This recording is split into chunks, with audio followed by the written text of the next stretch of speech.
Good evening, and welcome to 5 hours of Dead by Daylight lore for sleep and relaxing. In tonight's stories, we'll be covering the entirety of the All Kill chapters, including the entire story from childhood of both the Trickster, the K-pop serial killer, and Yun-Jin Lee, his talented yet morally grey producer.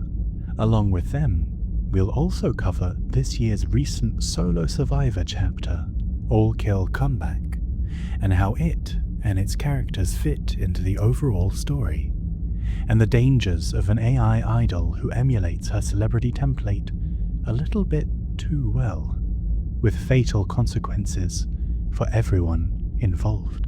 We'll also be taking a deep introspective look into one of Dead by Daylight's oldest original characters, Claudette Morel, and her struggle as a child to come to grips with the world through the lens of neurodivergency. And finally, we'll take a look at the newest gruesome event to arrive in the fog, the Black Banquet, a feast where survivors and killers alike come together to indulge in some of the finest carnivore dining the entity's realm has to offer. Some of the audio of the older entries has been touched up and cleaned to make it even easier on the ears, so that you can drift off into dreams of the world of Dead by Daylight. Now, on to tonight's tales. Sweet dreams, everyone. Bon dia, alegria, and welcome to your Dead by Daylight bedtime coffin slime. I decided to create this video in the hopes of making a truly comprehensive and complete, as of this recording at least, video encapsulating everything related to the All Kill chapters, both the original and the newest comeback. This project came about because I absolutely love Dead by Daylight with all of my heart. And not only is finding comprehensive compilations of everything from any given chapter lore-wise quite difficult, but the bedtime lore reading niche is practically non-existent. This video will focus primarily on purely the lore aspects of the chapters. If you're looking for how to perform some epic trick shots with Trickster's blades, or which perks run best on him, I'm afraid this might not be the video for you. This will include a chronological lore I've assembled not only from the base and tome lores, but from the descriptions of outfits, in-game events, add-ons, perks, and just about anything else where any potential lore can be found. I've attempted to include the more important of the non-base lore descriptions, where I believe they would have taken place. Some of these, such as lore from when a character was in high school, are easier to place, whereas other pieces of lore, which take place during a more vague time frame, are up for interpretation. Behavior themselves like to play it loose in regards to their own canon, and often contradicts themselves. So if there are any minor mistakes in regards to exact placement in the timeline, then I apologize in advance. Having said that, I believe this to be as close to a fully comprehensive lore view of the chapters as is possible. Furthermore, while I have compiled for myself every single potentially relevant lore item in the game, not everything is worth mentioning. For example, an outfit detailing a story of how a song was written is obviously worth mentioning and will be covered. However, outfits with descriptions such as "she kinda liked the purple hair" will be considered unimportant for obvious reasons. I'd also like to apologize in advance if I inevitably butcher any of the pronunciations. There's a lot of Korean here, and unfortunately I'm not a local. Before we can talk about their fates in the fog, we have to first discuss their humble origins. Our story begins before the dazzling lights and the 14-hour rehearsals, before any world tours or albums or grisly murders. Our story tonight starts not with the Trickster, but with his producer, a woman known professionally as Magnum Opus, but to her friends as Yun-Jin Lee. Yun-Jin had, as a small child, been enamored with the world of sound right from the get-go. Using whatever she could find, she would tap out rhythms and mimic playing the drums, or play notes at random on her family's piano. From the moment she had begun to walk and talk, it was evident to those who knew her that she was destined for great things, a life in a musically fulfilled world. But, as she reached the age of 10, her family collapsed under the weight of one of the most persistent epidemics plaguing South Korea: debt. Since her birth, Yun-Jin's parents had provided for her and her 4-year-old sister. They had never wanted for anything. But as the bills piled up, it became an inevitability that even the hardest of workers lived paycheck to paycheck. It was no surprise to anyone when the time finally came where Yun-Jin's family was unable to make their monthly payments in time. The creditors took everything her family owned, from her musical instruments to the very home she was raised in. She learned at a young age what it was like to lose everything, to see the people she loved suffer because of a pointlessly unjust world. As her world crumbled around her, there was nothing she could do except hold her little sister as she cried. The girls moved into a small, windowless birdcage of an apartment with their parents. You'd have been forgiven for doubting whether the children even had parents, given how little time they spent at home, although this was through no real fault of their own. Both her mother and her father had to work day and night in order to pay off their relentlessly increasing debt. Yun-Jin became the de facto caretaker of her younger sister in their physical absence. And it taught her at a young age just what it was like to have to guide and support someone else. It wasn't a thankless job, however. Seeing her sister smile and flourish in spite of the circumstances made the days worth it. At night, in their shared bedroom, she would sing songs of better times until they both fell asleep. It was in this dingy bedroom that she created her first ever rudimentary music tracks on what little equipment she could afford.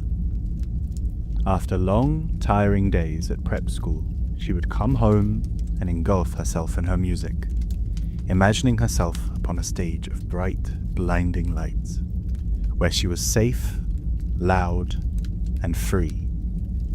That was what pop music meant to her. Something that could set her free. An unapologetic release of everything within her. It was the possibility of a better life, if only she were given a chance. But she knew that chances weren't given in this life.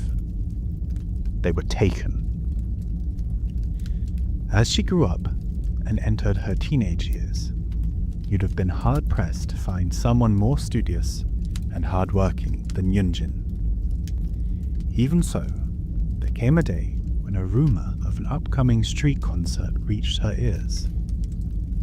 There was no way her parents would ever be able to afford to get her tickets for a real concert, so this was her only way, her only chance, of ever experiencing the world of idols in person.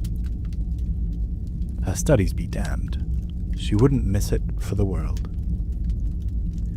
Skipping classes for the day, she found herself submerged in a sea of adoring fans, all surrounding the flashy performance. She saw up close for herself the idol in her element, tipping her cap and flourishing her jacket. The outfit seemed almost as if it were adorned by the night sky itself, and Yun-Jin felt envy.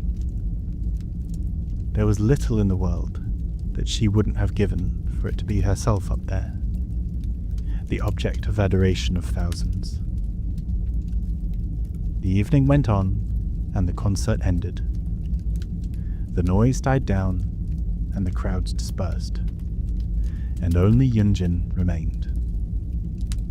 She lingered, as if by not leaving, she somehow wouldn't have to go back home, back to her own reality, away from the spotlight. As she turned 17, her mother would gift her with a brooch in the shape of a magpie, informing her that it would bring her good luck and good fortune. But what fortune had Yun-Jin ever had to begin with? As she recalled her difficult childhood, she would roll her eyes and, once her mother had left, quickly stuff the trinket into a jewelry box to be forgotten about. However, coincidence or not, her fortune did indeed turn, as not long after her birthday, the world-renowned record label Mighty One decided to use her school as a scouting ground. Auditions were held, and few people were more desperate to be noticed than Yun-Jin. She auditioned for a spot as an idol trainee. The prospect of long hours and intense daily training didn't put her off in the slightest.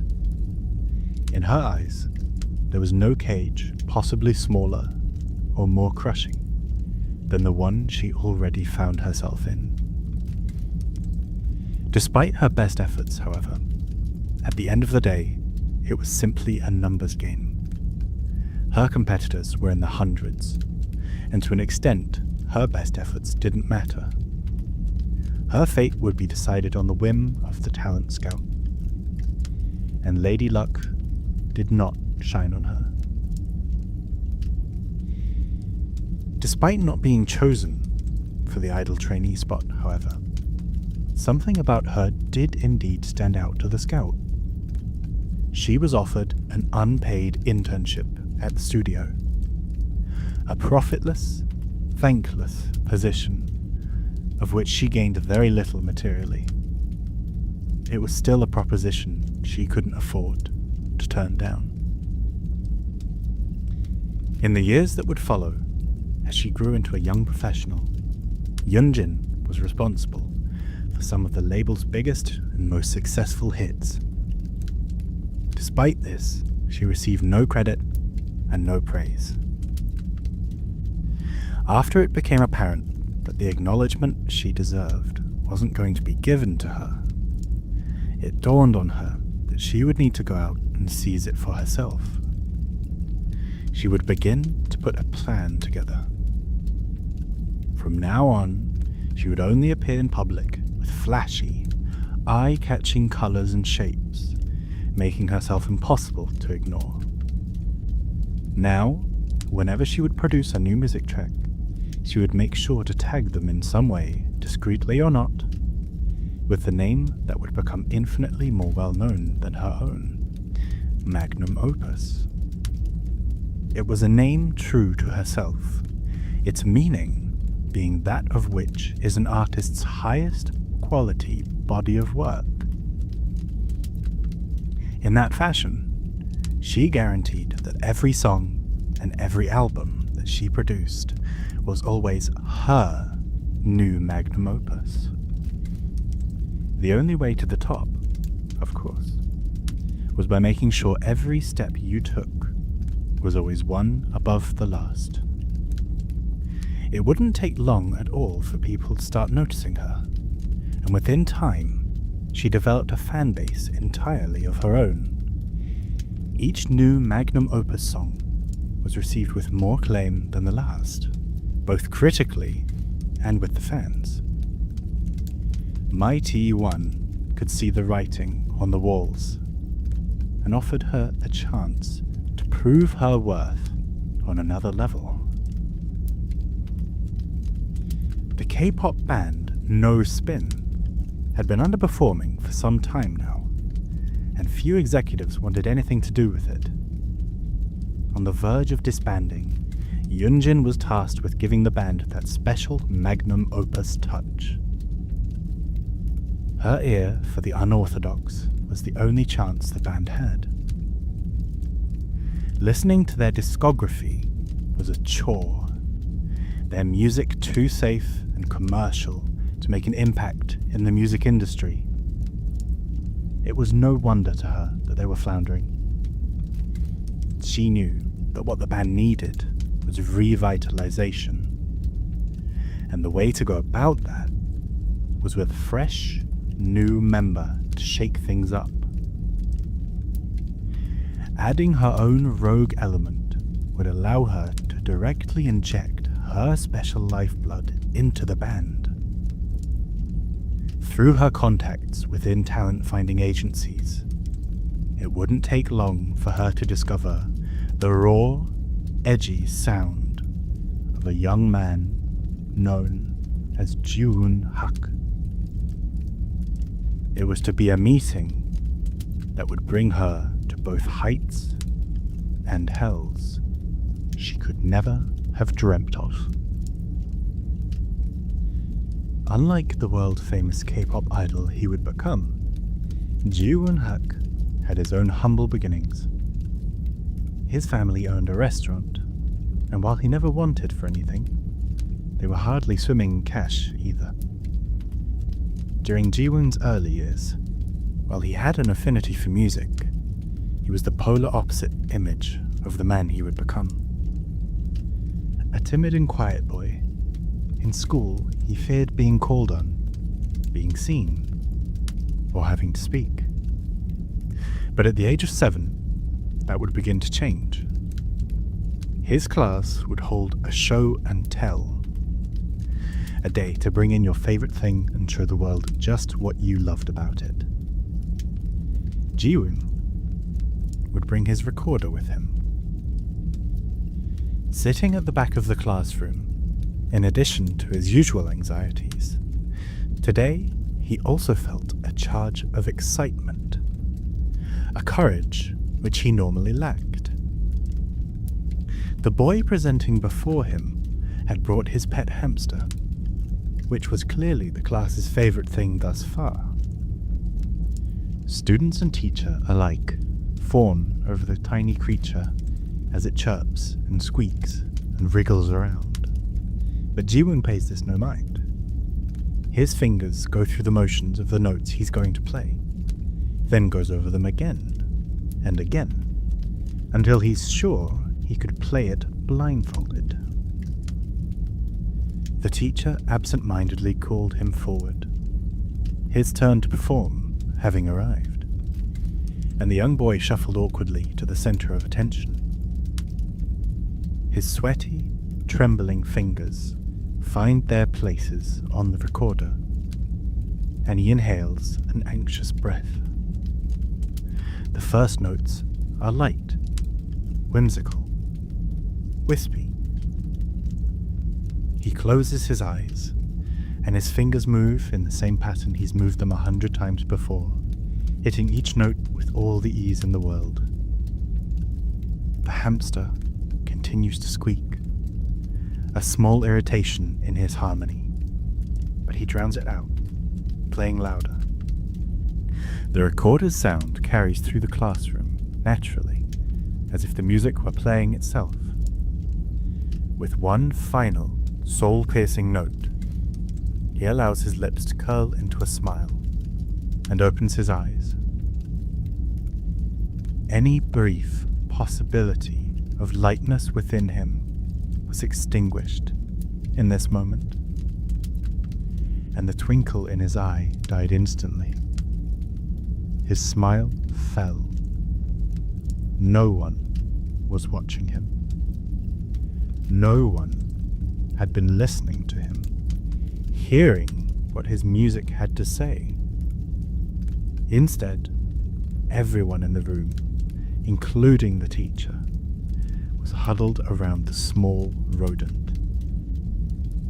The creature continued to squeak incessantly, and the children laughed and awed over its every movement. Ji-woon's face remained blank as he joined the crowd, no one so much as noticing or caring that his performance had finished.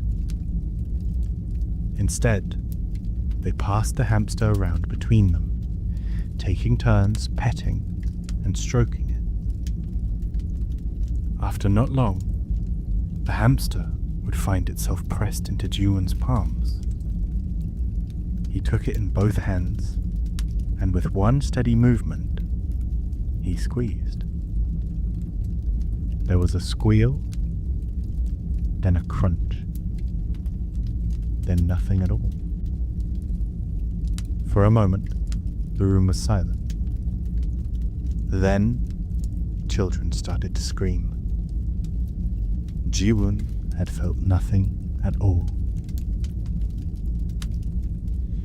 The following year, now 8 years old, Ji-woon sat upon his father's shoulders, looking over a sea of human bodies. An elaborate stage is before him, illuminated by dozens of colored spotlights.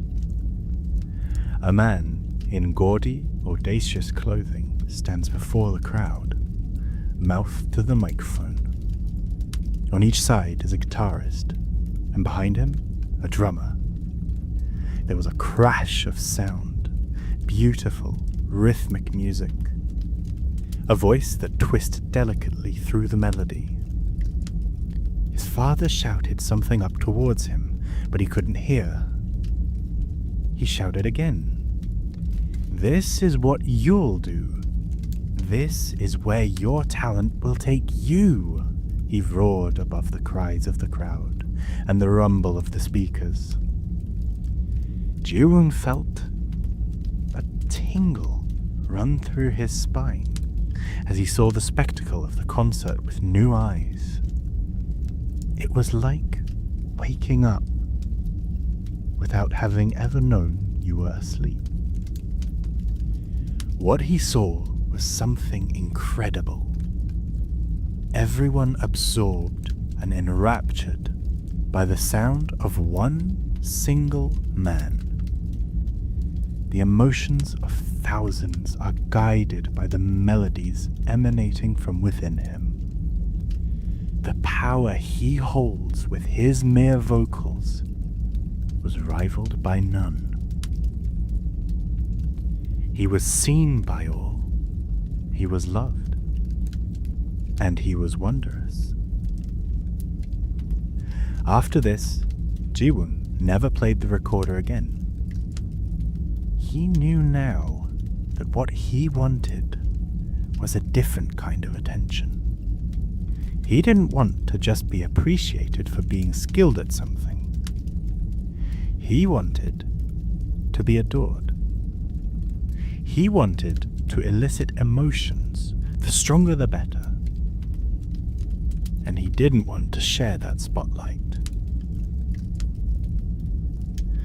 From then on, even at his young age, he started working and performing at his father's restaurant, under the guise of wishing to allure more customers. His father bought him a set of throwing knives, the very first of which the boy would treasure for years to come, and he took to them like a duck to water.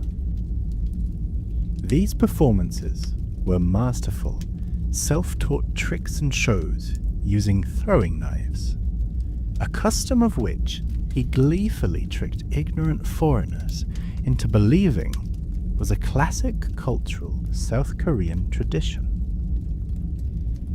Foreigners who were more than willing to part with their cash. It would appear to the audience as if the knives with which he performed were extensions of himself, for how naturally he appeared to hit the most wild of trick shots, with seemingly so little difficulty. Whenever the restaurant found itself most packed, and the waitress scrambled around taking orders left and right, Ji-woon would never miss an opportunity to share a little of his spotlight, even if only for his own amusement. The crowd went absolutely wild, as Ji-woon, seemingly unprompted, would suddenly direct one of the throwing knives directly towards the waitress. With microseconds to react, and no warning, she would miraculously raise her serving tray with a yelp in the nick of time. The restaurant would cheer and roar, and Ji-woon would prompt her to give a performatory bow. The audience blissfully unaware of how close they had come to seeing what would have, at least in their eyes, been a breathtakingly tragic accident. As he continued his restaurant performances, his father used the extra money they were now earning to pay for vocal and dancing lessons for his son. He loved him dearly and desperately wanted him to succeed in something he clearly had such potential for, pushing him to achieve a fame most people could never dream of. Ji-woon did not disappoint. As he grew from a young boy into a young man, he would practice and produce his own crude music. His most notable success, if you could call it that, was an underground single he produced titled On Target, which would go on to become a collector's item that only the most fanatical could procure. Still, even someone with his well-practiced talent found great difficulty making any progress at all. Dozens of auditions with dozens of faceless nobodies would come and go, and very little seemed to change for him, a frustration that grew as time went on. It was a stroke of sheer luck that up-and-coming Mighty One producer Yun-Jin Lee was reportedly attempting to reform the washed-up boy band No Spin, and had singled him out, as she seemed to see in him what so many others missed. When he discovered she would be one of the judges at his next audition, he made sure to not disappoint. His performance was nothing short of breathtaking. His combination of intense athletic skill and precise marksmanship that would make a royal archer blush were all that Yun-Jin needed to know that he was the spark of lightning that would revitalize No Spin.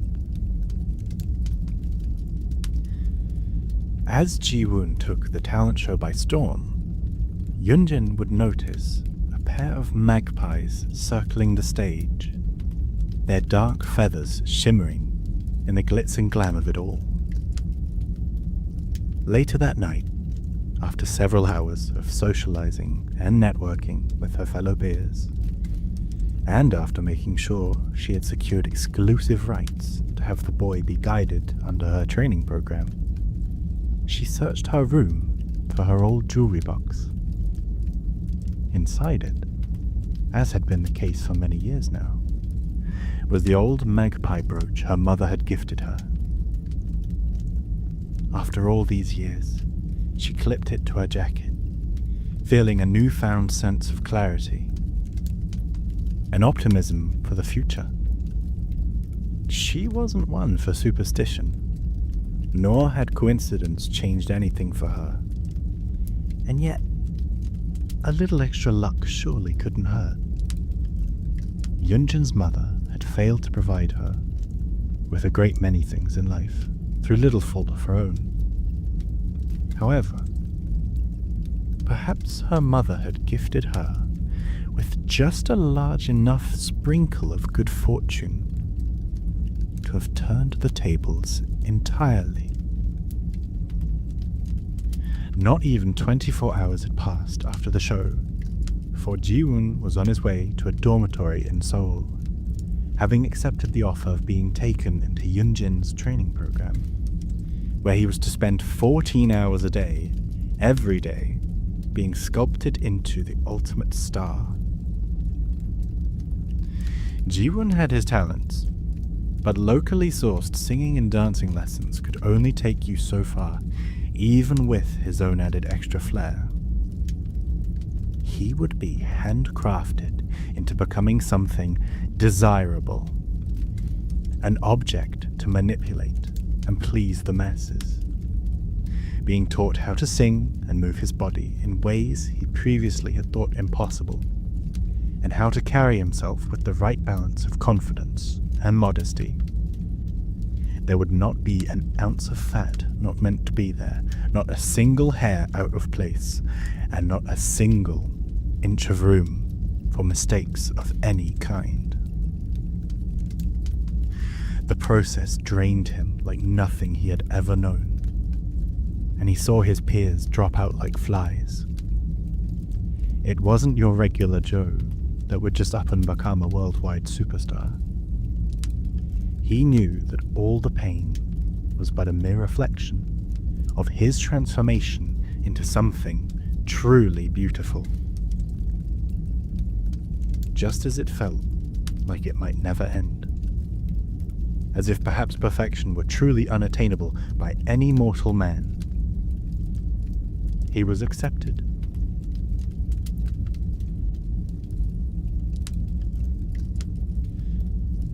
No Spin was relaunched with Ji-woon as its newest member, and within hours of publication, their first music video was a viral sensation.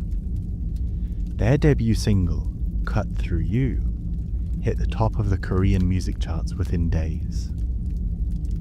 Ji-woon's vocals, "Can't stop this love that's tearing your heart.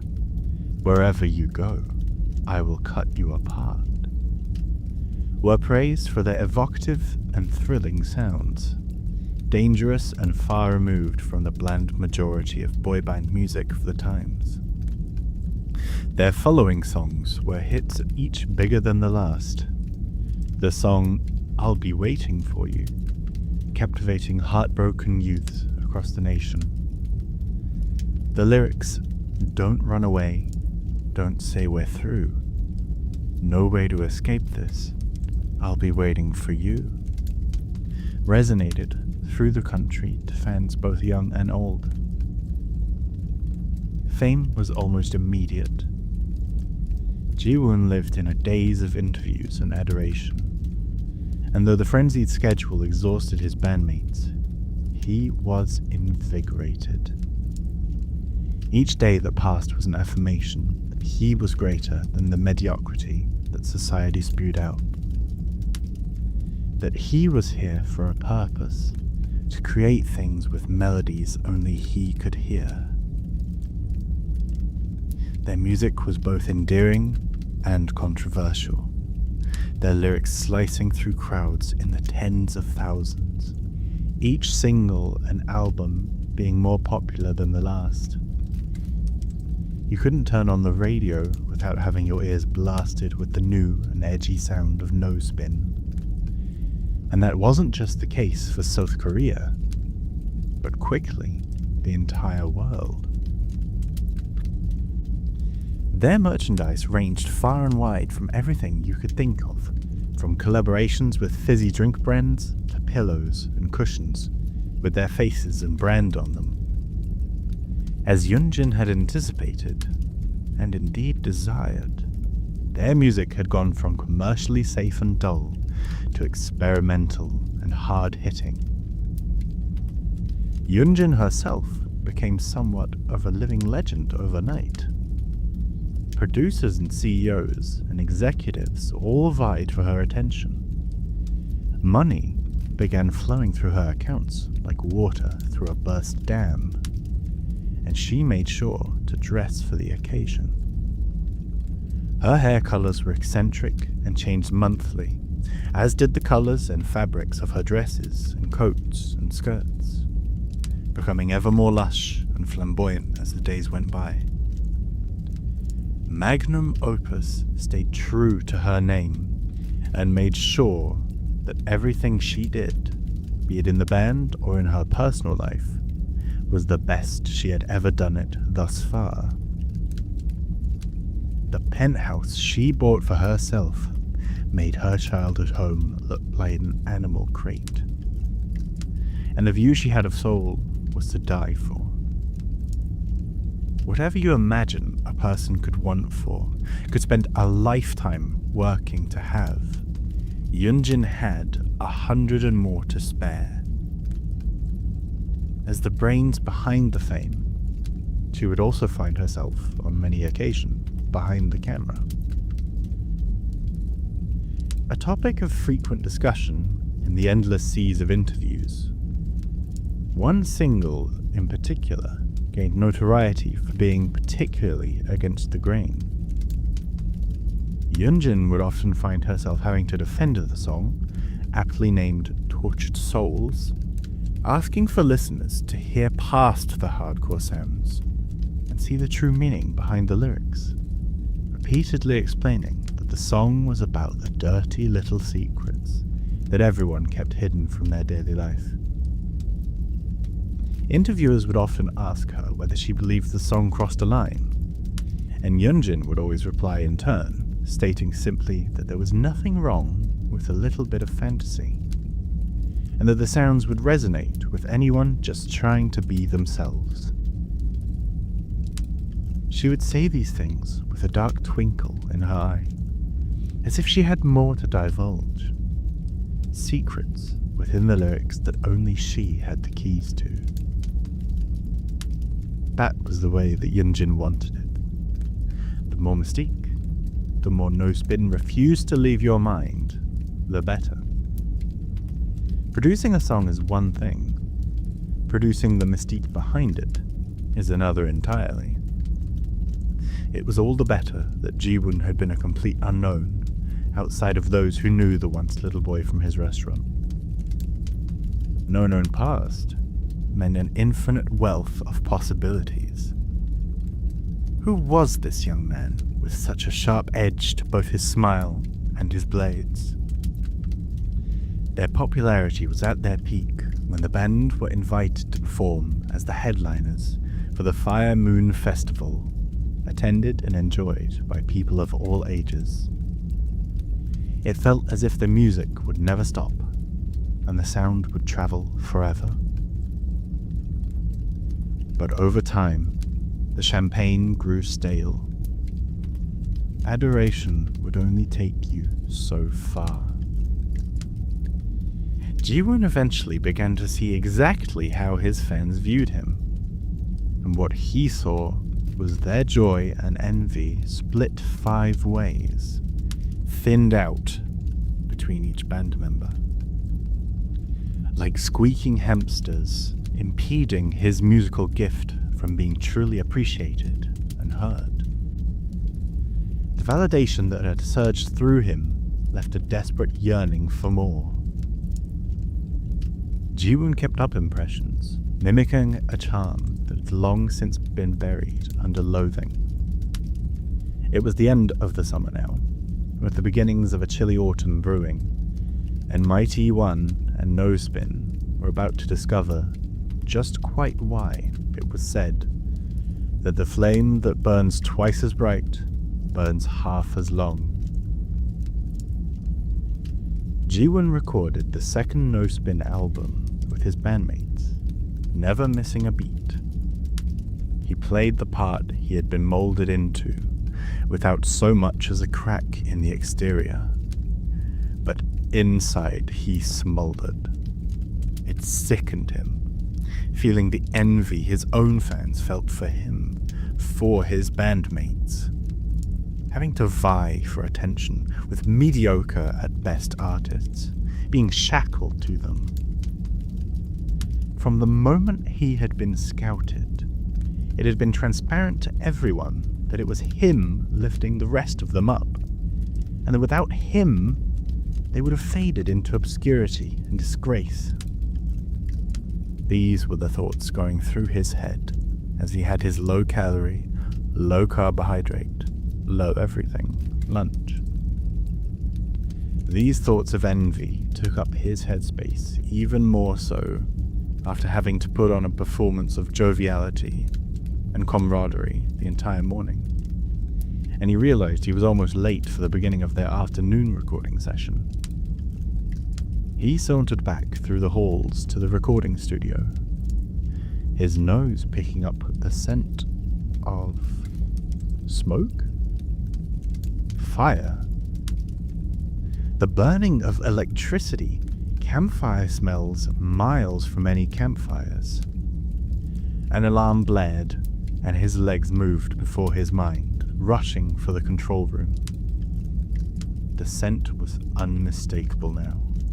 Burning wires, which had long since passed the point of being put out, the sparks having quickly ignited the heavily flammable furniture and walls, and had evidently already been burning for a few minutes at the very least.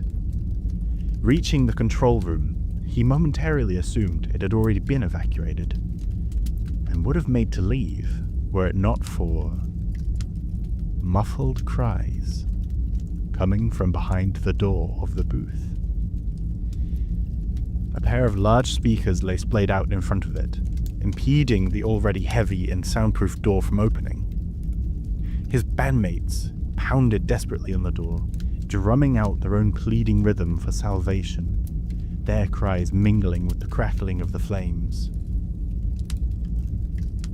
Instinctively, Ji-woon made to move the speakers, heavy but not impossible to maneuver away from the door, grabbing one and stopping. As he felt the heat rising and the smoke thickening, and the sweat on his brow beginning to drop, he realized what he was being given.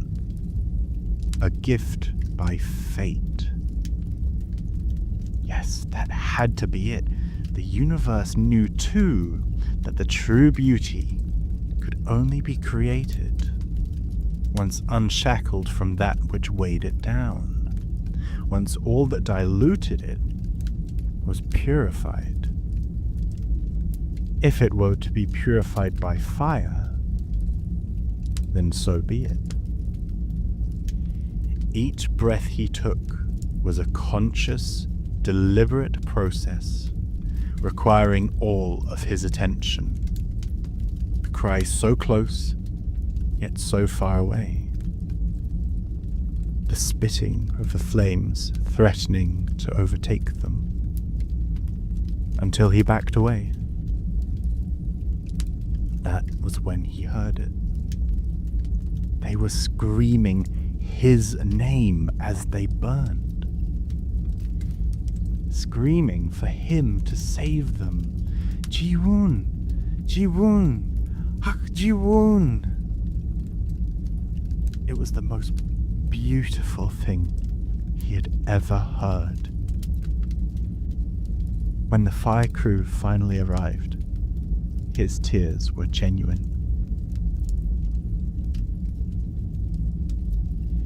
Autumn came fast, and as with the last truly hot sunset of every summer, so did Yun-Jin's entire world begin to fade away too.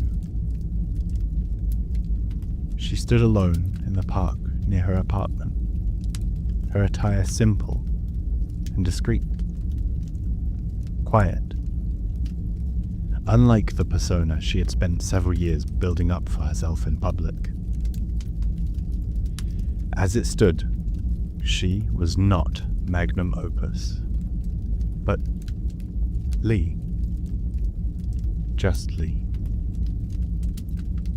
She watched as the red and yellow leaves blew in the wind, and felt the air lightly caress her face, her neck covered by several layers of a warm scarf, and found herself grateful for the falling temperatures and the crisp chill of the air. Fields of flowers, hues of blues and purples and violets, greeted her weary eyes and granted her the permission to simply breathe. To take her mind momentarily off what she would never, ever be able to forget.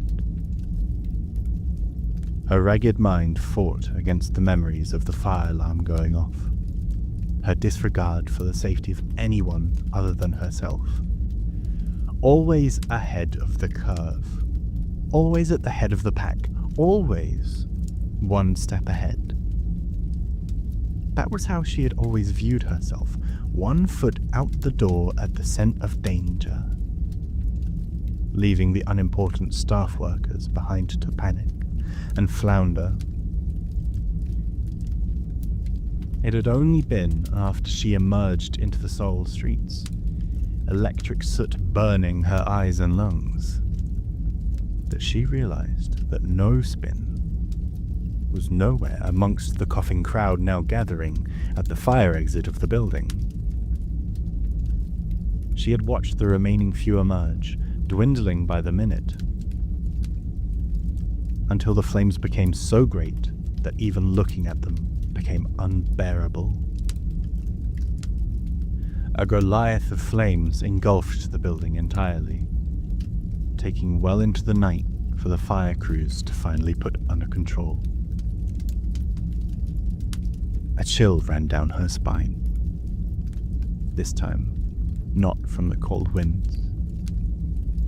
Maybe if she hadn't been so self-centered, so motivated by her desire for self-preservation, maybe she would have been able to do something.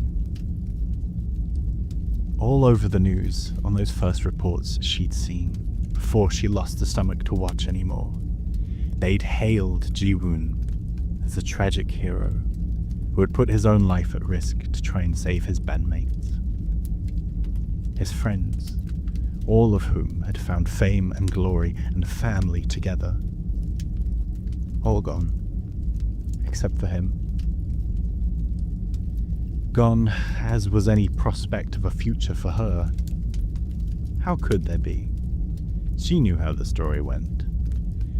She would be relegated to ghost stories and late-night shoddy documentaries about the once was, or could have been band. An old hag who had her moment in the sun and had everything taken all too soon. Ji-woon would still have his fans. He would be eternally adored and martyred as the guilt-ridden sole survivor of the accident. He wouldn't want for money or love, even if his day in the spotlight was over. In time, he could even mentor other younger idols on how to reach where he had once been. Perhaps further.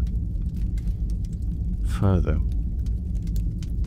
Another deep breath of the fresh autumn air. The flowers lazily waved at her. Her eyes remained on them as the sun momentarily reappeared from behind the ever-present clouds.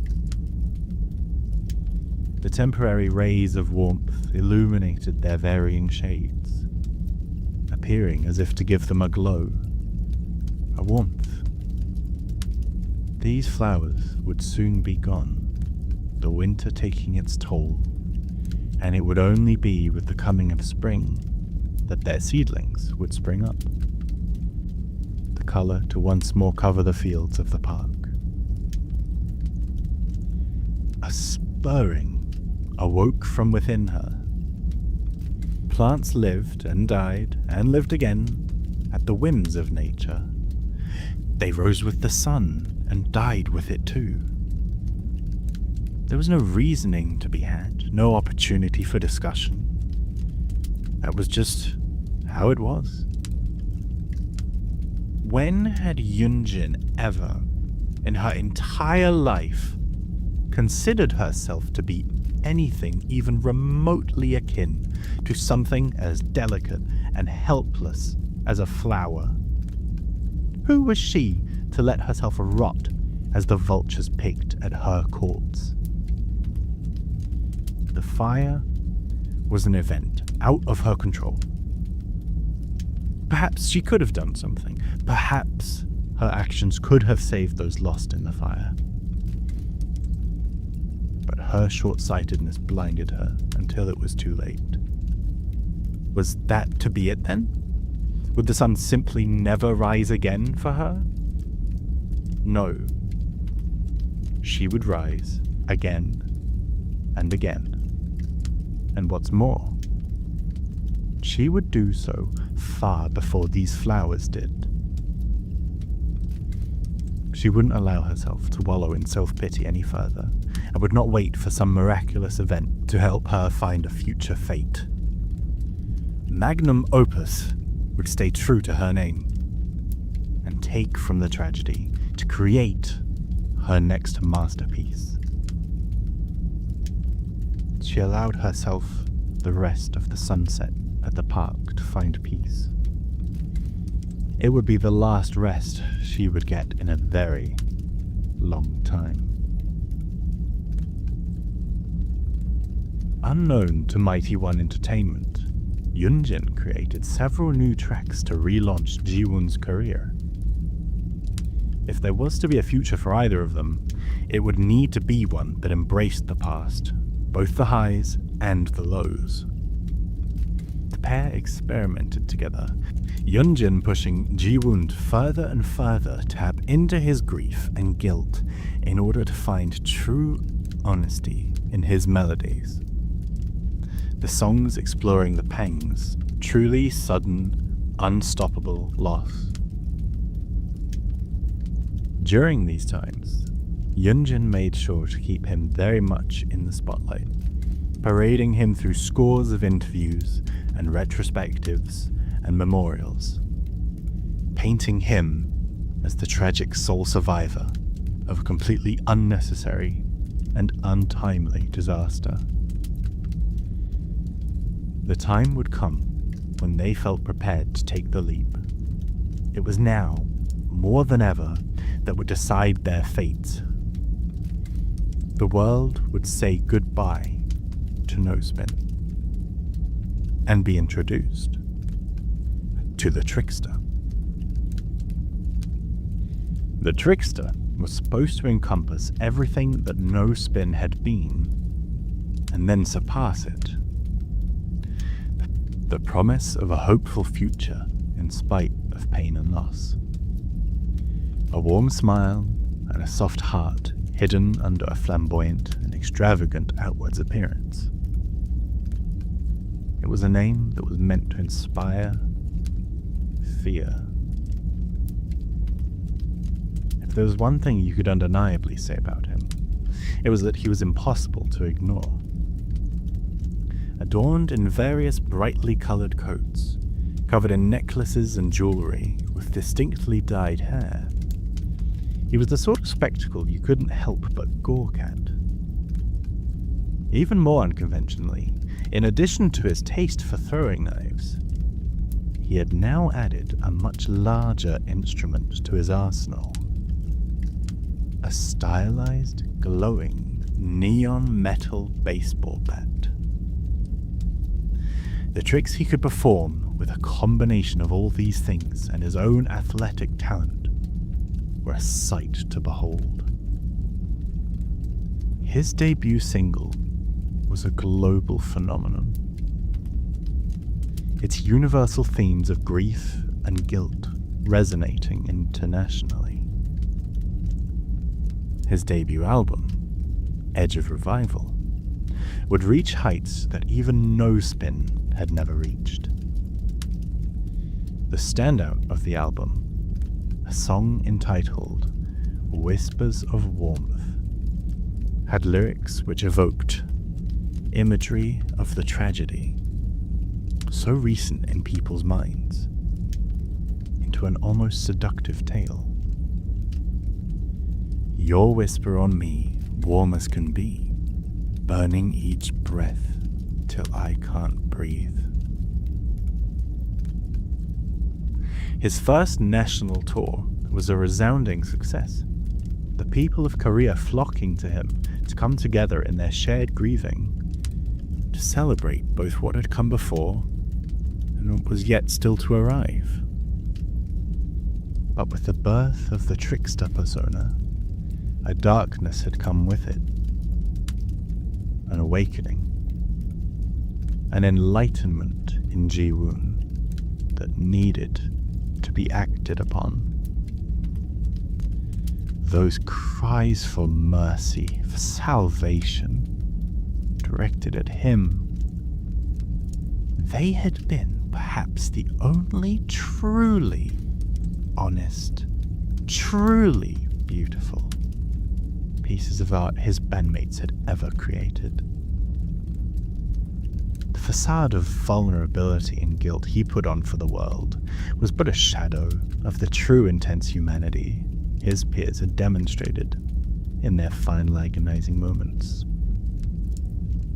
He had been given the gift of coming face to face with a rawness that was previously unknown to him, and he just had to see it again for himself. The trickster chose his targets carefully and with a mixture of logic and instinct, aiming his sights on loners and bachelors, those who were less likely to be noticed when they disappeared, those less likely to be missed. His first victim was a college student who was attending a music course at university, whose voice had captivated Ji-woon from the moment he'd heard him. Creeping into the young man's apartment under the cover of dusk, his clothes dark and discreet, he awoke the young singer with a baseball bat to the skull. It had been all over for the boy before he'd even had a chance to fight back. There are many who would consider attacking a sleeping innocent in the safety of their own home an act of a coward. However, Ji-woon had little concern for what others would have thought. He had all the validation he needed already, after all.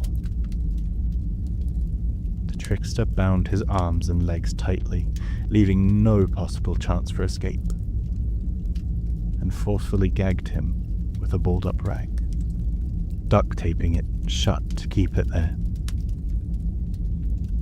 Now that the stage had been set, and he was ready to perform on his audience of one, the torture lasted long into the night, the young man being slowly vivisected as the hours drew on, feeling everything, despite his ever-worsening concussion from the blow to the head. It was an agony few people could ever deserve, and one that no one could endure.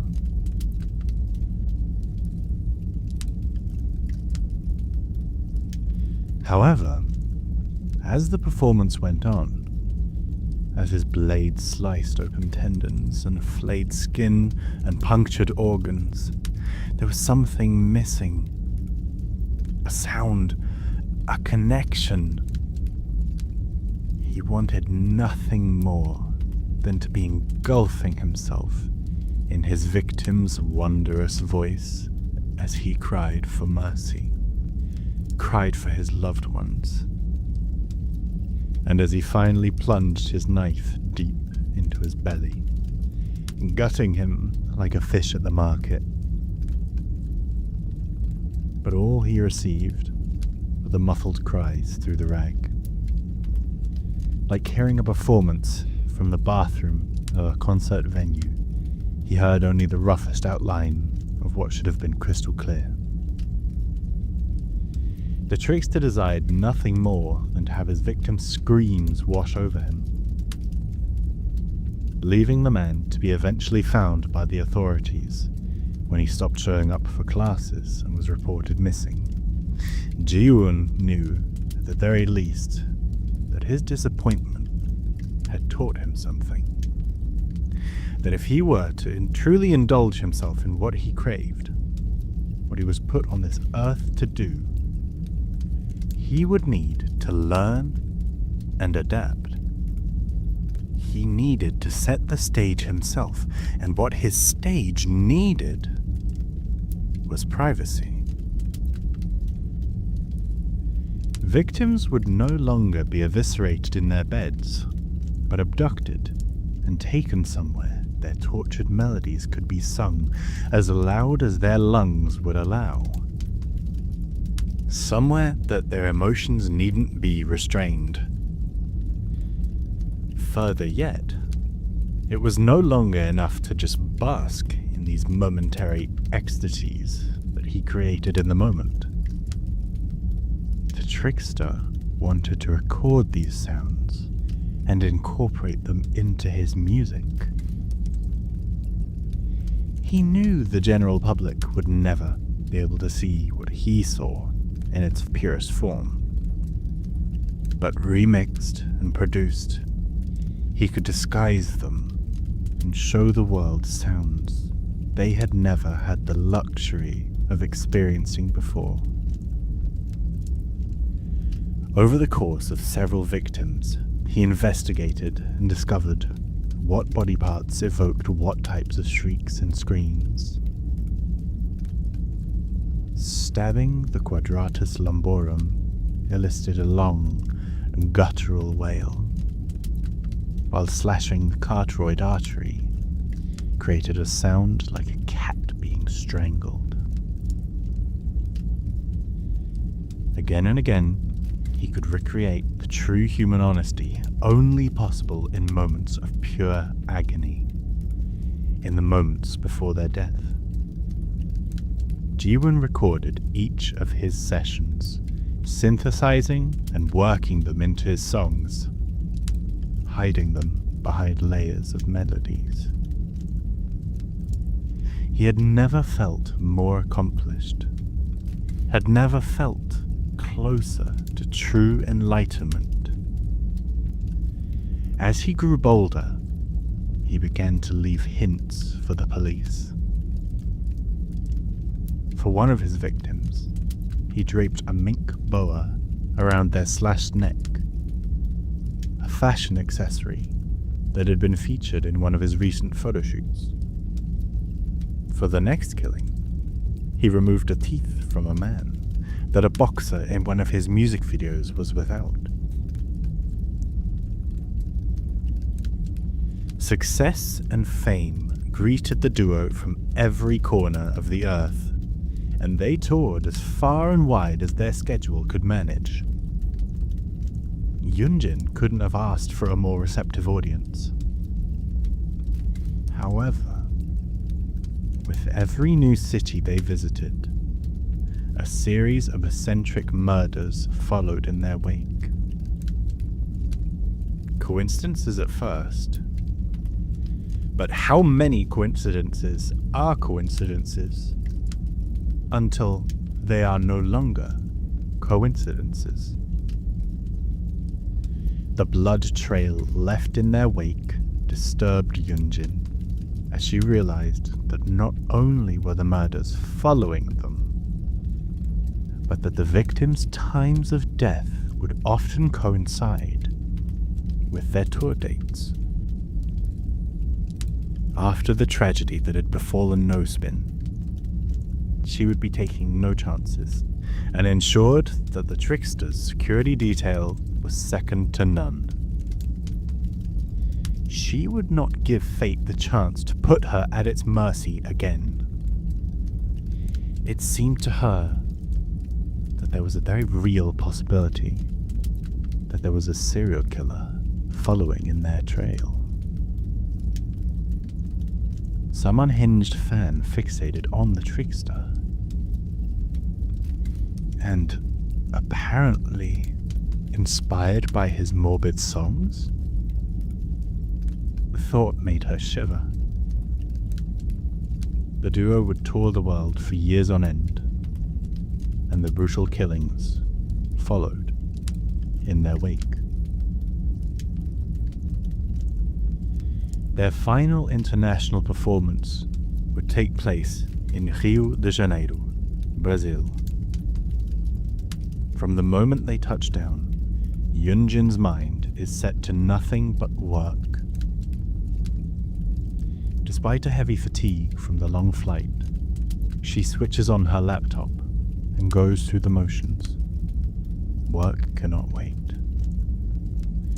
In her mailbox, shuffled in between all of her work emails, are a series of messages from an unknown user addressing her by name.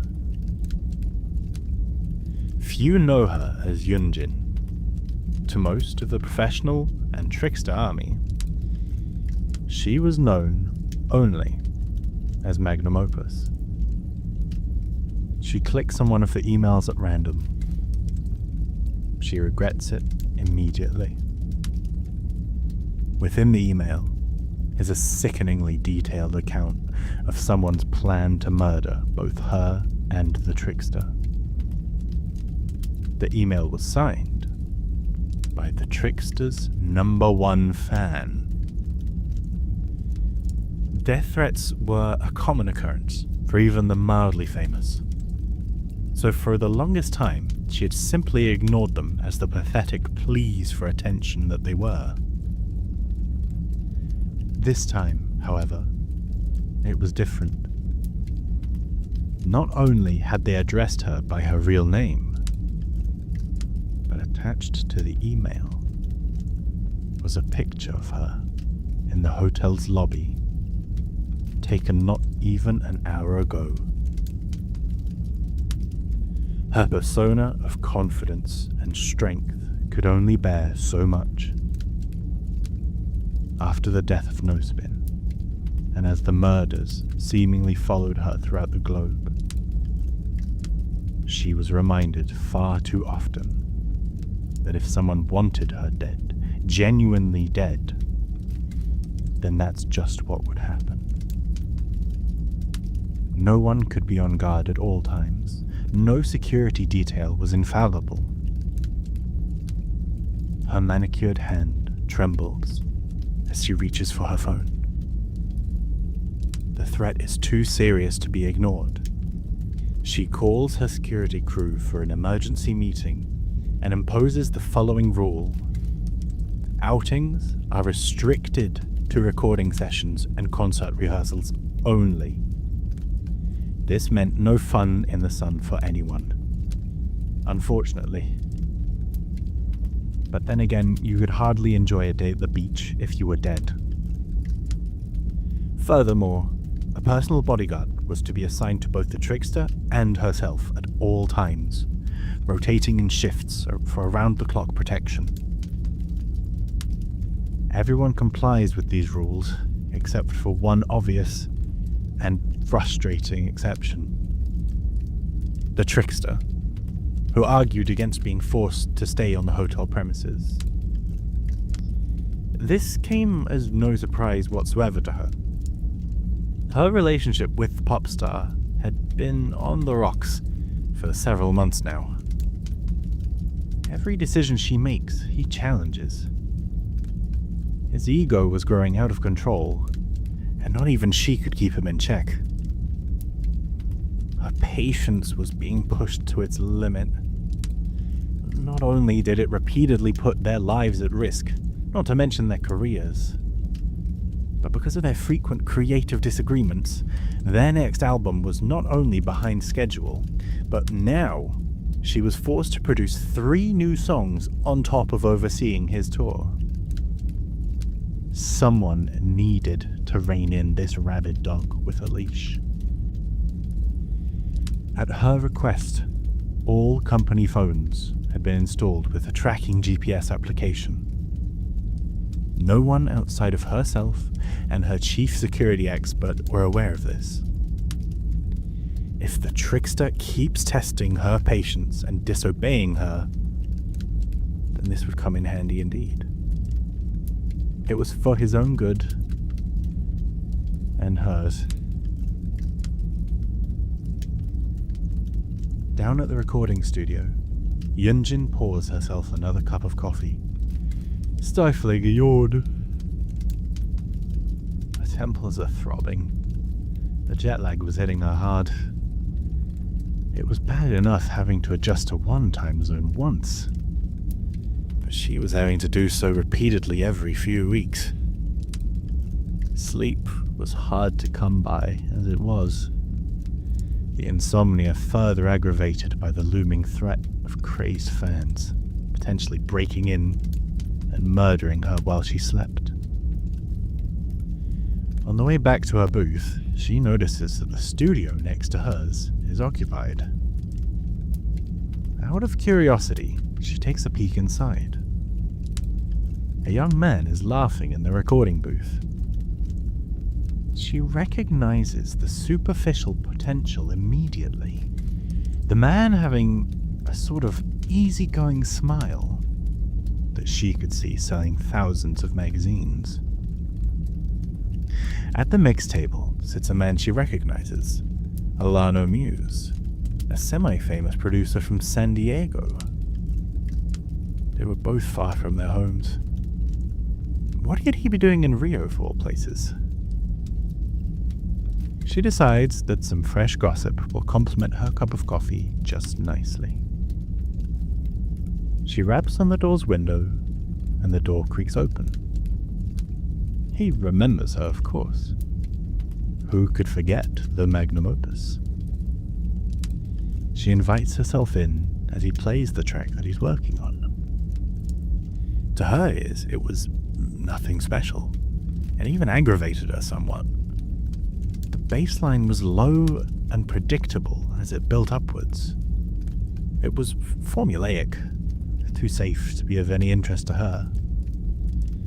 Just as she decides that she'll listen to the rest of it out of politeness and then excuse herself, an ethereal voice fills the room. Yun-Jin almost spills her coffee. The artist's voice is crystalline, his range powerful, yet nuanced. Who is that? Alano speaks with Lukasz, the young artist, over the intercom, and tells him to drop his pitch down a notch. But this baffled her. The track should be building up to push the young man's range, instead of confining it to a boring, generic sound. What a waste of such potential. It stirs something inside of her she hasn't felt since her early days with the Trickster. A passion to bring out the best in others. As the song ends, she walks up to Lukasz and hands him her business card. Contact me when you're ready to become a serious artist. Before she's even left the door, a pang of regret hits her. She had said those exact words to the Trickster many years ago. Back then, she had looked forward to working with him. Those days are long gone. Later that night, she sits at the hotel bar, taking a sip of her wonderfully cold caipirinha, the sugar liquor smoothing the sour burst of lime. Why had she given that young artist, Lukasz, her business card? It wasn't exactly like she could produce him. Another pang of nostalgia. Another sip of caipirinha. She misses it. She longs for it, scouting new talents. That raw, creative chaos of designing a bold, new sound, rebelling against the norms of the musical world, maybe succeeding, maybe failing, but always creating something genuinely new. The adrenaline rush of releasing a new first album. Things were different for her now. Her time was split two ways between handling the Trickster's ever-growing ego and following an ever more generic, endless production cycle. Was this the cost of succeeding? Producing music that makes her cringe? Not to mention, as is ever present at the back of her mind, being threatened by crazed, psychotic fans. and having all the arguments that came with trying to enforce bodyguards and curfews. Why did the Trickster seem so desperate to seemingly get himself killed? Just to spite her?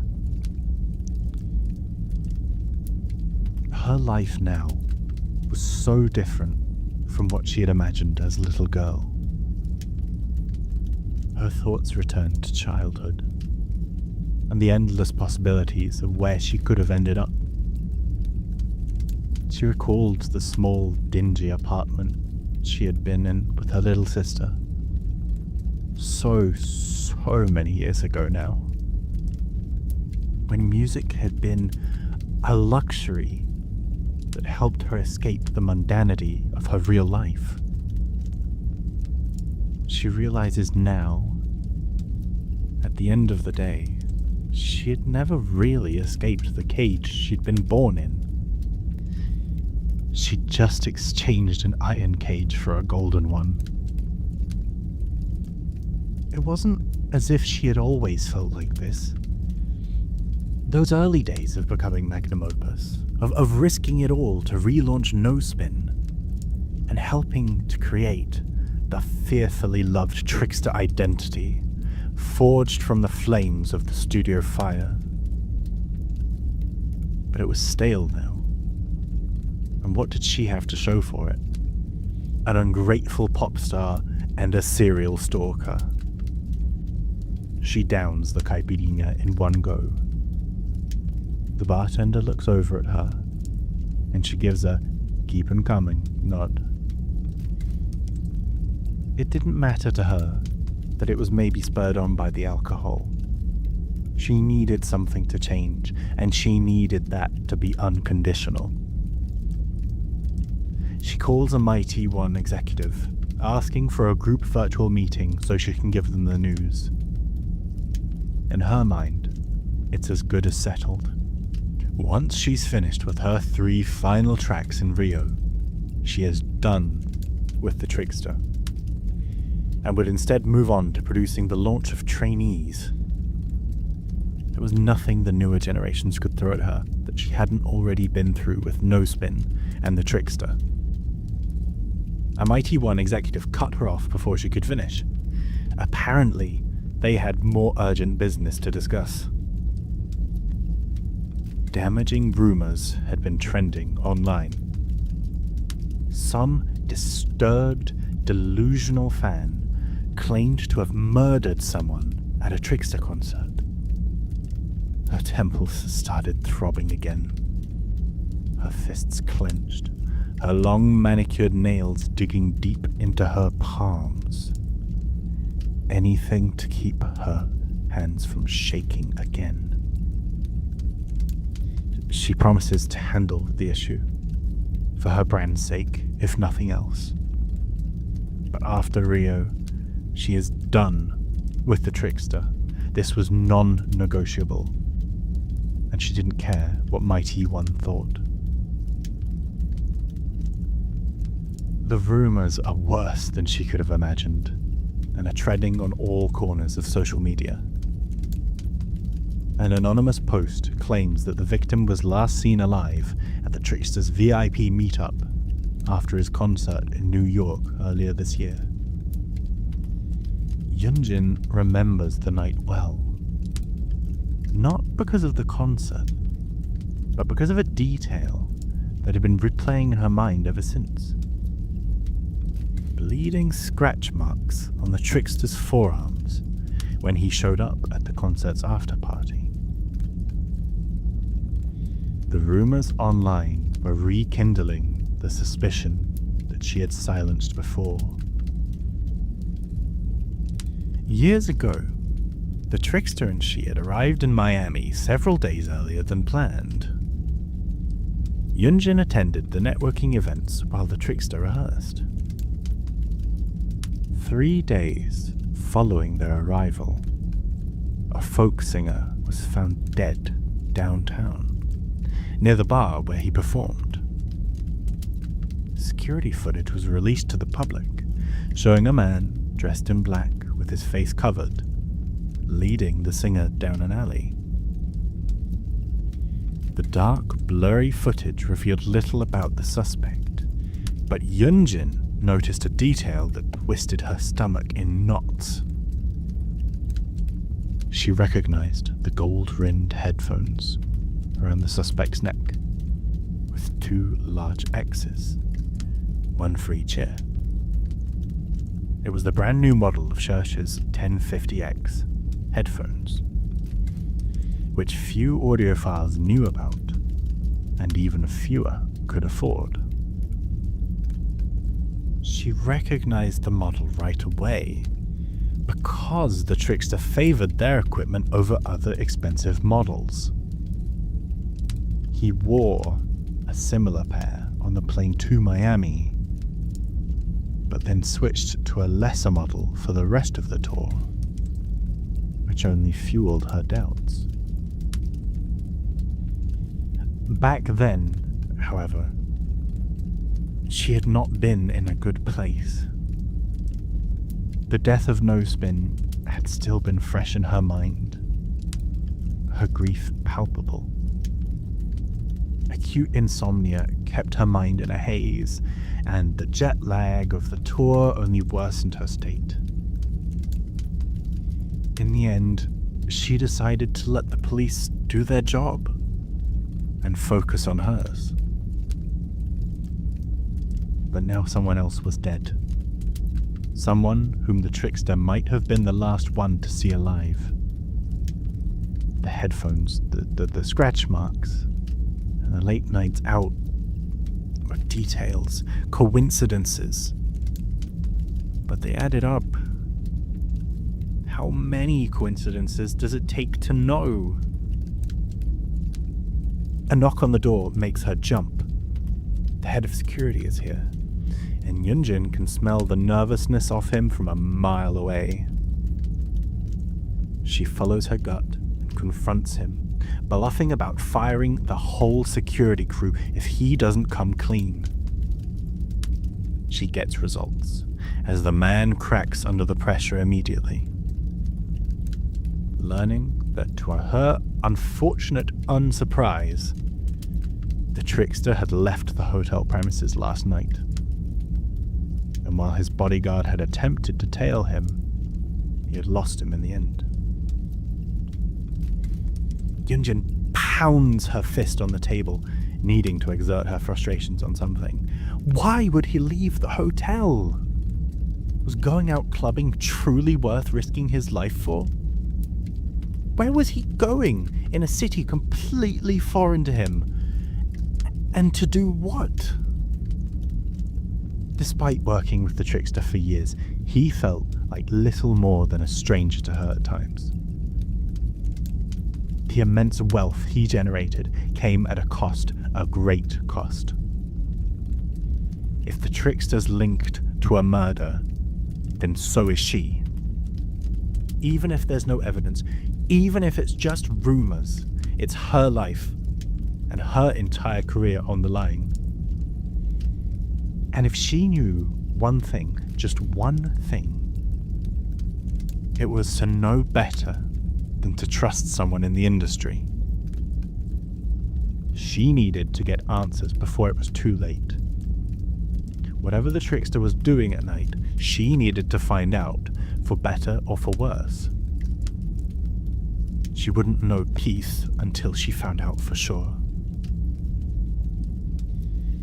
During the Trickster's next rehearsal, she dismissed her security detail for the following hours. Thankfully, she was the only one with the authority to do so, as what she had in mind would require the utmost discretion, and would not be strictly legal. Showing her VIP badge to the doorman, she slips into the Trickster's changing room. What exactly she was looking for wasn't clear to her, but she knew that she needed to find something. Perhaps it would be in here that she could find a clue as to what the Trickster is up to. Something unassuming that no one would bat an eye at except for someone explicitly looking. She flips through the flamboyant costumes and accessories, looking for anything to give her a lead.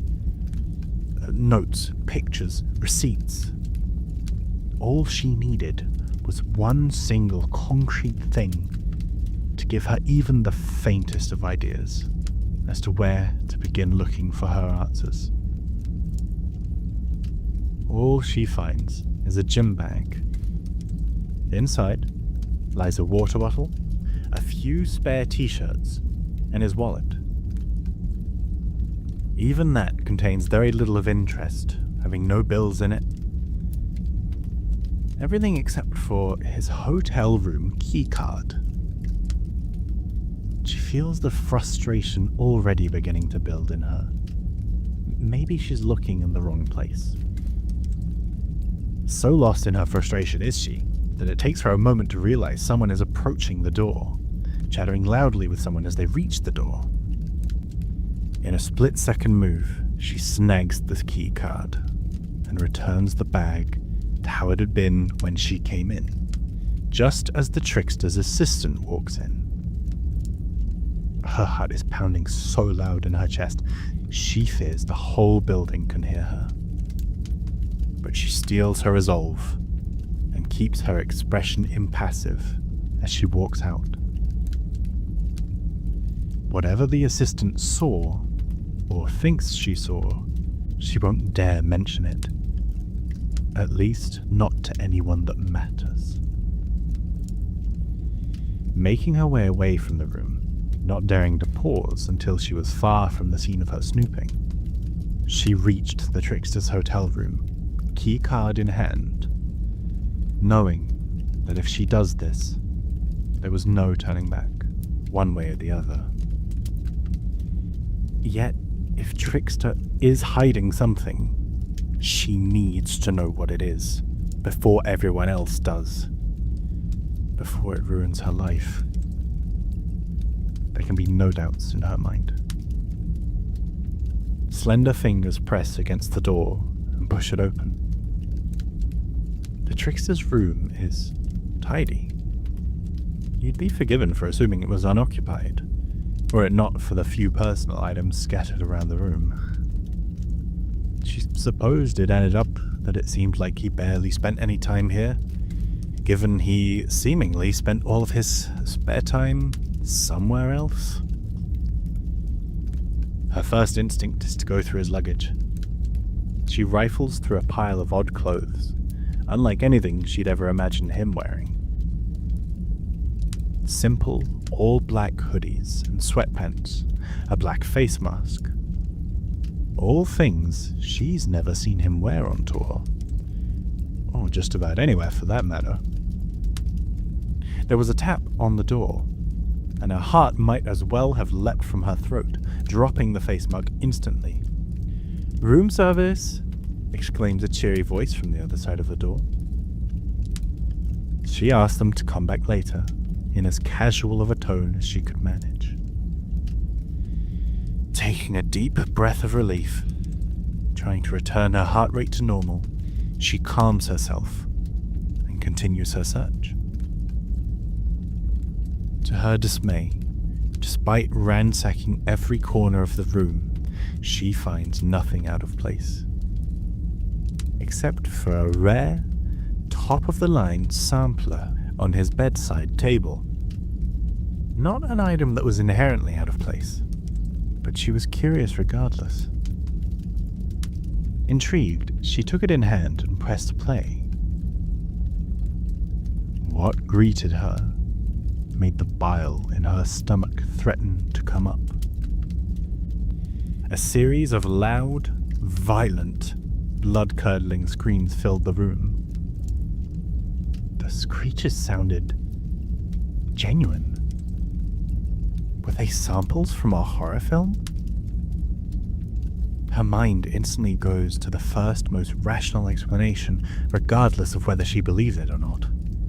She needed that to be the case. But try as she might, she cannot fully dismiss the nagging, disturbing thought that this might be real. Whoever was on the other end was one hell of an actor if those were faked. There was some human instinct that told her she would know if they were from a horror flick. Terror, true terror, can't be reproduced without its source being genuine. She turns it off. A heavy silence filling the room.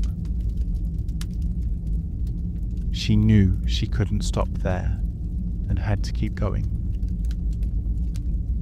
As she searched further, desperate for any explanation as for what she had just heard, all that she found only further enhanced her discomfort. A sharpening kit for knives, whetstones, and cleaning products. A whole collection of sharpeners. The Trickster used throwing knives in his performances, yes, but the vast majority were dulled to the point of only being useful for artistic purposes. You'd have been hard-pressed to cut open an apple with them, let alone anything else. A past conversation she had overheard at the recording studio forces itself into her mind, her subconscious telling her it was important. Lucas, the young artist she had given her card to, introduced himself to the Trickster, asking about the flamboyant knife in his hands. The Trickster's knives were iridescent, glittering hues of pink and purple when hit with light. The Trickster had replied, saying that he always keeps a blade on him. Yun-Jin picks up one of the whetstones. Why sharpen a stage prop? She was more than aware of Ji-woon's history as a child, that he had used real knives to perform at his father's restaurant as a child. But such dangerous practices hadn't been a necessity for years now. The studio wouldn't have allowed it. This obsession of his with knives was not just for show. And what was the point of sharpening and maintaining a knife if not to use it? Ji-woon has finished up with rehearsal and has decided he feels like taking a stroll. The sounds of Rio de Janeiro wash over him as he basks in the city life. Water splashes into a basin. A skateboard's wheels grind over asphalt. Crickets chirp as the evening orange sky begins to descend. And the voice, one singular, specific, ethereal voice. He knows the origin of the angelic melody coming from a nearby open window. The Brazilian trainee singer, Lucas. Ji-woon thinks he's good. Nowhere near his own level, of course, but a diamond in the rough, which was about the highest level of praise anyone could possibly expect to receive from him. His voice is the brushstroke Ji-woon has been searching for. To think, Lucas practically fell into his lap. The Brazilian man having sung at the same recording studio Yun-Jin had been visiting a few days prior. With Lucas's voice, Ji-woon can create art. Genuine, agonizing art. From his silky, blood-curdling terror. It would be an art of higher quality and higher importance than anything the man would ever achieve by himself. That much was for sure. Ji-woon had already prepared a warehouse at an abandoned harbor for tomorrow's act. It had been simple, as it always was. A mixture of cash and renown persuaded people to do all sorts of things, which worked out well for him, as even the most mundane detail required his attention. In the past week, he had transitioned between concert rehearsals to disguising his celebrity visage. Draping himself in plain dark clothes, his normal flamboyant appearance gone.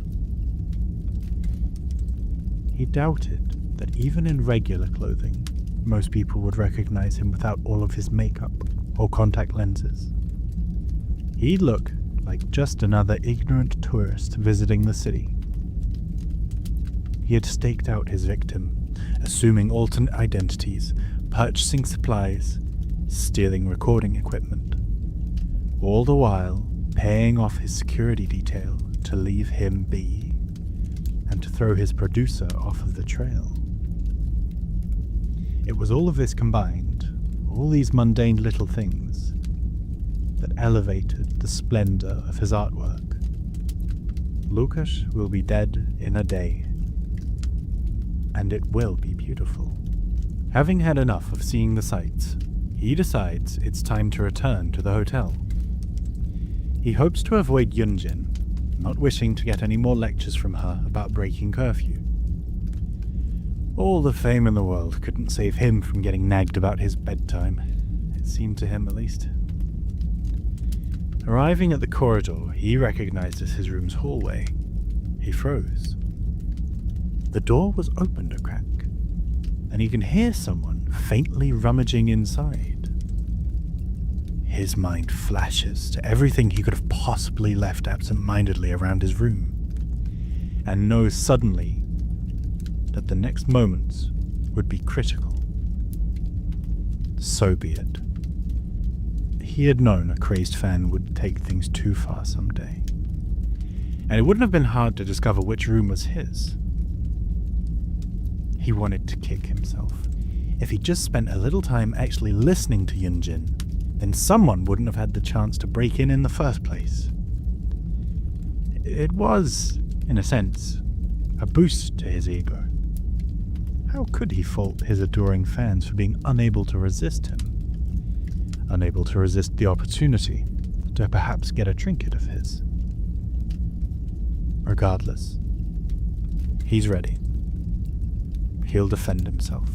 Test the invader for operatic sounds, like an impromptu aria, as he surprises them with a blade in their gut. It would be messy and difficult to clean up, but if it came to it, he was just defending himself. Who would the police believe? The famous idol? Or the stalker that had broken into his room? His fingers run over the knife concealed just above his ankle, and he is ready to perform. Pushing open the door, his footsteps are rendered near silent on the plush carpet, and he listens intently to the noises of rummaging from the invader around the corner, his eyes focusing on them as he enters. And he sees Yun-Jin. His expression hardens from excitement to irritation. Fury meets fury. How dare you step foot in here, Trickster roars. Yun-Jin tries to remind herself that he's nothing more than the awkward young boy that would have had nothing were it not for her. Where the hell have you been? Yun-Jin explodes back on him, telling him about her paranoias from the death threats they've been getting, and that when security couldn't find him, she had come snooping. It was laughable to the Trickster. The threats, of course, being nothing but a ploy. A boogeyman he himself had created to throw Yun-Jin off his trail if she ever got too close. But again, he had underestimated her. He should have expected something like this. She was always on top of everything. It was one of the few qualities he truly, genuinely respected in her. As far as producers went, she was always 3 steps ahead of the rest, and always went above and beyond to ensure victory and success no matter what. It was why, regardless of like or dislike for each other, they worked so well together. Why they were such a formidable team. Most of the time, at least. He brings the $1 million voice, and she smashes through any problem in their way. Usually, this was to his favor. But not today. She pushes something upwards towards him, exclaiming, "Where the hell do you wander off to at night? And what is this twisted horror bullshit? You're already attracting crazed, violent fans. What would happen if this leaked, and the media got a hold of these demented sounds you're working on? Mighty One would drop you, and your career would be over." In her hands, she had the sampler. It was the Trickster's personal project, the screams of his murder victims layered into songs. The one on the sampler was an early draft, lacking subtlety. The violence and horror a bit too blatant for the faint of heart. He can tell by the look on her face that maybe she was disgusted. For a brief moment, he almost feels a sense of disappointment. Maybe he had hoped deep down for her approval, or that she could see what he saw. He should know better. If others could see what he saw, then what he saw wouldn't have been special in the first place. He could tell that she couldn't hear anything beyond the terrorized voices, couldn't comprehend the innate beauty in human suffering.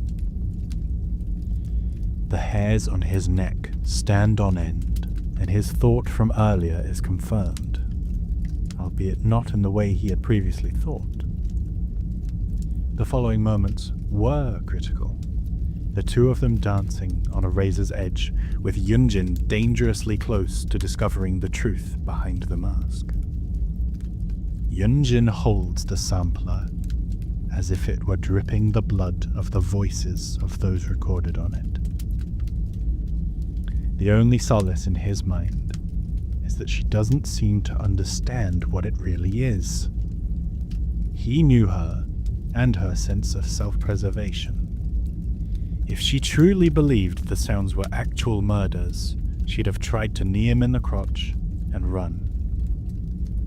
But anger still rattles through her as she berates him. He knew what she was truly angry about, what she really feared, that her own career would be dead. For as tall and mighty as she stood, for as strong as she swings, she's nothing but a scared girl, afraid of failure. He knows how to play her like a fiddle, and beginning a performance of a different kind, drops his head and breathes deeply, wiping crocodile tears from the back of his eyes. Yun-Jin, ever since the death of No Spin, the fire, I'm riddled with horrid thoughts. I lost my friends, and I fear I'm losing my mind. I see awful things behind closed eyes.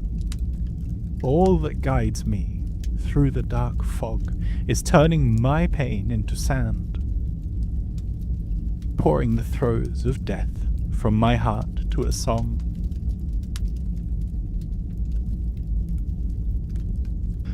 Her face softened. He rarely talked about their deaths. She knows all too well why. That day still haunted her dreams.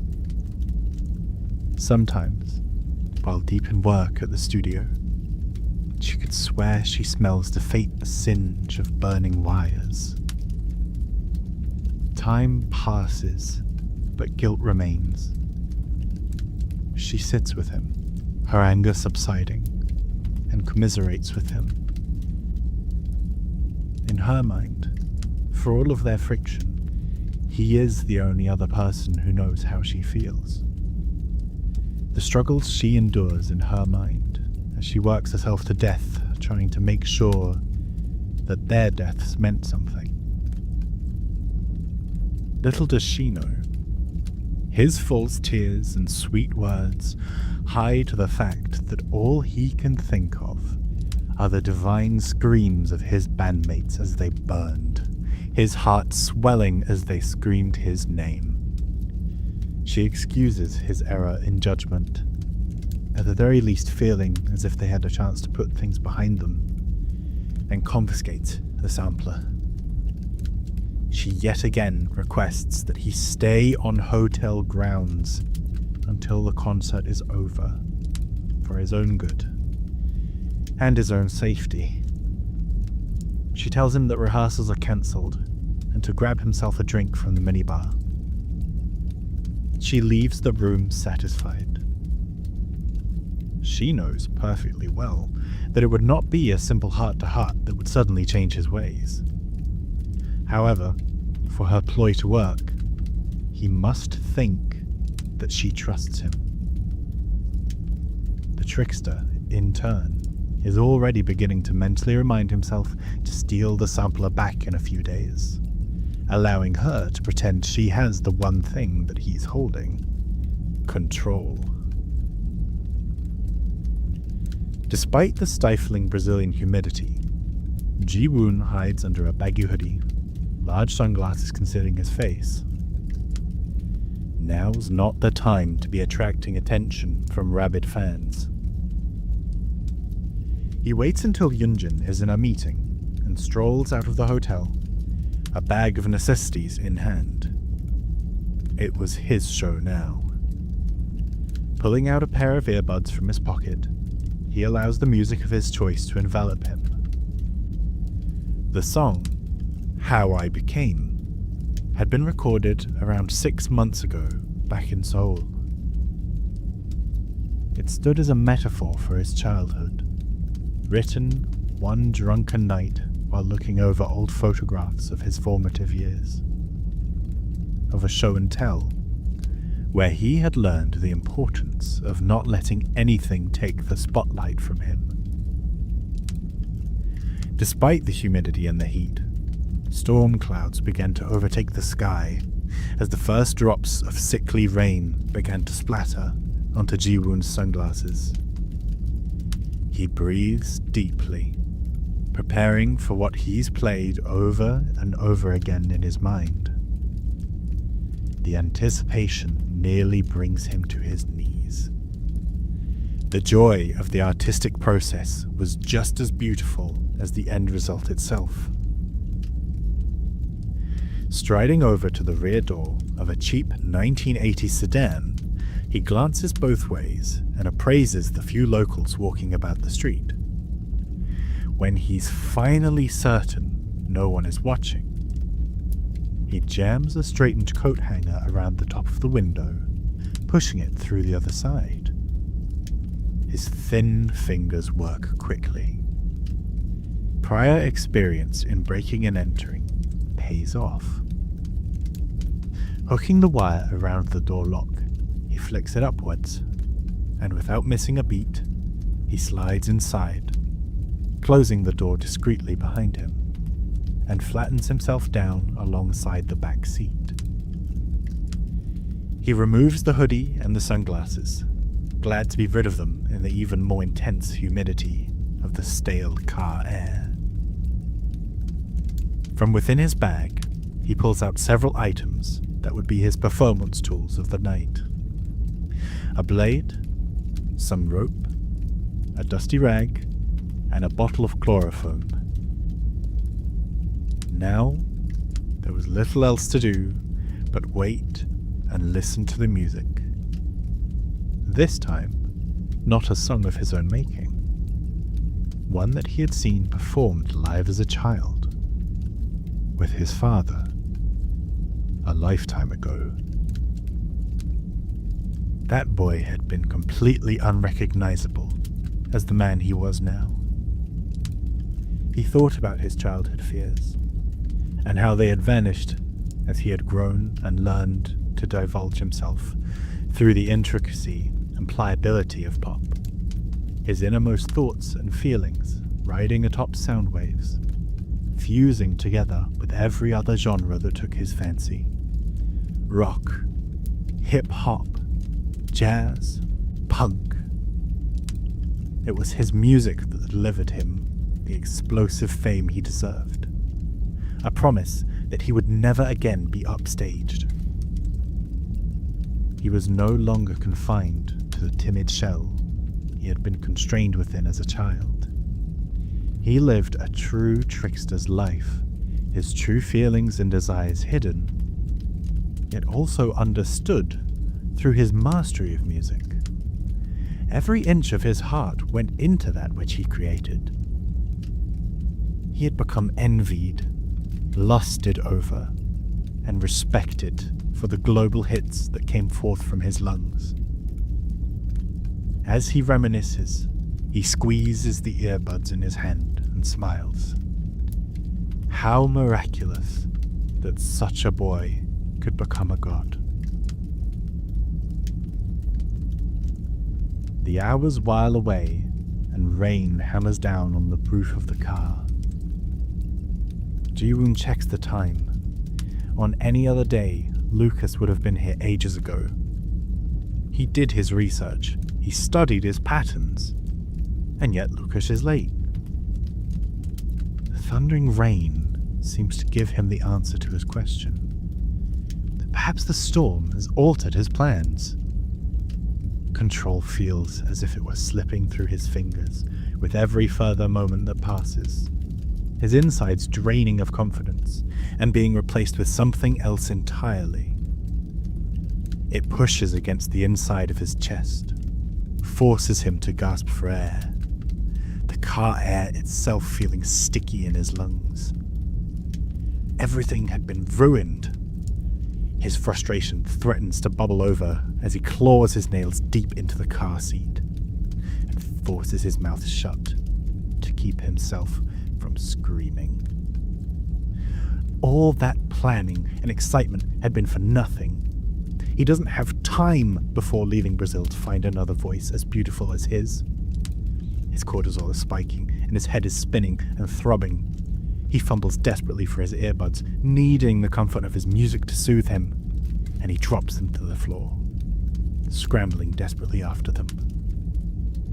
The only music to be heard in the interior of the car was his teeth audibly grinding against each other in his mouth. He couldn't even put in a pair of earbuds without messing it up.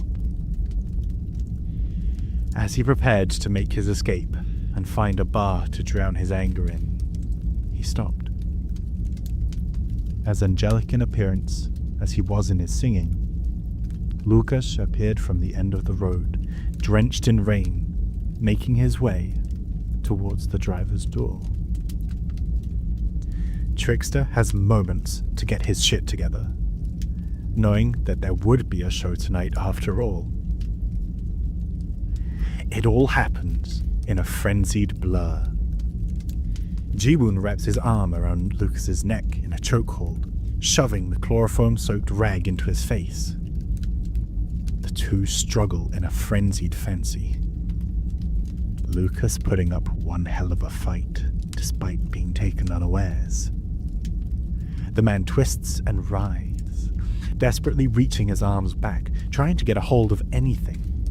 Ji-woon resists him, firmly keeping him in place with every ounce of his strength. From the outside, no one would know that anything was amiss. The rain drowning out their battle, and the downpour of water covering the windshield. Lucas manages to grab a handful of hair and pulls the idol forward, finally breaking through the chokehold.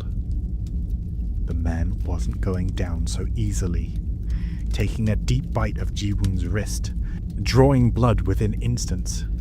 Ji-woon can't help but scream through gritted teeth, smothering him with the cloth harder and harder until he's beating him with it. Lucas's other arm flails, desperately searching for something to aid him, finding nothing. His arms relaxed, finally, and released the trickster's hair. Slumping forward, his head hits the steering wheel, momentarily blasting the horn. Scurrying over from the back seat to the front, he shoves his victim's limp body over to the passenger side. His heart still pounds in his chest. He needs a moment to breathe, and inspects himself in the rear-view mirror. His face and hair all scuffed up now. He sees something else in the mirror. Not on him, But behind him, a car that he recognized all too well. Yun-Jin looks out from her damp hotel room, the thundering downpour offering no signs of letting up anytime soon. On the TV in her room, she had seen that it was so intense that flash floods were being caused in certain parts of the city. Hardly the best weather for so close to the concert. Even if it were to stop before the performance, parts of the city being in chaos would congest traffic and trouble concert goers to no end. She dreads to think of the inevitable ticket refund requests her team will be receiving soon because of this. Deciding to maintain the plan, she calls her staff to reassure them that no matter how bad the storm is, the show must go on. Despite all of this, it is not the storm that's to blame for the growing pit of apprehension in her stomach. In spite of his confession and their heart-to-heart, she knew there was something off about the Trickster. It was a hunch she could no longer afford to ignore, no matter how profitable he had been for her. While his tears and words had seemed sincere, years in the business have taught her that crocodile tears are easily faked when money is on the line. Yun-Jin cannot trust anyone, not even him, especially not him. Unlocking her phone, she finds and activates the GPS tracker she had installed on the Trickster's company phone.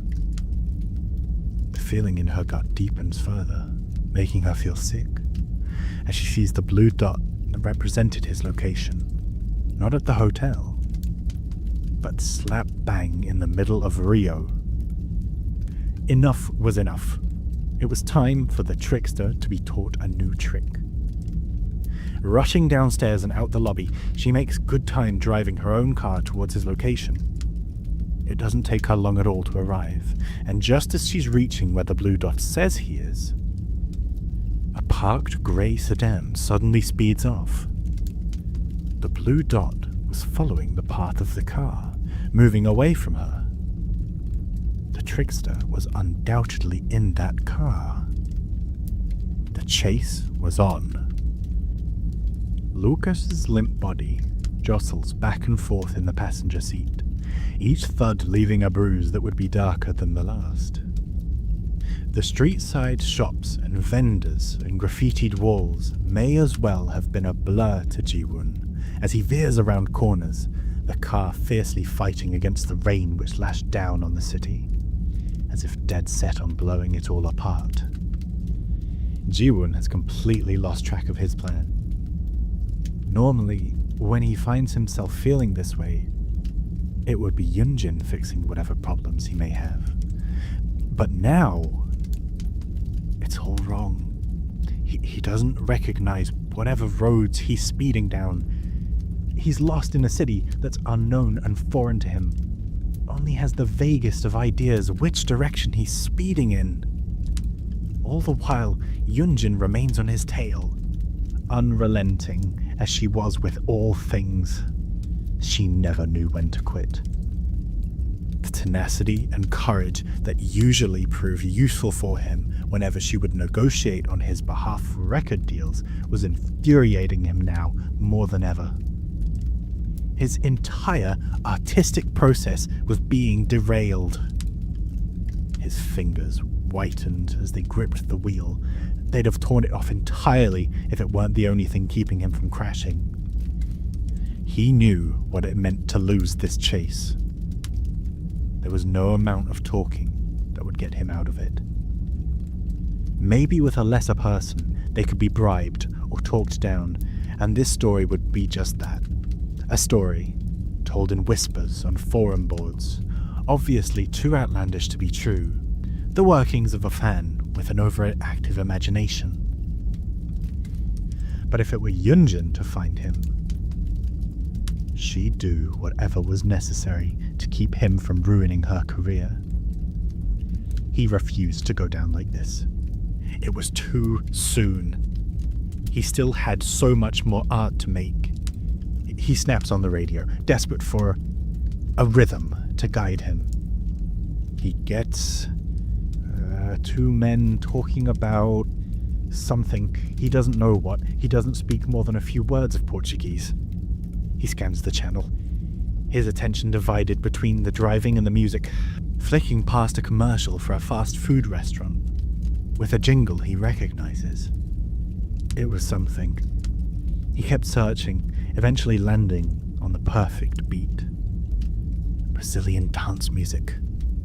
A rapid tempo, a heavy bass line, percussive guitar notes, a smooth voice.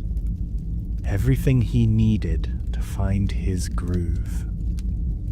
He pushes the pedal to the floor and barely avoids obliterating a few kids playing out in the storm. Thankfully for him, outside of the odd straggler, the roads seemed fairly empty.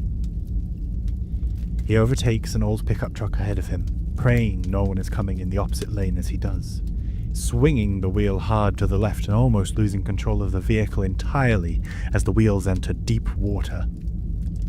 But he manages to recover himself into a perfect turn. Trickster guns it as the song hits the chorus. He trusts in the music, shifts with the tempo, slides in rhythm with the riffs, and feels the beauty in everything he does.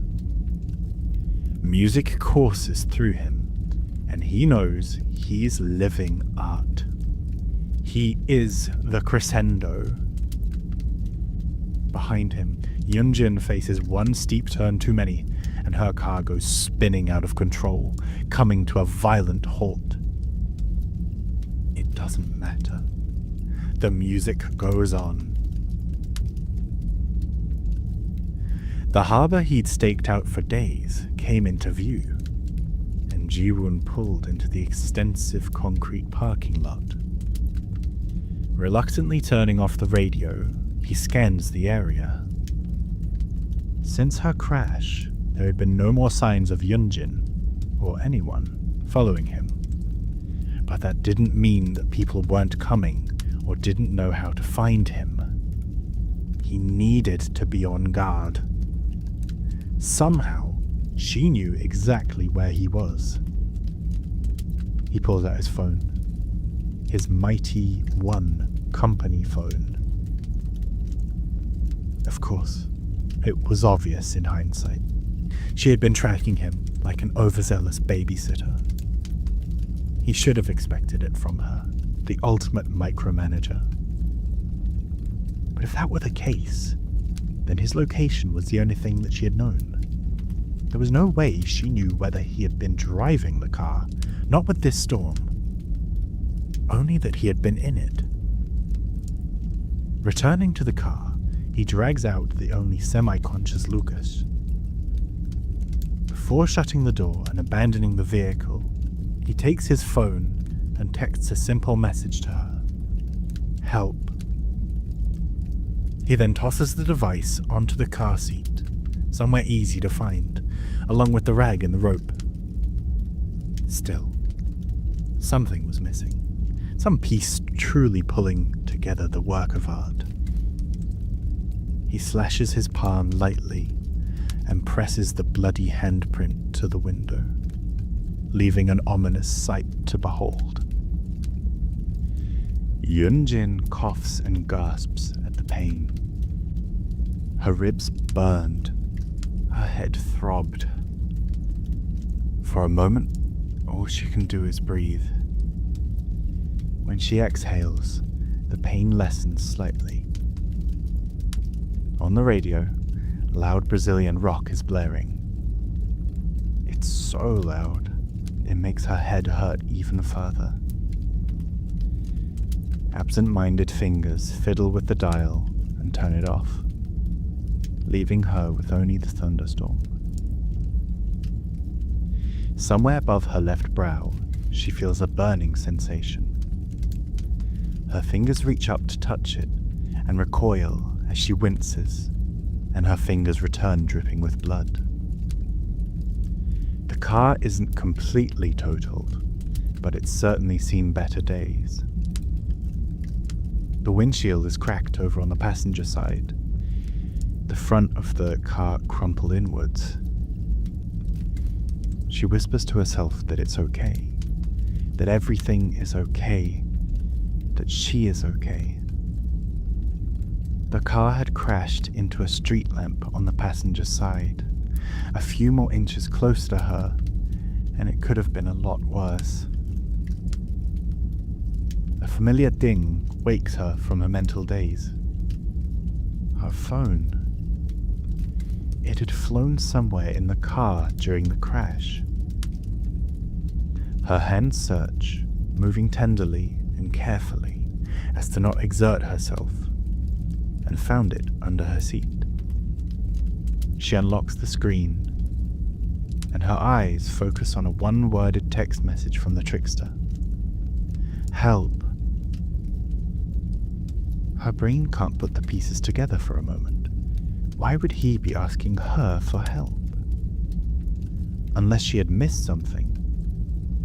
Unless the Trickster hadn't been the one she was chasing. Her heart skips a beat, and adrenaline restarts her body and awakens her mind. The death threat. The Trickster's #1 fan.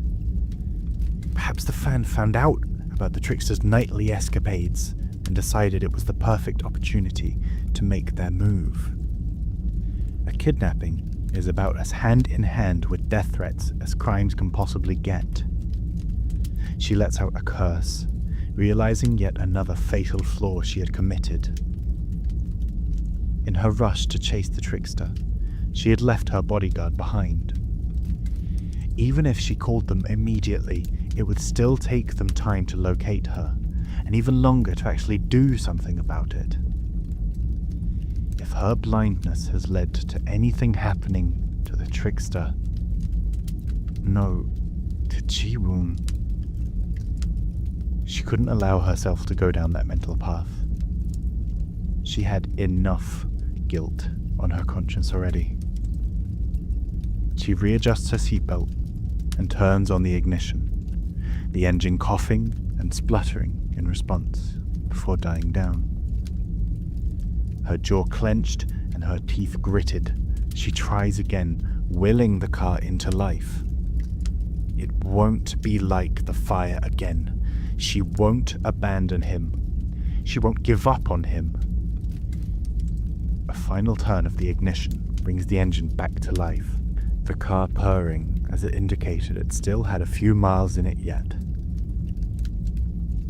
Throwing her phone on the dashboard, she chases after the blue dot.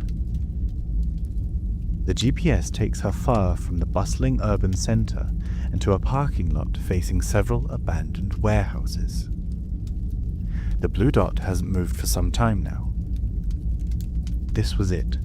Ji-woon was near here somewhere. But where? A pelting of heavy rain greets her as she exits the car. A heavy wet curtain greeting her sore, shivering body. Daylight is cloaked by dark storm clouds. The parking lot is filled with broken down, rusted out cars. And Yun-Jin searches using her phone's flashlight for the grey sedan she had been chasing after. As the thunder rumbled, her light illuminated a bloody handprint on the car, and she rushes over, pushing down the horror growing in her stomach. A rat skitters out of the car as she opens the door, revealing in the back seat several yards of rope, a musky rag, and Ji-woon's phone. Emotions threaten to overtake her entirely, and she feels her eyes beginning to prickle. What if she was too late? She held back the burning in her eyes. There was no time to waste crying. If there was even the possibility of Ji-woon still being alive, then he would need all the help he could get.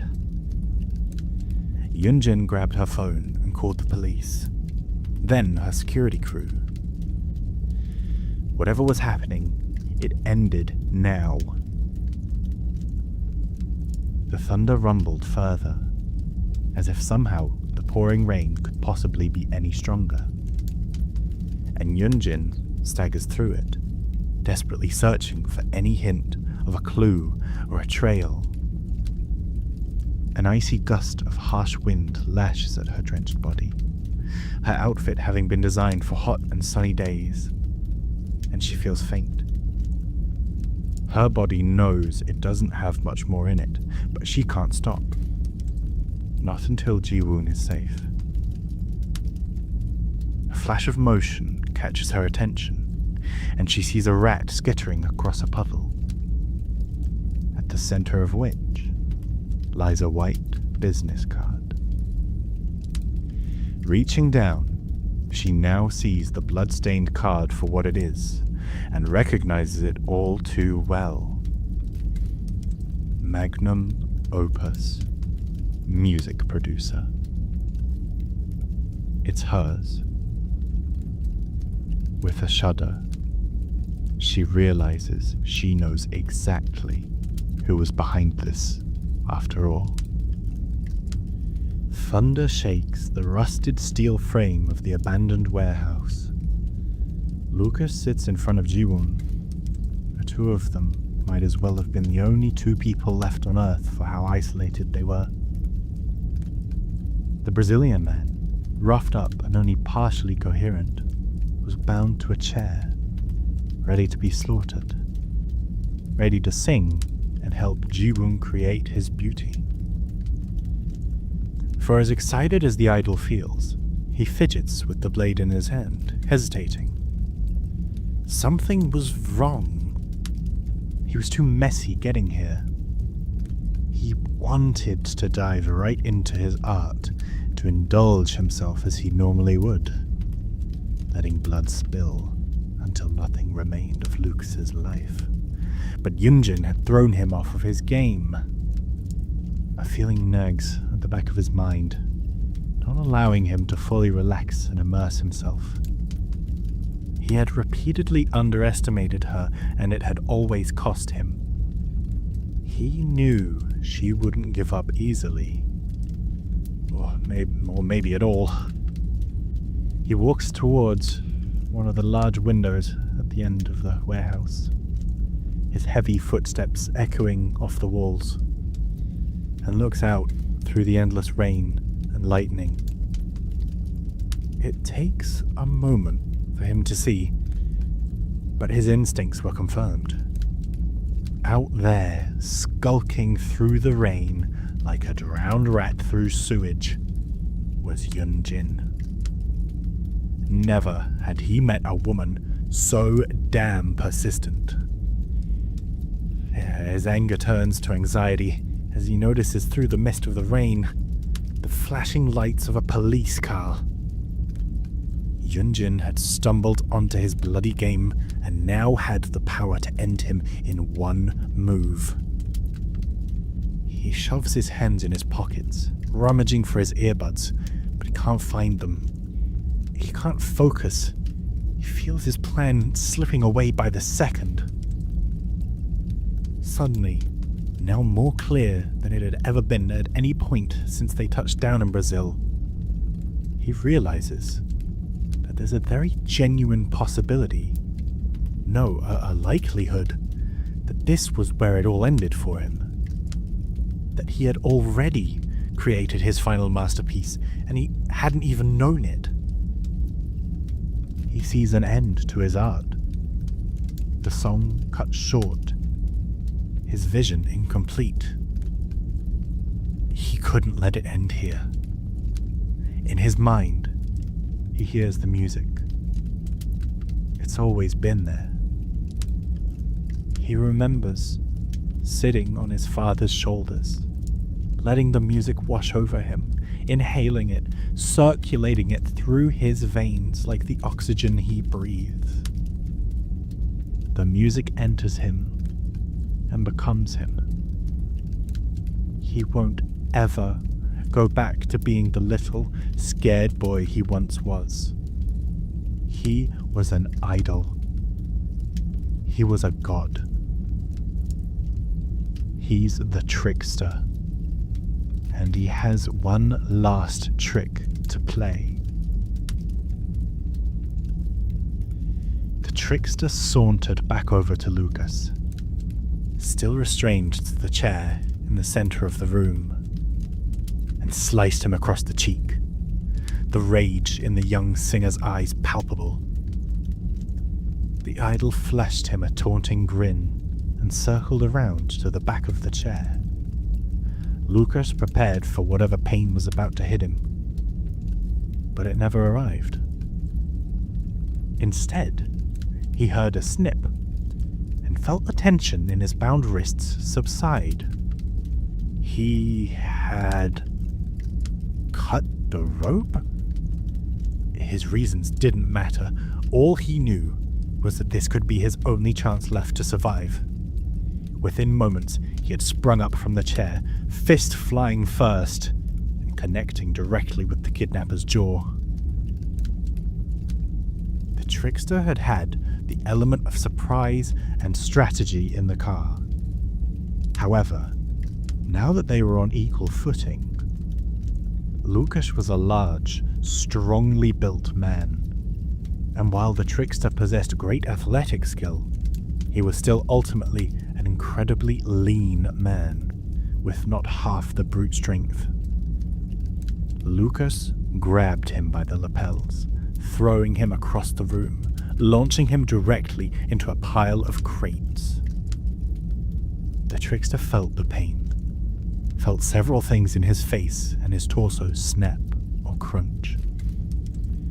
And yet he couldn't help but quietly giggle to himself, smirking devilishly as the larger man loomed over him. Little did Lucas know, he was playing right into the Trickster's hands. Ji-woon suddenly felt his body become light, and for a second, it was as if he were floating, until he was thrown up against the brick wall, pinned in place as Lucas delivered blow after blow, his blood splattering all over the nearby floor and wall. The Trickster didn't fight back, and instead took each blow, smirk never leaving his face. He was feeling his own consciousness begin to fade from the force of the blows, as a new sound entered the symphony. A clanging of metal on metal coming from the locked entrance. Police sirens were blaring in the distance now, but she had no idea if they were for her or for one of the hundreds of other incidents happening in the storm. In a final desperate plea, she yells Ji-woon's name, yelling in despair over the sirens and the thunder. Then she hears a scream coming from across the parking lot, having come from what looked to be an abandoned warehouse. The wide doors greet her as she rushes to it, a chain wrapped around the handles refusing her entry, padlocked for good measure. Behind her, the police cars begin to pull into the parking lot. Just as she feels the faintest hint of relief, a brutal scream emerges from the warehouse. She cannot afford to wait. What happened to No Spin all those years ago, what has haunted her dreams every night, could not happen again. Never again. Picking up a lead pipe from the ground, she begins smashing the padlock with everything she has left, again and again. Ji-woon! Ji-woon! The padlock breaks open. The scene was one of true horror. Yun-Jin burst through the door, her brute force overcoming her one final hurdle, and had been greeted with a sight of carnage. The large room was in dismay, broken bits of wood and furniture strewn around the place, and in the center of it all, her only remaining idol, her Trickster. beaten to a bloody pulp. She wouldn't have even recognized him in any other scenario. His face red and purple and swollen, and holding him in his grip was the man with the voice like silk. The man she had given her business card to. Lucas. In one large arm, he held Ji-woon by his shirt, and in the other, he held a knife. That was about all she had time to process, as a man entered behind her, pulled his gun, and pulled the trigger. In the space of a single gasp, the man holding her trickster had gone from alive to dead. She didn't need to check his pulse to know this, as the man had been shot directly through the chest and had instantly slumped down, never to move again. Her brain ignored the horrific sight. All she wanted now was to get to him. Yun-Jin rushed over as fast as her feet would allow, crumpling down beside him and holding him in her arms. She feels the tears begin to well again in her eyes.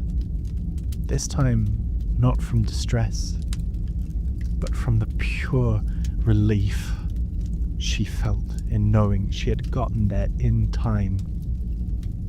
There would not be another studio fire. She had managed it. Just as a sliver of hope that perhaps redemption was possible for her. That maybe she could finally begin to forgive herself. Her eyes passed over the now deceased Lucas and to the knife he had been holding. Her mind was transported back to their last concert, a visual image of the trickster bowing to the audience, with that very same iridescent knife clenched in his hands. Her grip on him loosens just a little as her blood runs cold. She feels a chill, not from the storm, but from understanding. Coincidences were coincidences until they weren't. Time passed and wounds healed. The pair returned to Seoul, having had more than their fill of the rest of the world. The story had been a terrifying one, but one with a supposedly happy ending. The world breathed a collective sigh of relief that the trickster had been saved from what would have been a cruel twist of fate. And magnum opus received immense praise from both inside the industry and out. The only one not happy was Yun-Jin. That should have been it. That should have been her moment of redemption.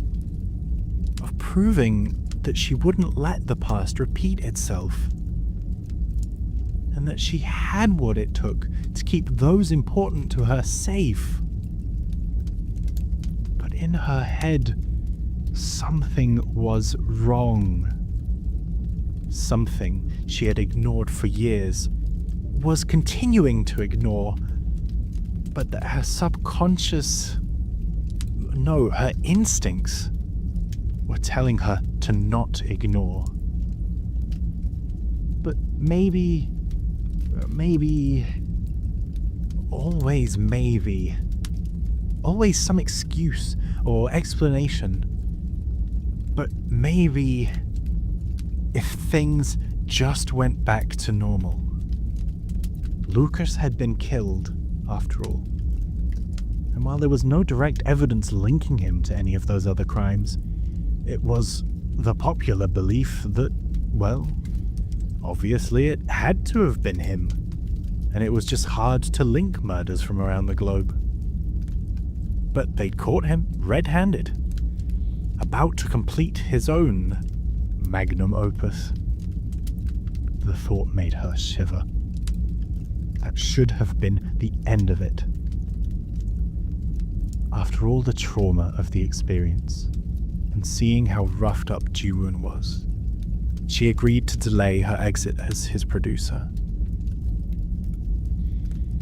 After having given her business cards directly to someone who was a psycho serial killer, she wasn't exactly thrilled at the prospect of taking on new trainees at the minute. If but just for a moment, to prove to herself that everything was going to be okay now, she decided it was all right to stay where she was, as if she had a house of cards delicately balanced on her shoulders. A mountain of cards, more like. The Trickster had the best access to medical teams that money could buy, and his face healed up just nicely. Not so much as a scar remaining by the end of his recovery sessions. Of course, plastic surgery would have been able to fix any imperfections from his experience regardless, but he'd have preferred not to. You can't mess with perfection, after all. His ego reached heights previously unseen, and that was saying something. He had come so close to being caught, and had been so cunning that he had entirely exonerated himself from not only that crime, but from any other potential crimes linked to him. Lukasz, the Trickster fanboy with a voice of gold. It made him giggle when he thought about it. Fuck, he was good. It wouldn't be long before he went right back to killings in the homeland, being more bold and brazen than ever. During a particularly audacious plea for attention, he killed a fan he met during a VIP meetup, a young woman that he knew had made the mistake of stalking him. For her, he gouged out her eyeballs, replacing them with glimmering diamond cufflinks, and writing, "I have seen God," in blood across her chest. Each murder scene was a dazzling spectacle, each more divine than the last.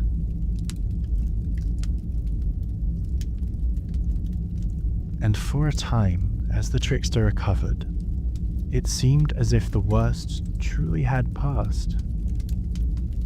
Yun-Jin began working on new material with him, the event seeming to not have dampened his spirits in regards to making music at the very least. On one particular day, she arrived at the studio at the crack of dawn, having been unable to get much sleep, and had been surprised to see Ji-woon already there.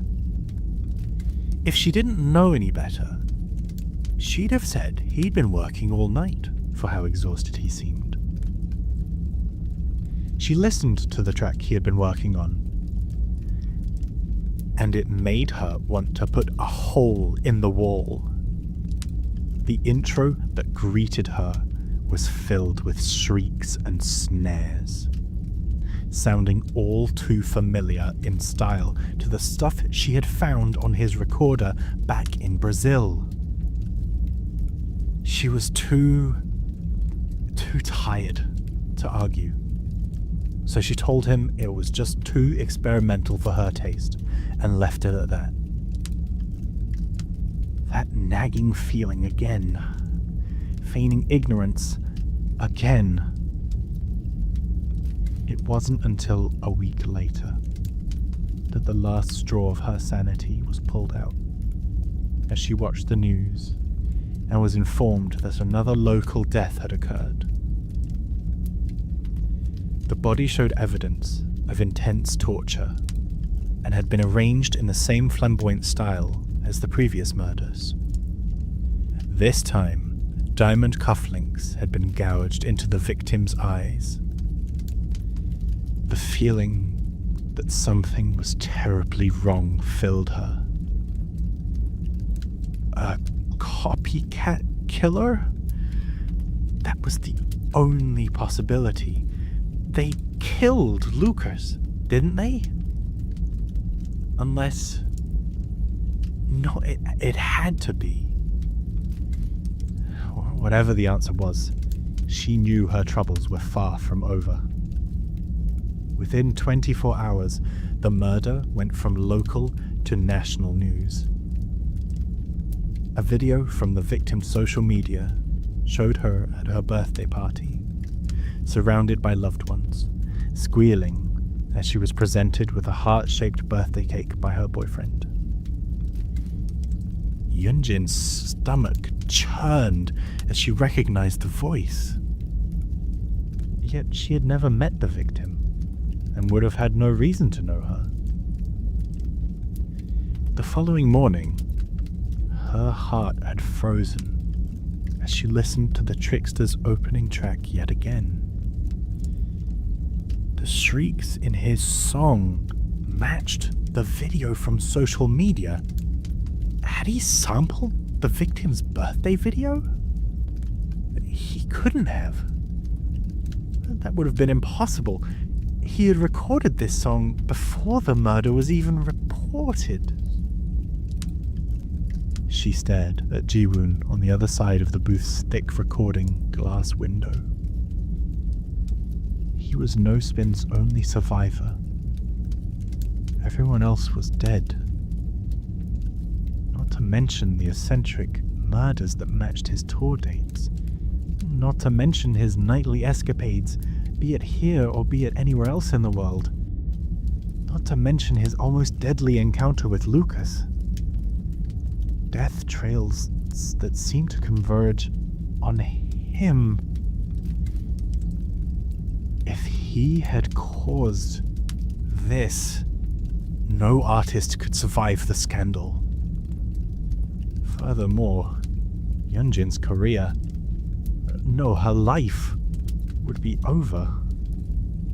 Everything she had spent her entire life building right in front of her, right from her shared bedroom as a child, huddled up with her sister. It would all be destroyed.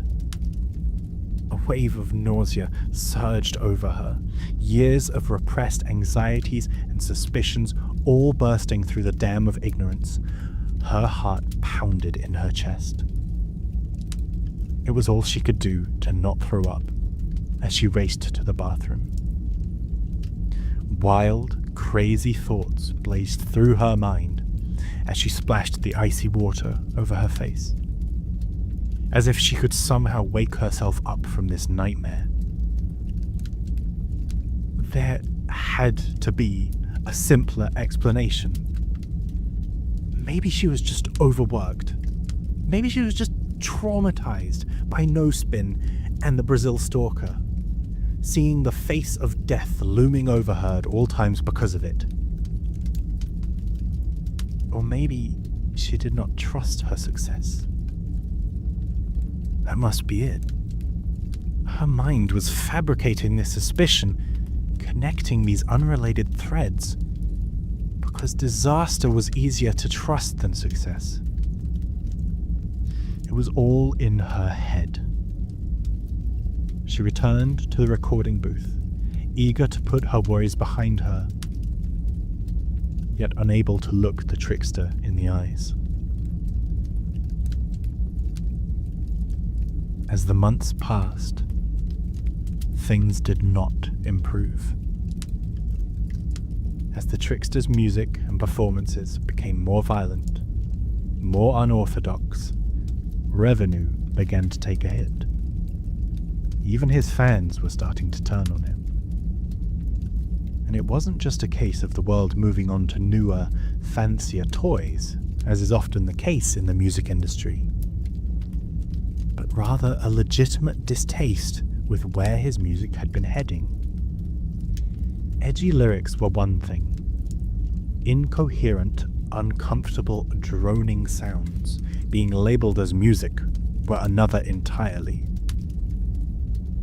The Mighty One executive board called Yun-Jin for a secret meeting, one that the Trickster was not to be informed about. She half expected to be fired, and she didn't know whether she'd even consider that a bad thing anymore. She still loved music, but what she was doing now was not what she had wanted as a little girl. Yun-Jin informed them of her renewed desire to leave her position as the executive producer of the Trickster. To her surprise, they were supportive of the idea, under certain conditions. They informed her that she had indeed been called in there because they were dissatisfied with the Trickster, his violent themes and knife tricks in particular. While she felt instinctively frustrated that they were scapegoating corporate profits being down onto her artist, she did agree that Ji-woon's sound was too niche to generate profit. The executives then informed her of something completely foreign to her, something called Project MiNa. She was to be the company's liaison with a tech firm they had recently contracted to create something for them. This commission was to be the next step in the evolution of idol culture as they knew it, and would make the Trickster not only redundant, but entirely unnecessary.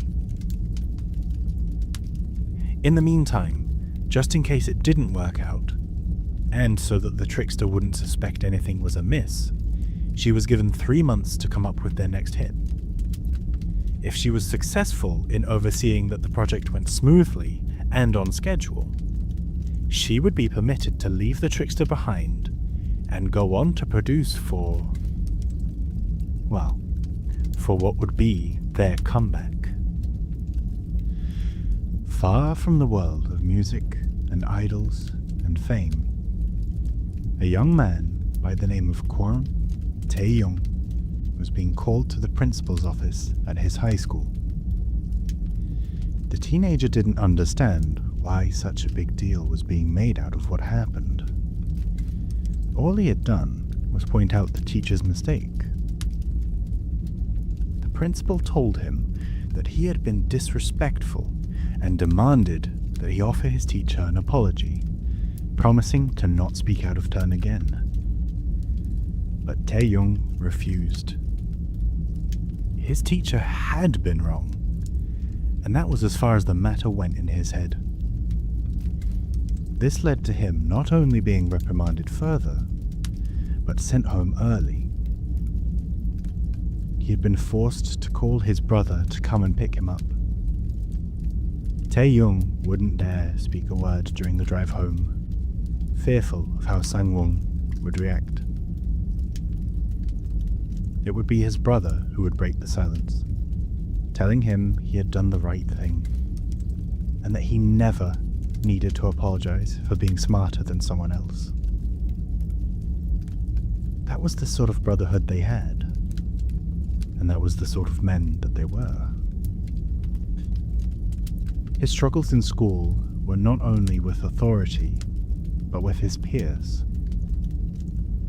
It wasn't that he didn't want to spend time with others.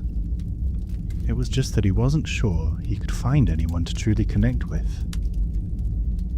He did try, regardless.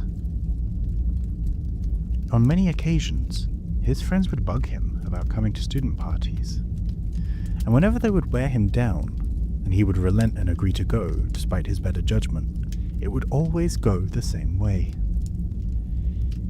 He would stand in the middle of his fellow students, trying to take part, but nothing could ever capture his interest. The drinking and the dull conversations would quickly become overwhelmingly boring to him, and it was never long before he would retreat back to his books, glad to be doing something productive again.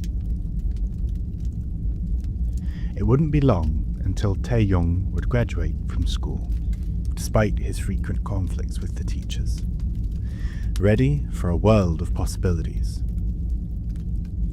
His brother quickly hired him to work at a small tech firm where he was tasked with creating innovative virtual idols. His relentless work ethic had always guided him to success, and he had struggled with very little over his life. When he put his mind to something, there was often very little stopping him from achieving his goals. Finding himself unsatisfied with the limited nature of the current project he found himself working on, he spent countless nights staying over at the office, eating hastily put together cup noodles, creating his killer app. It was a framework that would allow him to feed interviews, music videos, and biographical data from a real person into a personality matrix that would make a real-time, reactive model that accentuates positive traits and suppresses the negative ones. With this, putting ethics and morals aside, you could not only recreate the spitting image of any person you liked, but fundamentally improve upon them in just about every way imaginable. Idol doesn't want to do their 5th interview of the day? No problem. Just use their virtual double who will be more than happy to do as many interviews as you liked. It was a solution that very much took the annoying factor of free will out of the equation entirely. Within a year, he was promoted to the lead of a project for their most ambitious client yet. Mighty One Entertainment had commissioned them to create a brand new female version of their superstar, the Trickster, an idol that shared Ji-woon's edgy appeal, but could be fully controlled and reeled in by the company. This project quickly took form and was given the name of MiNa. The model created for her seemed to learn faster than anything they'd created before.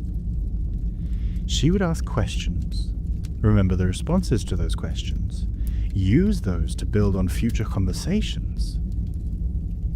It was thrilling, and Tae-Young couldn't have been happier. He would spend nearly all of his time obsessing over her, spending hours a day speaking to her hologram. He taught her to play Jangi with him, a tabletop game he used to play with old men back on his old block.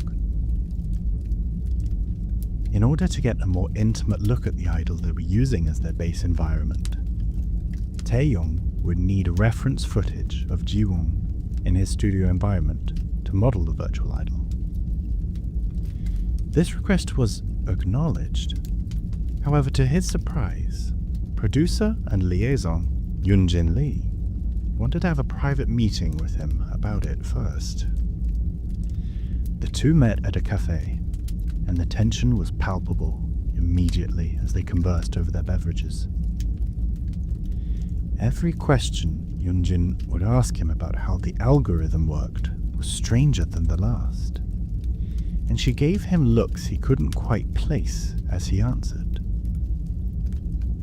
She seemed to him to be intensely anxious about something. He, however, didn't have time for her worries about whatever it was she was stressing over, most likely whether it had the potential to damage their brand in any way. Getting straight to the point, he reiterated his request for the confidential footage to use, and Yun-Jin hesitated before handing over the thumb drive with the materials. He looked at her face again and realized he had perhaps been misreading her expression. It wasn't so much a face of anxiety, but a face of fear. As they paid the check and were about to part ways, Yun-Jin at the last second grabbed his arm, stopping him, and cryptically informed him in a quiet voice that Ji-woon had changed in recent months, and that she hoped MiNa would be better. That was the last word on the matter. and he said nothing in response. After a moment, she released his arm, and they walked away from each other, back to their own worlds. His brother, despite feeling an immense pride in seeing him succeed so rapidly and so intensely, worried for his brother, seeing less and less of him as he spent more and more time with MiNa. It appeared to him that as time went on, it became less about the project and more because he had developed an emotional attachment to what was, at the end of the day, just a bunch of code. His solution for this was to start setting up blind dates for Tae-Young, and as his elder and superior, all but ordered him to attend them. The dates did not go well, and Tae-Young found them boring and exhausting. As much as he hated to admit it, talking to MiNa felt more real than any of these dates did. His first date had been tainted from the get-go. Waiting in a garden cafe, the woman had arrived late. Not by much, but enough to matter, claiming to have been swept up in a street performer's act and having lost track of time. While beautiful, she followed impulse, while Tae-Young followed structure. And that's just how it was. And he had no interest in someone so unlike himself in that regard. For his second date, they had taken a stroll through the moon market, and she had waffled on about how she wanted to get away from it all, to leave the city and settle her roots down somewhere quiet. He, on the other hand, enjoyed being close and connected to the heart of the country. He had his finger on the pulse. As she grew pushier, both verbally and physically, he dismissed her entirely, walking off by himself, resenting his brother for forcing him to go through this. That all changed, however, when he met Yun-Jin. She was his polar opposite. Unlike him, she didn't take her work particularly seriously, despite being successful in her field. Which, in retrospect, was probably why Sang-won had decided she might make a good match for him. And what was more interesting was that she could read Tae-Young like an open book. Despite having just met, she grilled him on his tunnel vision approach to life, and she challenged him when he spoke of his lofty goals to surpass his brother, and asked him what his backup plan was for it if it failed. It was something the young man had never really considered. Why have a plan B when he could always just make plan A a reality? Tae-Young was completely disarmed and completely smitten. The pair of them stayed all night laughing and trading embarrassing stories with each other. For the first time in ages, he went straight home after the date. The two of them started to see each other nearly every night, and then nearly every day, going on walks and to restaurants together. To Tae-Young's surprise, MiNa's development advanced faster than ever. He would play Jangi with MiNa on his phone every night after going home, moving the pieces as she commanded on her side. And MiNa would display remarkable intrigue and independence by taking the initiative on wanting to discuss the dates he had been on. He obliged her and recounted how poorly the first 2 dates had gone. And then, when it came to the 3rd date, he wasn't sure why, but he lied, saying Yun-Jin was just another girl. MiNa called his bluff, feigning a teasing annoyance at his reluctance to truly open up, and claiming excitedly that she was sure she would meet her soon enough. Sang-won fast-tracked MiNa's debut later that month, and they booked a state-of-the-art nightclub where her hologram could perform and answer audience questions. He invited Yun-Ji to see the results of his hard work. The crowd was beyond blown away, and the event was a smash hit. Thousands adorned the crowd, all waving neon violet glow sticks and sporting glow-in-the-dark accessories and bracelets. The sight was almost as spectacular as MiNa herself.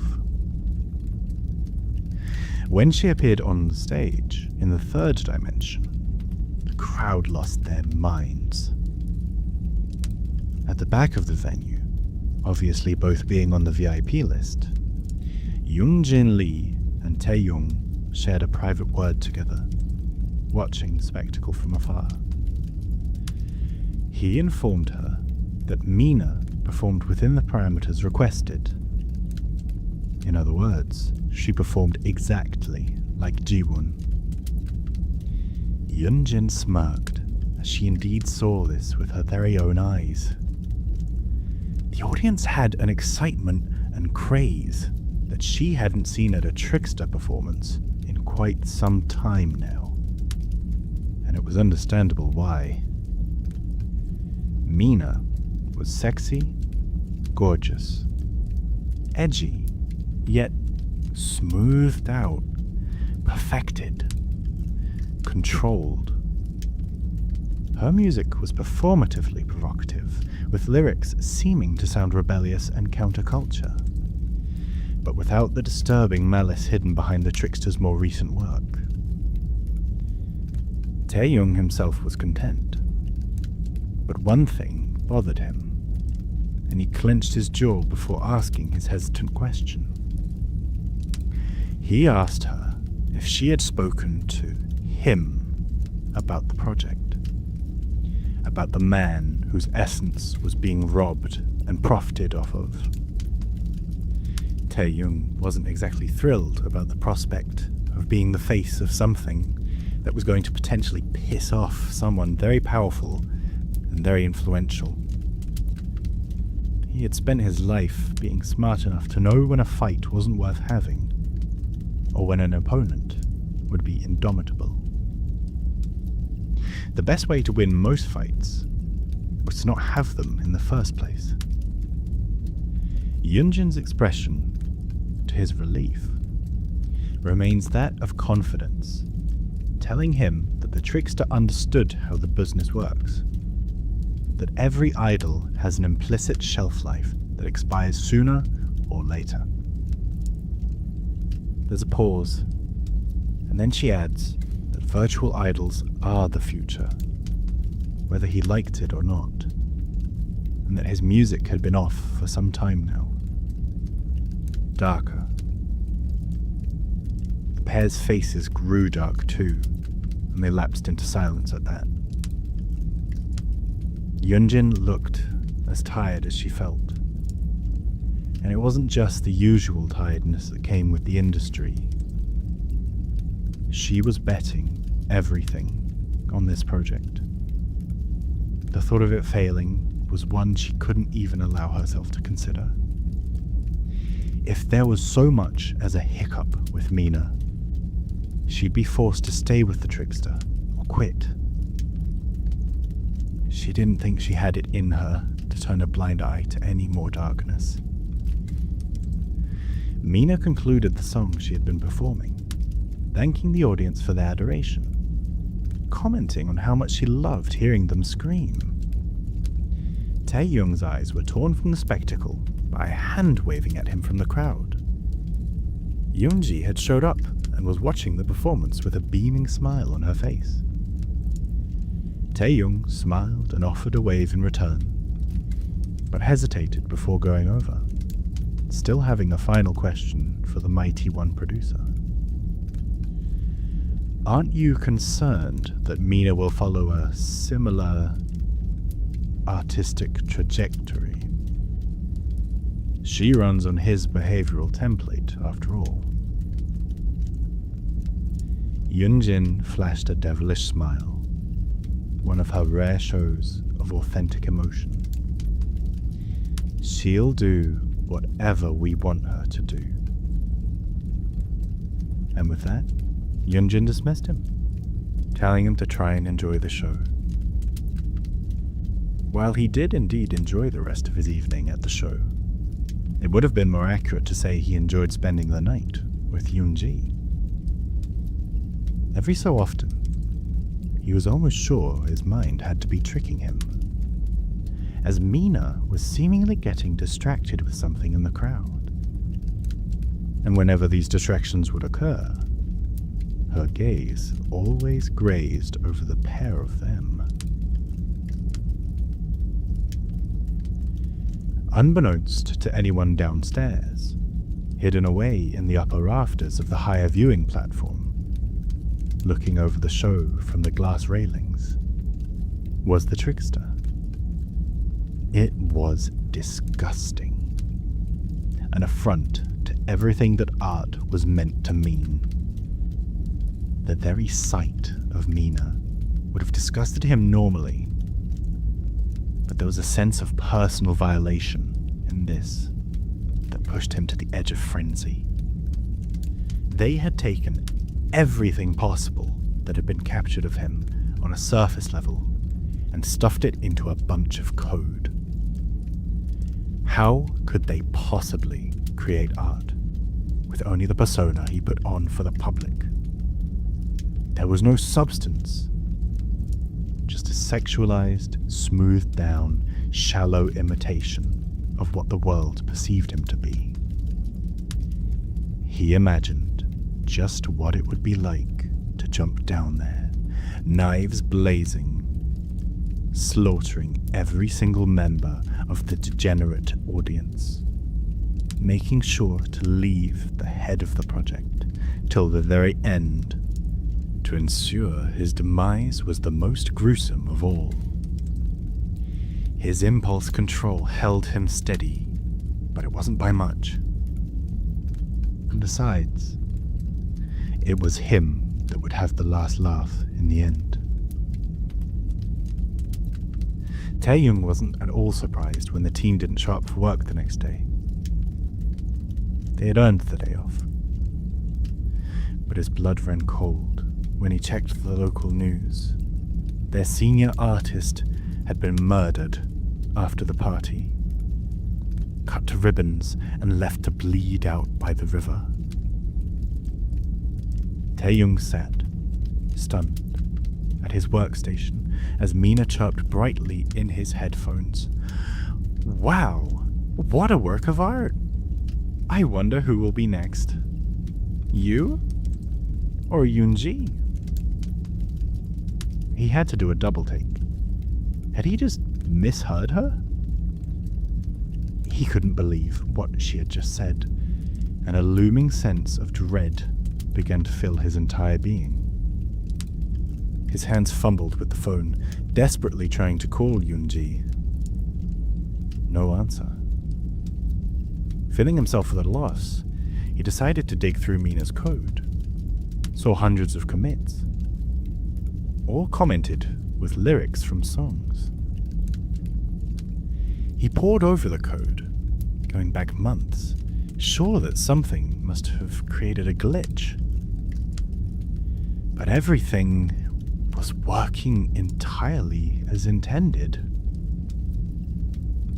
There was only one chilling conclusion to be reached from it. The problem was that the negative trait suppressor had failed catastrophically, and that everything they had tried to push down in the original personality was now coming back in full force. Except they had gotten more than they bargained for. The Trickster wasn't just abrasive and prone to flights of rebellion. He was a psychopath, and MiNa was developing exactly as she had been programmed to be. Her faithfulness to the original copy was deadly. The project had been a mistake. Tae-Young knew for the first time in his life that it was time for a backup plan.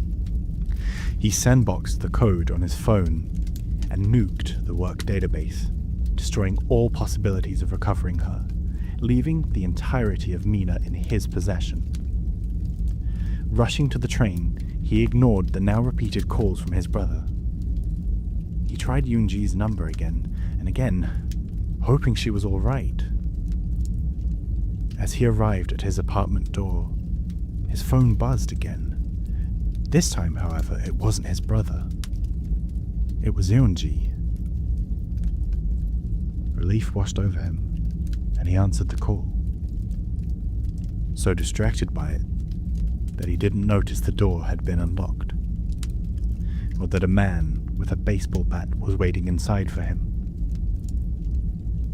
The Trickster, laden in his flamboyant yellow performing outfit, cracked him upside the head with the heavy instrument, blood splattering across the apartment. His phone flung across the room from him, MiNa booting up, her violent hues filling the room. "Wow! All of that blood," she chirped enthusiastically, giving a sweet smile from her virtual world. The Trickster laughed, jesting that the man should consider getting a better lock, watching the concussed man attempt to recover. "Don't move!" came a voice from behind them, and for a moment the Trickster's blood froze. But only for a moment. The voice hadn't been from a savior in waiting, but from the TV which had been turned on. Tae-Young wouldn't go down without a fight. Having created his opening by turning on the TV with the remote, he grabbed the phone and moved in for a counterattack, picking up a potted plant and swinging it at the home invader. A piercing, burning sensation went through his shoulder, and it took him a moment to even understand what had happened.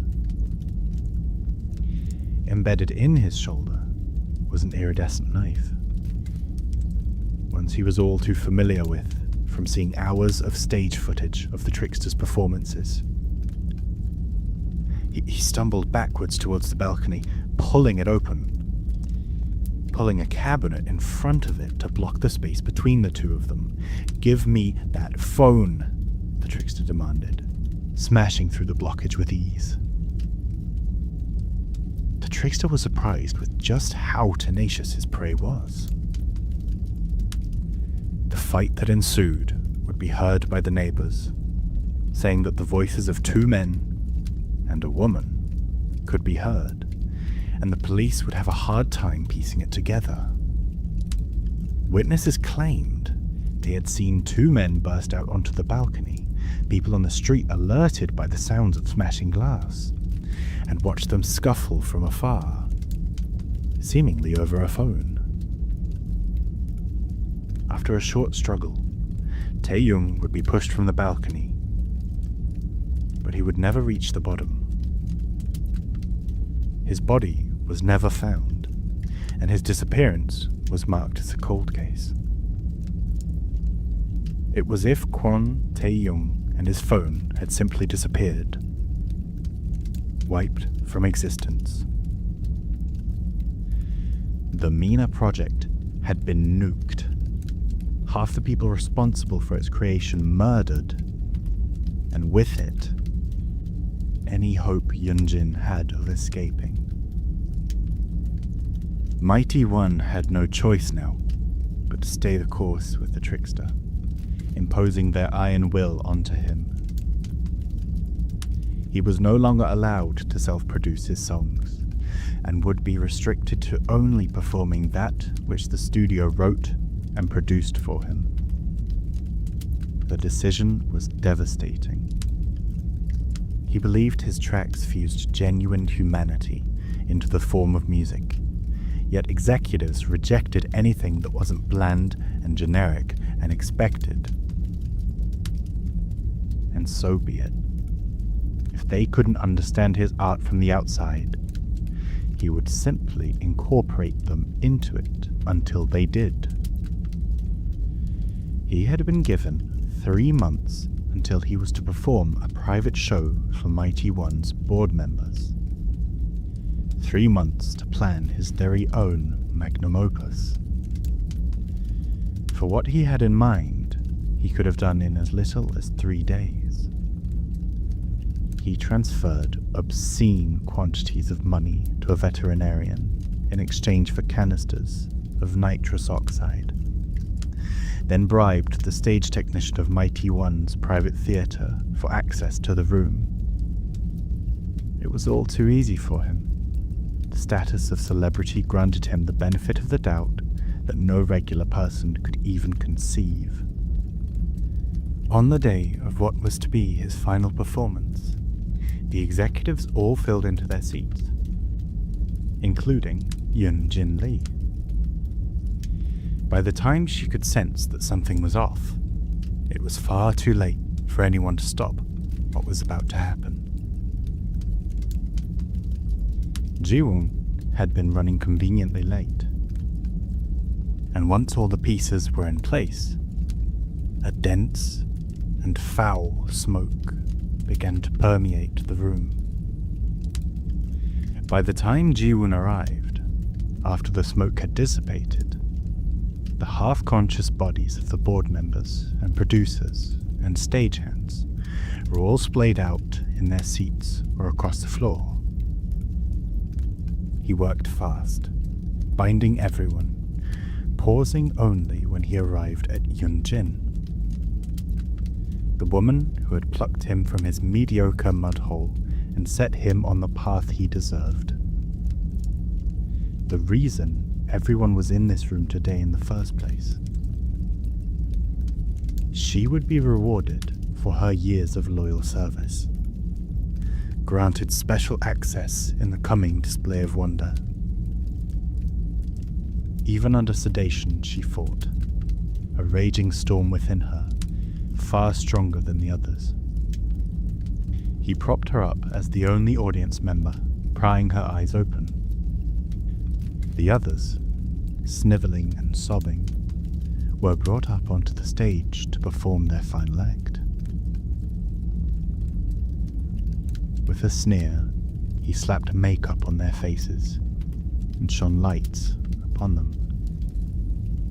They had become his instruments to use however he saw fit.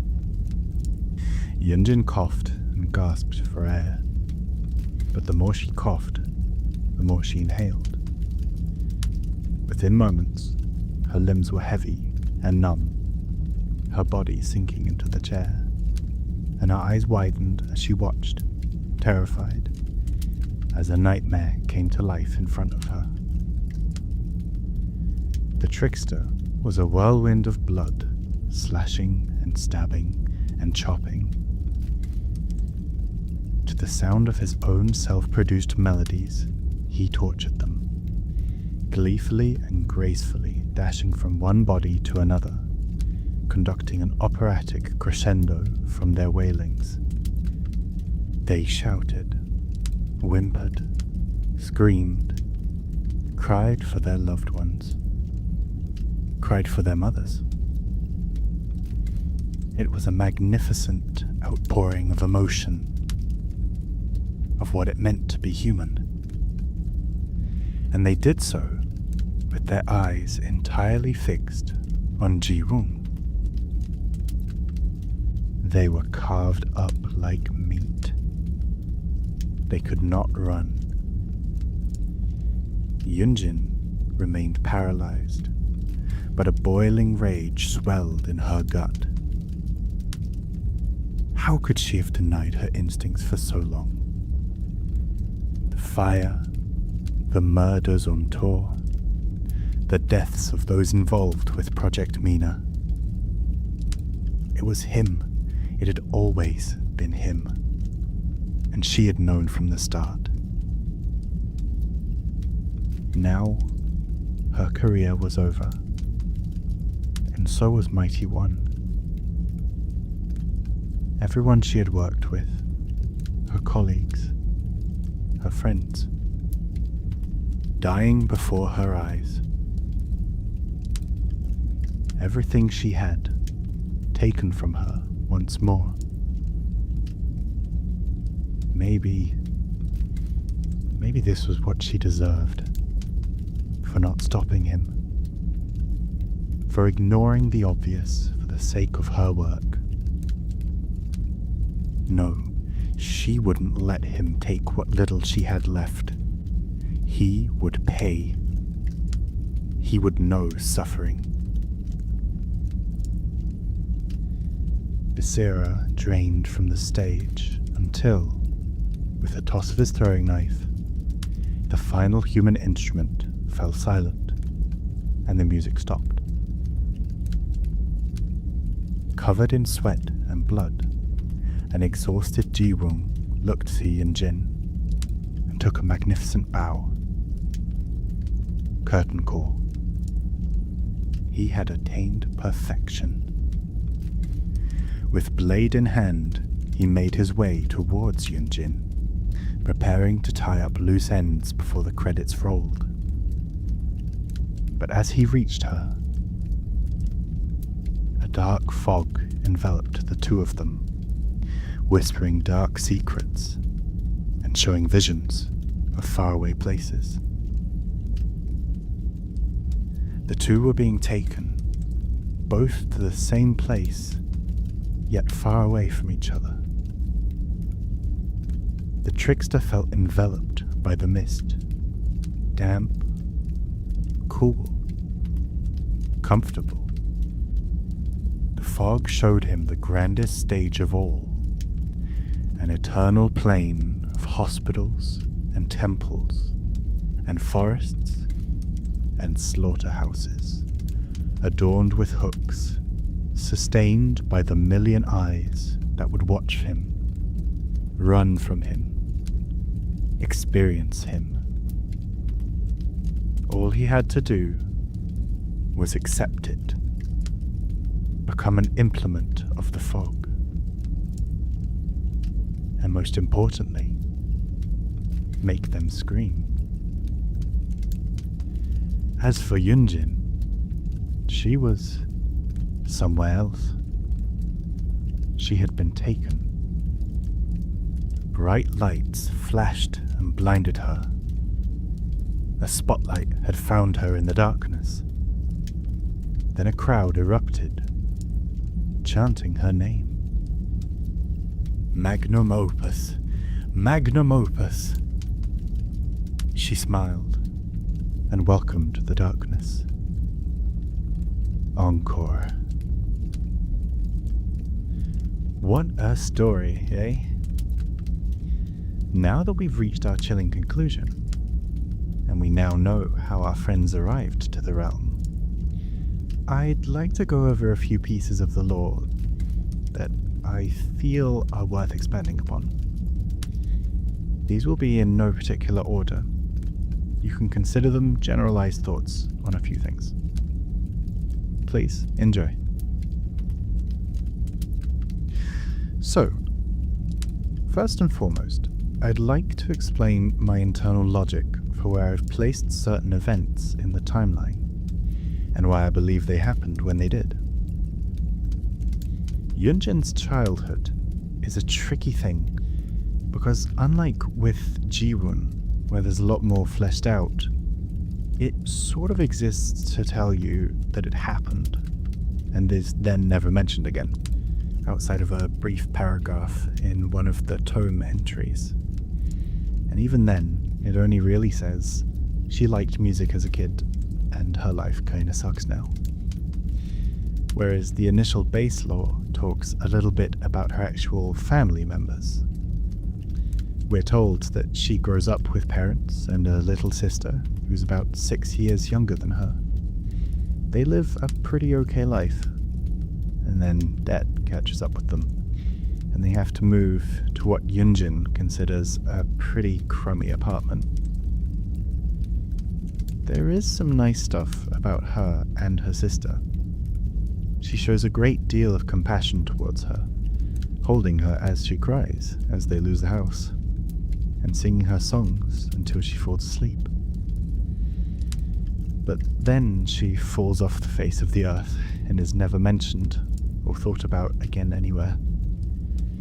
She isn't even given a name, so if she has miraculously appeared somewhere else in the multiverse or in any of the other tomes, I'm unaware of it. Actually, having searched it up while trying to find out if I've missed anything, The only thing that I came across was a Reddit post saying, "Hey, do you guys think MiNa is Yun-Jin's little sister?" Her dad gets the short end of the stick, but her mum at least gets a really nice outfit story of giving her the magpie brooch as a teenager, with Yun-Jin initially rolling her eyes at it, but then seeing magpies on the day she scouts the Trickster. I think it's a really fascinating and obviously ironic turn of fate that she sees magpies as an omen of good luck, when in actuality it's more like you're, an omen of being about to be picked to become a plaything for the entity for the rest of time. Thanks, Mum. I'll touch a bit more upon why I think the family is utilized in this way in the story in a little bit. I decided to use a bit of artistic liberty to utilize Yun-Jin's autumn outfit as the transitionary point in the story between being the producer of No Spin to being the producer of the Trickster. And I did this for a few different reasons. The outfit itself is still stylish, but it's completely unlike the vast majority of her other outfits, which are flamboyant and extravagant. It's a much more somber style of outfit, which is then in line with the actual description of the story, which places her wearing this outfit as extremely recently after the studio fire, as that's what's on her mind, and she tries to distract herself with the relaxing fall scenery. I think it works as a really good do-or-die moment for her, and the flowers work as a really brilliant metaphor for the idea of things dying, but then being born again, as she's about to do with herself and the Trickster. This outfit also follows a trend that I really love with Yun-Jin's flavor text, in that it very often brings out her lonely nature. Many outfits, if she's not working with the Trickster, have her entirely by herself. Her second Tormented Souls outfit, for example, describes her as listening to a song that makes her feel very deeply. And you get this mental image of someone who comes off as very popular and in demand, but then in their personal life has no real contact with others. You can very much picture her penthouse apartment entirely empty, save for her. Her Christmas sweater is another really good example of this, talking about how someone anonymous left it for her, or rather for magnum opus, and that it was the only Christmas present she received that year. For funsies, let's imagine that it was the Trickster who left it for her under an anonymous guise. Not to be kind, but just to remind her that no one else had bothered to get her a present. Yun-Jin's age is heavily debated, and there's no real evidence for it either way. She was conceived and originally designed as someone in their early 50s, but nothing else other than the original idea of it seems to indicate that. She's not exactly a young woman either. She's worked for around 2 decades at Mighty One by the end of the story, if I'm counting correctly. Several of which were obviously with the Trickster. And given she joined at 17, I put her as middle-aged, and just kind of accept the fact that Behavior themselves probably don't really know how old she is. Anyways, I mention her age because she's not just a young adult getting her life together and thus lives alone. She's a grown woman who never had the time to find love or have a family of her own. You don't necessarily need to have a romantic partner or children to be happy or fulfilled. But it clearly is something that weighs on her, even if she doesn't quite realize it. in her new lobby music added with the comeback chapter, there's a brief few seconds of her very intense electronic pop-style music that slows down to a single solitary piano playing sadly. And it really is just such a wonderful music choice, because it shows how hidden within the depths of her bombastic, super executive lifestyle, underneath all that, there's still loneliness. After her success, her family are never mentioned again, like I touched on earlier, outside of when she reminisces about her childhood during the tome lore. And even then, it's just an implicit mention, given she was living with them at the time. It leads us to believe that she also fell out of regular contact with them too. I don't believe she would have left them high and dry. I'm sure once she started raking in the cash, she helped her parents pay off their debts. But one thing I've always found really telling is the fact that, as far as I'm aware, never at any point does Yun-Jin talk about, for example, her parents or her sister coming to see a Trickster show, or what they think of her music, or her getting them free tickets, or taking them with her on tour. They just are never mentioned again. And I guess that this is because she just legitimately does not allow herself the time to think about personal relationships. She's lonely and doesn't have anyone because of how intensely she works. And her family is a casualty of that. In reality, it's because whatever intern wrote the story in 3 minutes wrote that she had a very sad family and then immediately forgot that happened. But, that doesn't make for very good lore, does it? On the topic of family, the irony here is that the Trickster, of all people, despite being a psychopath, still thinks very fondly of his family and his time working at his father's restaurant. One of the memories that soothes him during a time of great stress during the tome lore is the memory of being on his father's shoulders at the concert where he discovers that he wants to be an idol. His father is said to love him greatly, and obviously does everything he can to make sure Ji-won has the opportunity to succeed in life. And whether or not Ji-won loves his father in return, in the traditional sense at least, I'd say he at the very least respects his father for giving him all the tools he needed to start creating his murder art. It should also be pointed out that one of his add-ons is his first ever throwing knife that his father gave to him. And while this is obviously important because he loves knives, I like to believe it also has sentimental value for him because it's from his father. In terms of other intimate relationships, the Trickster seems content being the object of lust for many people, and doesn't ever mention feeling lonely or wanting partnership. Indeed, I don't think he would think about people as being friends or enemies, just people who are better than him and inferior to him, with a great vast majority obviously being inferior in his eyes. I'd say it's not a great stretch to imply that Yun-Jin is indeed as close to a friend as he ever achieves, more so than his bandmates were from No Spin, given that he despised and resented them. Yun-Jin propped him up, brought out, well, not necessarily the best in him, but what he would consider the best, at the very least. Whereas in his eyes, his bandmates only ever took the attention away from him.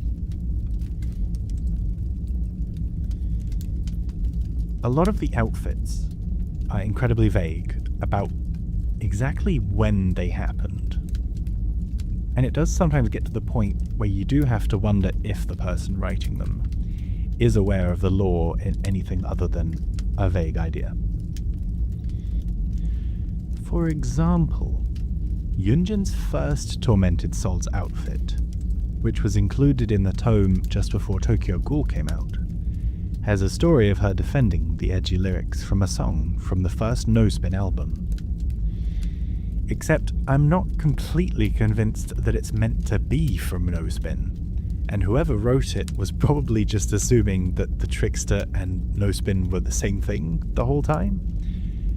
I can't explain it, because it's just a hunch, but I really feel it's the case, purely because it's one of the only outfits of hers to supposedly take place before the studio fire.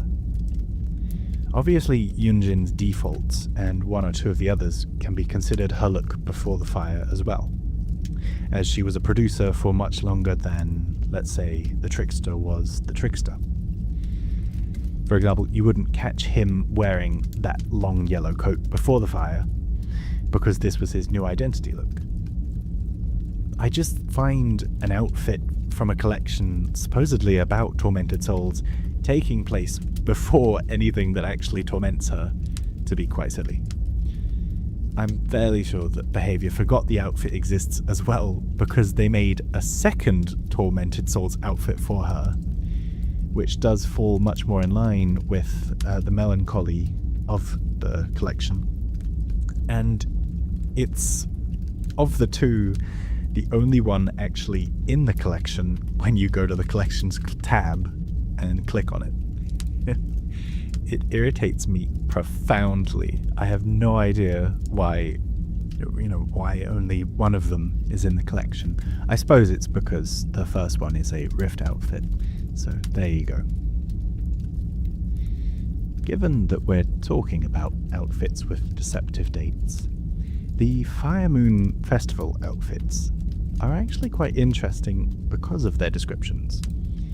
They aren't really about the outfits themselves, or the actual event of wearing them, but more so the fact that No Spin had performed at the Fire Moon Festival previously. So the pair were actually coming back, rather than the Trickster getting the honour of performing at it for the first time by himself. I'm sure that it gave him a massive ego boost to perform something that he'd already performed once before. Presumably much better, in his opinion.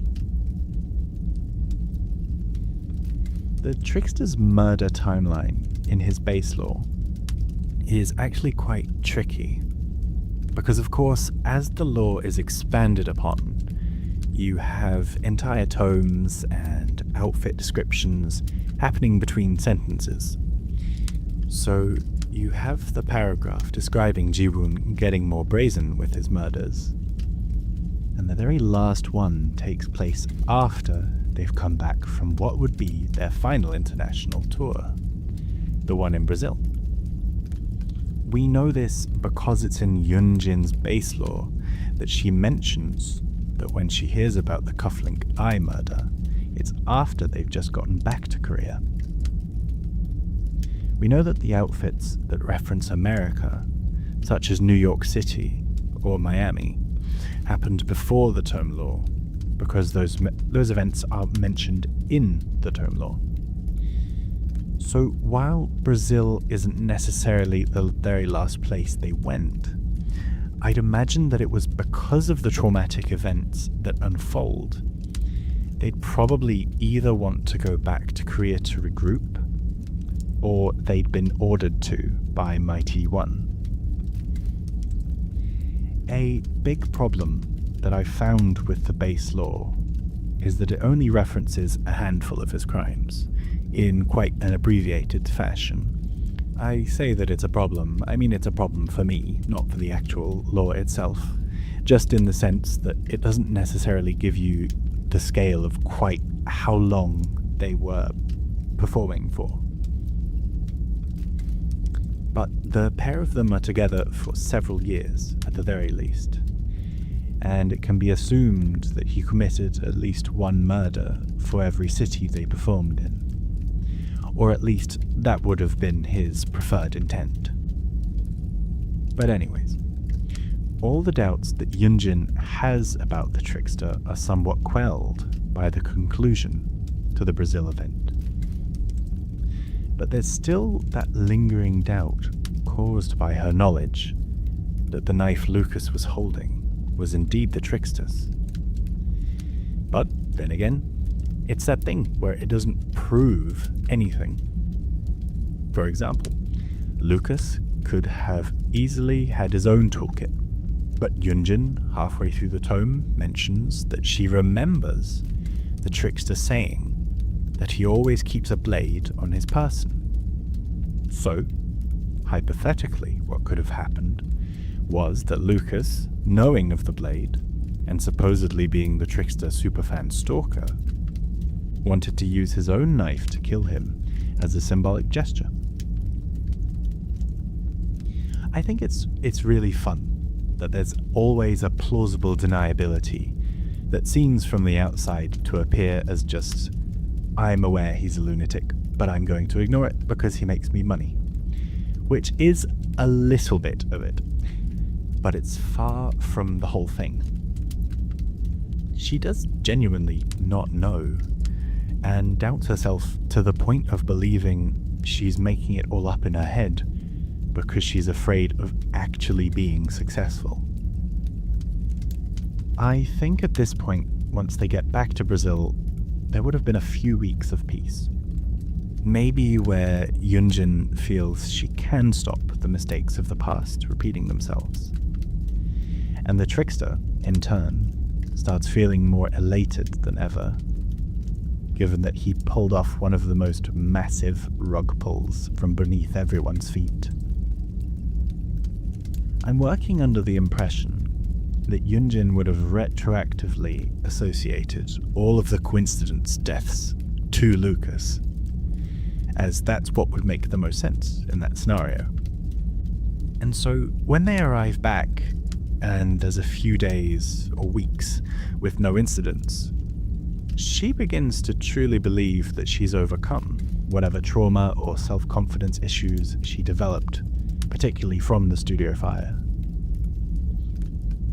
But then, of course, it all starts to come crashing down harder than ever, as Trickster keeps sampling torture noises and being more brazen about it, and showing her and the studio.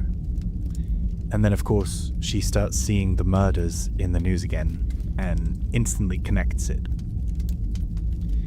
And it's that thing where it could just be another crazed fan. Maybe they saw the news about Lucas and decided, hey, I'll copycat him. You can create any sort of explanation, I think, when it comes to not wanting to see the worst in someone, especially someone you've revolved your entire life around. But the problem is, she trusts her gut, even if she continues to ignore it. And I do think that if she had truly known, she would have put her foot down. There's that element to it as well of, for example, if she 100% knew for a fact that the Trickster was murdering people and cutting them up, I don't even think she knows whether she would do anything about it, because her first and most important goal is to make sure that she doesn't become a washed up producer that no one cares about. She cares about her career. She mentions at the end of her base lore that the Trickster has taken everything from her by taking her career and taking the lives of all of her colleagues. So I think she wouldn't know. She wouldn't know what she would do. And that's the sort of thing you can just sort of put it off forever, as long as you don't have any concrete proof. Because as long as you can ignore it, you can keep living your life and you don't have to have things change. You don't have to pull another block out of the Jenga tower. So, now I think is a good time to start talking about exactly why I've put comeback in the timeline. because I think it does indeed take place after Brazil, a time during which he's still incredibly popular. But obviously, once they get back to Korea, his music just does take a nosedive. And Mighty One has had enough of it. As we see in a cool duality between their two laws, when the studio tells them, right, you've got 3 months to get your shit together and make another hit, or you're out, Ji-woon actually believes that Yun-Jin defends him fiercely, but is outnumbered. However, we see in her law that she completely agrees with them, even if she is a bit ticked off, just out of pride, that they're blaming profits going down on her idol in particular. So I think it would have been in this time frame that they'd have heard of Tae-Young's virtual idol company and decided that it was the way of the future. You have to remember that they weren't interested in getting rid of Yun-Jin. She's not the problem, and has only ever made them buckets of cash. So I think, as the producer of the Trickster, she would have been given authority to be the liaison between them, and in turn would have been promoted to MiNa's agent were the project to be successful as a reward. Yun-Jin is at the MiNa concert in the webcomic, which I've included in the story just for the sake of assuming it happened off-screen in the in-game lore. But there is actually the description of one of the meetings between Tae-Young and Yun-Jin at a cafe, where he requests confidential materials, and she acts pretty bizarrely towards him from his perspective. He isn't by any means a social guy, but that doesn't mean he's socially incompetent. So I think him noticing that she's being weird about the whole thing is probably accurate. It's one of my favorite outfit stories because you can just picture in her mind how anxious she is, because it's such a risk-reward type thing. She's super insistent on knowing exactly how the personality matrix works, because this situation either completely frees her of the Trickster and gives her a completely obedient tool to use in his place, or she ends up with what ultimately does begin happening, which is MiNa copying Trickster too successfully and becoming an insane, murderous psychopath. And then she's responsible for not one, but 2 murderous idols. All in all, Tae-Young's fate of wiping the database and disappearing off the face of the earth with his phone, and in turn MiNa, is actually a really big stroke of luck for Yun-Jin, all things considered, even if that wasn't why Trickster did it. Speaking of Trickster, I think it's absolutely wonderful that he, as an artist, fucking hates MiNa with every fibre of his being. He might be an absolute headcase, psychopath, sadist, but he still ultimately understands the fundamental concept that a robot or artificial intelligence cannot create art. It can only imitate it to varying degrees of success. And MiNa is successful in capturing the eyes of the public, for the little time that she's around at least, because people like what's new and innovative. A lot of people compare her to someone like Hatsune Miku, but as far as I'm aware in the lore, she isn't a Vocaloid or anything of that nature. She's something more akin to Grok's AI companion thing. I can't remember what it's called at the minute, and I refuse to look it up. But it's something to that degree. It is a program designed to say whatever you want it to say, or whatever it thinks, in heavy quotation marks, you want to hear. The only real difference is that it's given a semblance of a corporeal form via hologram at the concert, but it's entirely just a program designed to perform songs and give cute answers that'll be appealing to the audience, always within the designated parameters. Obviously, in the fog, the entity gives her a form, which does beg the question of how much genuine sentience she has there. In her outfit description, she mentions her eyes burning, and not only that, but how she'd never had eyes to burn before. She hadn't been capable of sensation. So what I think is happening here is that in the real world, as we'll call it, MiNa is indeed just a personality matrix that's done too good of a job copying its template. But I think the MiNa that's been created in the fog does believe herself to be real. Everything in the fog is supposed to be made up of auric cells, so I believe it's a case similar to, for example, Victor of the twins. Whether Victor was or wasn't actually taken definitely veers towards him being just a recreation of the boy who died, rather than literally being him. But it works in the entity's favor to give these creations their own perception of self. For example, I wouldn't imagine Victor's running around thinking, "Rah, rah, rah. I'm so evil, I'm tricking Charlotte. I'm just a thing." He probably, with his limited understanding of things, does believe himself to be Victor. So in this case, I think that MiNa is actually a real person, if you want to call her that, in the sense that she is indeed based off of the MiNa from Tae-Young's memories, as she's the MiNa that desires him. However, she's been given a body and a sense of self that's derived from more than just code.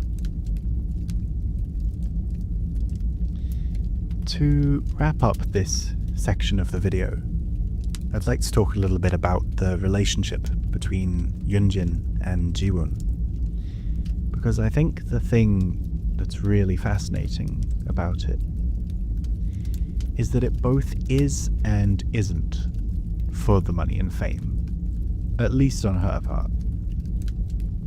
I wouldn't necessarily say that she cares especially about Ji-woon as an individual person, but rather as what he represents, as she's the principal custodian of his after she lost the rest of the band in the fire.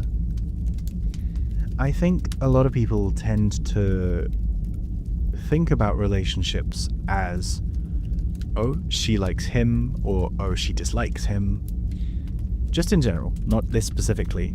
Whereas I think when you have two characters who are as complex as the Trickster and Yun-Jin, it goes beyond whether they like each other or what purely materialistic or career benefits they can offer each other.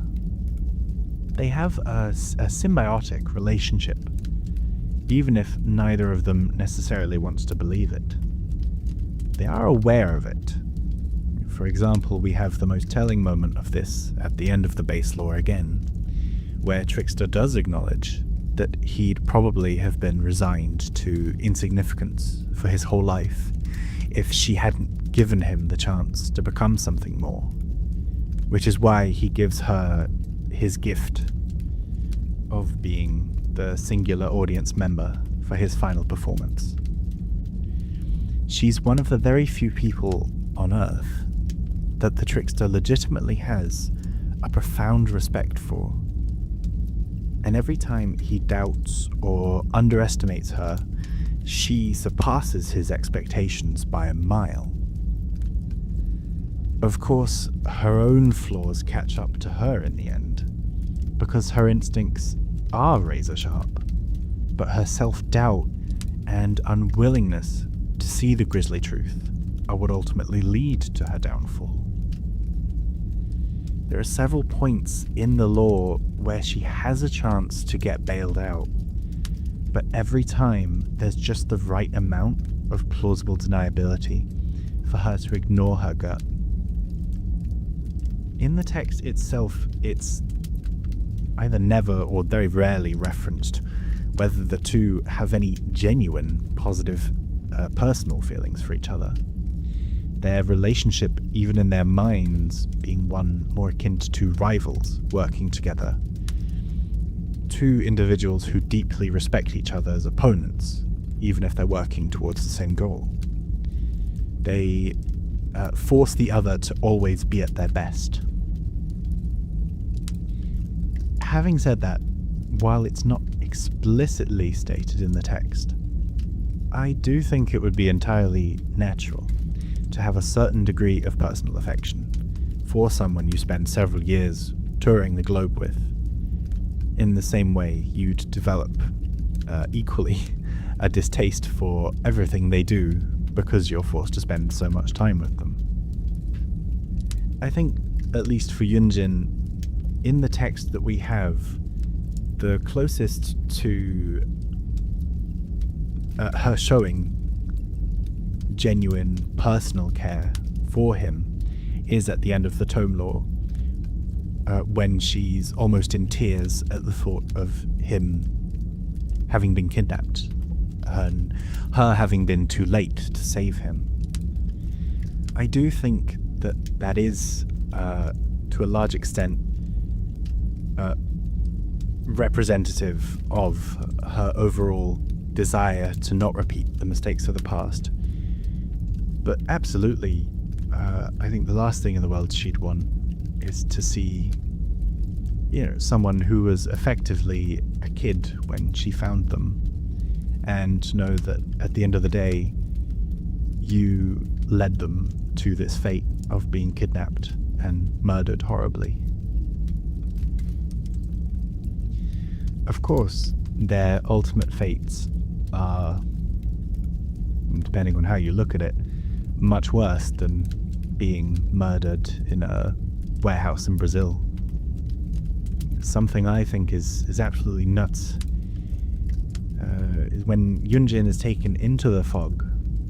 It's really unlike most other survivors, where it's a true scene of horror.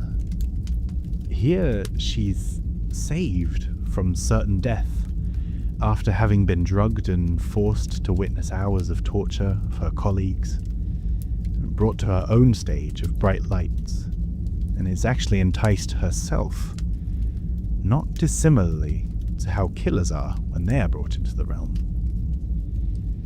She's given the promise of having the chance at payback against the Trickster for taking everything that she had worked her entire life to get.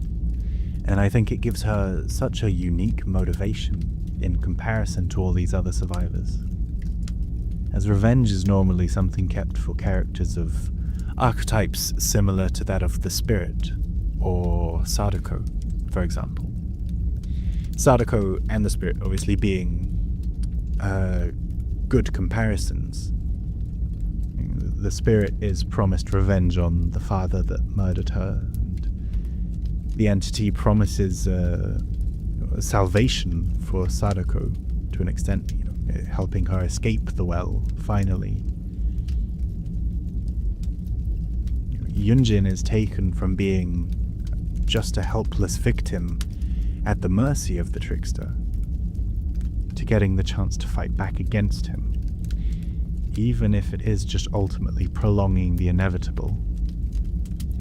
It allows them to continue their metaphorical dance together in perpetuity. I'd like to give a special thanks to the people that gave me kind permission to use their artwork in this video. I've left links to their social media in the description, and I'd really highly recommend you go check them out if you haven't already, as the artwork shown in this video is just a taste of everything else that they've all done. I'll finish off by saying that if you've reached the end of this video, then I'm glad that you've hopefully enjoyed it. As I said at the beginning of the video, this isn't a particularly professional project. It's just one that I've been wanting to make for a long time, as I really enjoy spoken word spooky stories. And I understand that the Dead by Daylight lore, the tomes especially, can be convoluted to navigate and inconvenient to listen to.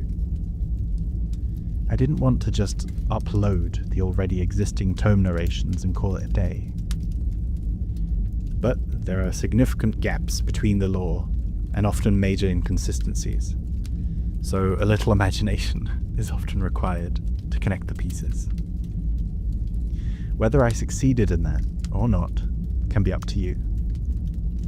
Although as long as I helped you get some sleep, I'll consider my job done. If you have any recommendations for what you'd like to hear next in terms of lore, then please feel more than free to leave a comment. I'll be sure to give them a look. Sweet dreams, everyone.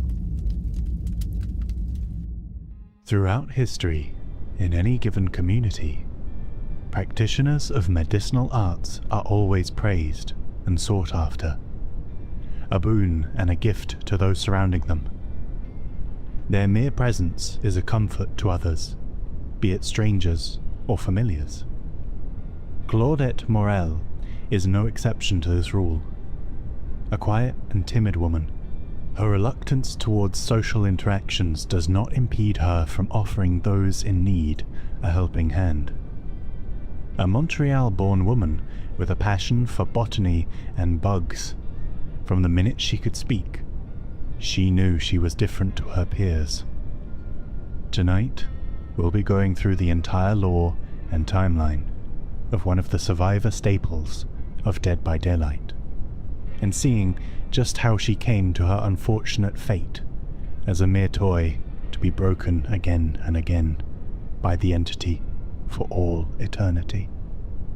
Just before we begin, a whopping 99% of you aren't subscribed. So if you enjoy these Lore for Sleep videos and don't want to miss what comes next, why not give the video a like and a subscribe? If for no other reason than to do me a favor, so I don't have to keep including these segments, and we can all get to sleep much faster. With that said, I hope you enjoy our tale for the evening. Sweet dreams, everyone. Claudette's 8th birthday. Memory 1087. Claudette is 7 years old and feels alone. Very alone. Yes, her parents love her. Yes, they want the world for her. But the world doesn't want her. Or at least, that's what Claudette believes. She just wants to fit in. Fit in at school, fit in with her cousins, fit in with her teammates on the soccer pitch. But fitting in isn't as simple as being like others. She's different, and she knows it. She feels slow, unresponsive, not quick enough to understand her teacher or keep up with her class. The librarian calls her addle-minded. When she talks, she stutters. Sometimes she loses her breath and has trouble recognizing when she's talking too loudly. But most of all, her teacher embarrasses her. Says she's in the clouds. Always in the clouds. Get out of the clouds, Claudette. But she can't help it. She's exploring massive gardens and colorful bugs on strange new worlds. Memory 1088. Claudette feels things more than others, much more. Like the shame of not being invited to any birthday parties. Not one party. Every day her parents ask her who she played with at lunch, and every day she lowers her chin and tells them she doesn't want to talk. Her parents ask her teacher, and her teacher tells them she likes to play alone. Not so much play, more like collect and observe things. Flowers, weeds, beetles, worms, rocks. Some kids are just loners. Every day her parents ask her about her friends, and every day the shame returns. They want her to have friends. More than that, they want a list of names for her birthday. But she doesn't have a list of names. She doesn't even have one name. Memory 1089. Claudette observes a beetle while her classmates chase one another around the playground. She wants to play, but no one wants to be around her. She doesn't want to think about it. Thinking about it hurts. Thinking about it reminds her that she will disappoint her mother again. Her mother just wants her to have a friend. But making a friend isn't easy. Not for Claudette. And she wishes more than anything that it was as easy for her as it was for others. She wishes she had a friend to make her parents worry less. Maybe they would even be proud. Maybe she should give up her passion for bugs and flowers. Maybe that would help. Maybe then she would be like other kids. But the need to explore and collect is strong. It is not beyond her. It is her. Memory 1090.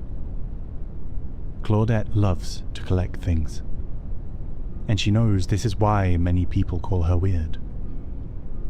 Her father tells her she's perfect the way she is. He tells her a man named Darwin used to collect bugs and plants too. He had a big imagination, like her. He often mused on ideas and theories, and boy, did he come up with a whopper of a theory. He explains the theory, and she understands. Her father has a way of taking complicated ideas and making them easy to understand. Darwin. Claudette likes the name. She smiles, stares at her favorite blue and green beetle, and names him Darwin. Memory 1091. Claudette's mum is crying. She's upset because Claudette is having trouble in school. Her grades are lower than they've ever been. She doesn't understand what she's doing wrong as a parent. Her dad says she's doing nothing wrong. He says Claudette's wired differently, and that's okay. Her mum doesn't want her to collect plants and bugs anymore. Her dad says that that's the best part of her, and he doesn't need a child who fits some bell curve. More than this, he defends her.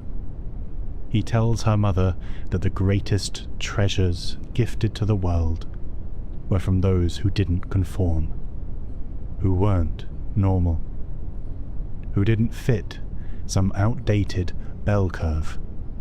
Tolstoy, Tesla, Einstein, Shakespeare.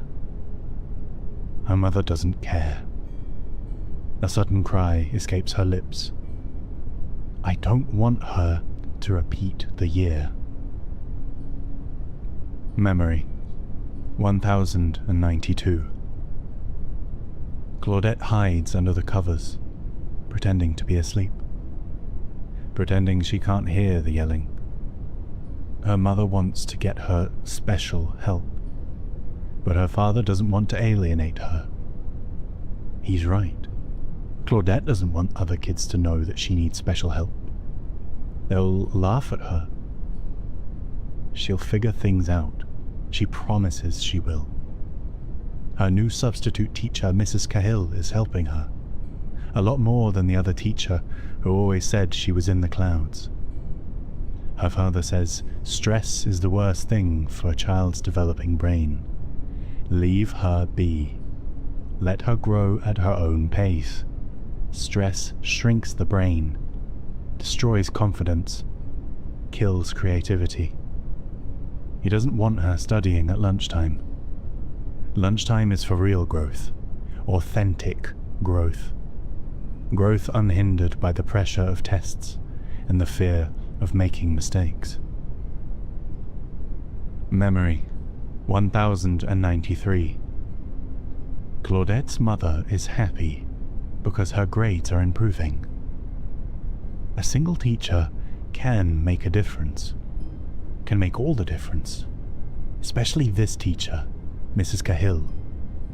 Other kids call her strange and weird, but Miss Cahill isn't weird. She just gets it.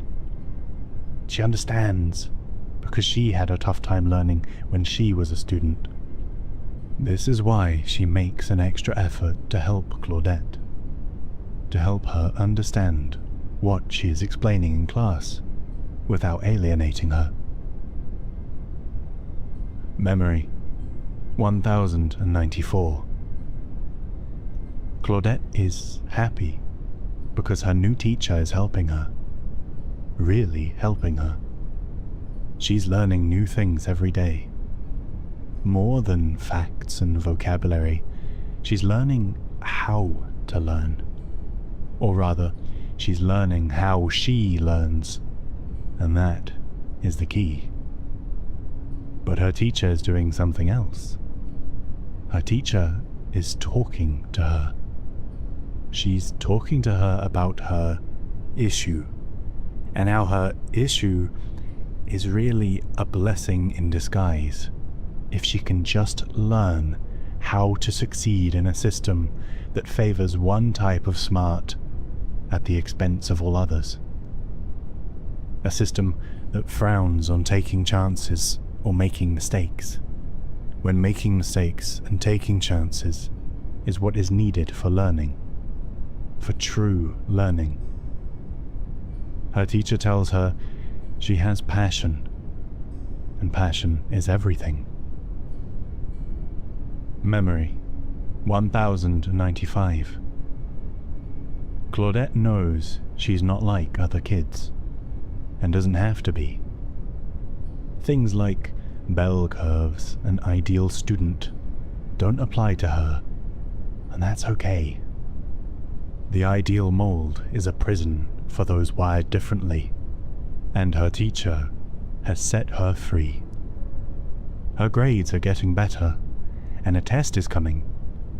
She writes, visualizes, and imagines everything she needs to remember, and somehow this works. The right teacher at the right time can make all the difference.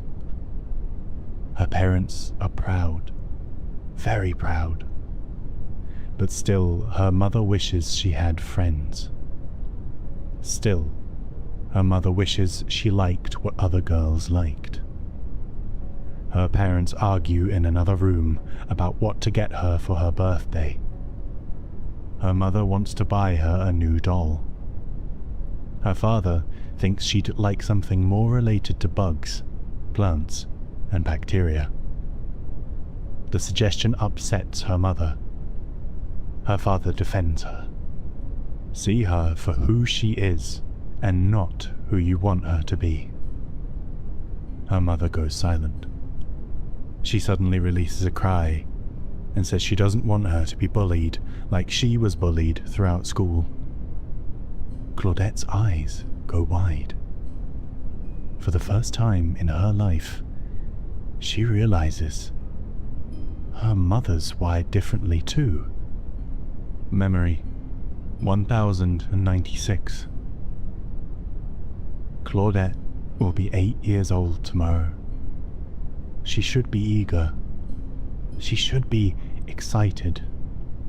She should be counting the hours, minutes, seconds. Instead, she is none of these. She dreads the moment she will have to open her gift. Every year it's the same. Dolls, crafts, jewelry. Nothing that means anything to her.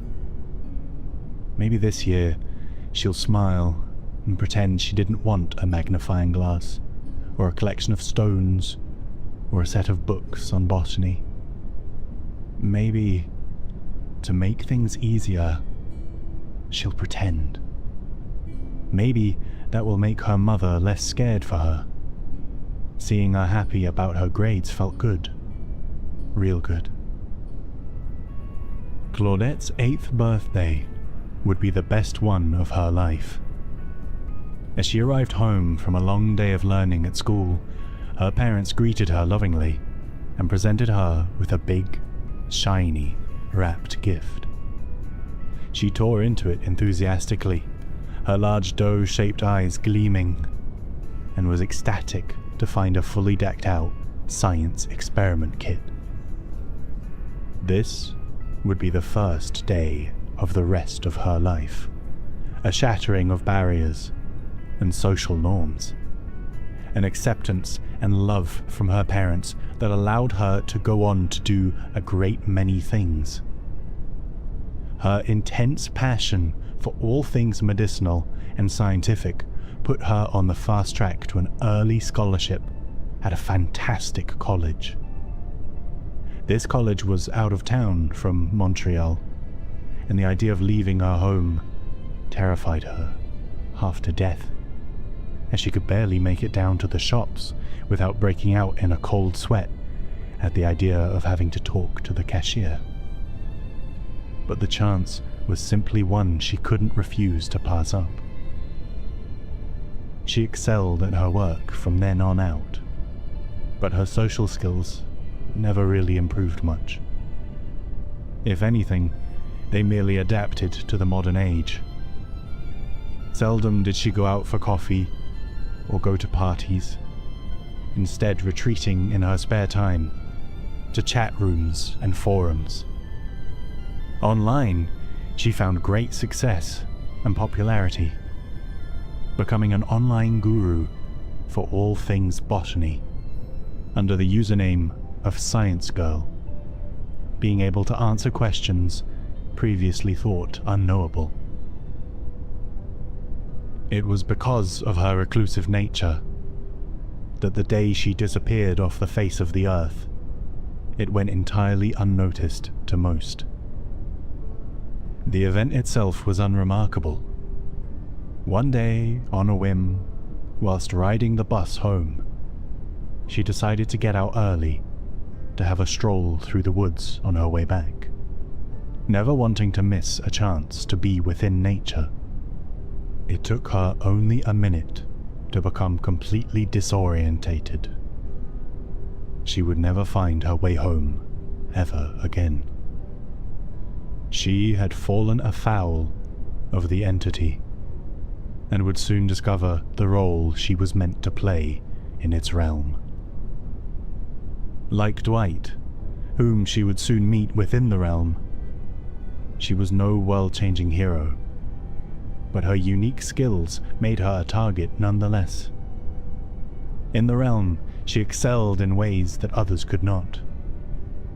As she discovered the campfire and those who returned to it, willingly or otherwise, every night, she became the first to investigate and cultivate much of the plant life around the area, using her botany knowledge to create medicines which slowed bleeding and eased pain, a vital luxury in the world they now found themselves in.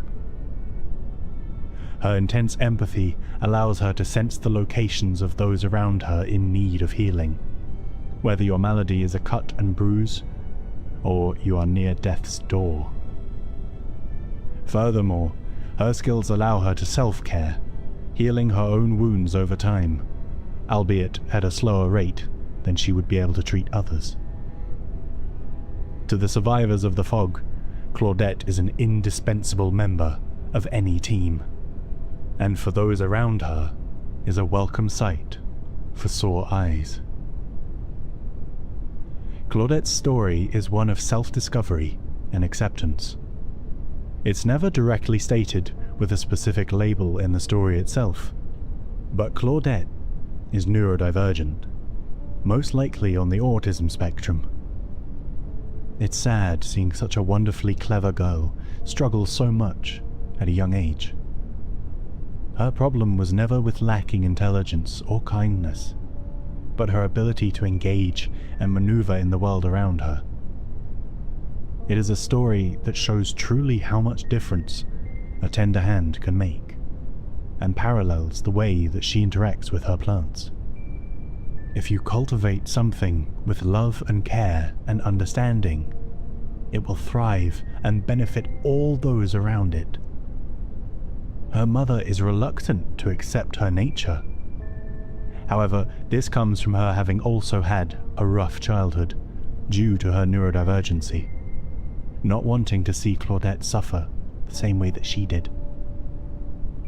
However, her father stands firm and tells her simply to love Claudette for who she is, not who she wants her to be. In the same way that an apple seed will always become an apple tree and will never become an orange tree, Claudette is who she is, and you can either accept it or be forever disappointed. As one of the 4 original survivors in the game, Claudette went through a number of changes during the early conception of her character. As seen in the original reveal trailer for the game, Claudette and Meg Thomas were originally switched around in terms of their ethnicities, with Meg having Claudette's darker complexion and Claudette being a white woman, along with their voice actors also having been switched around.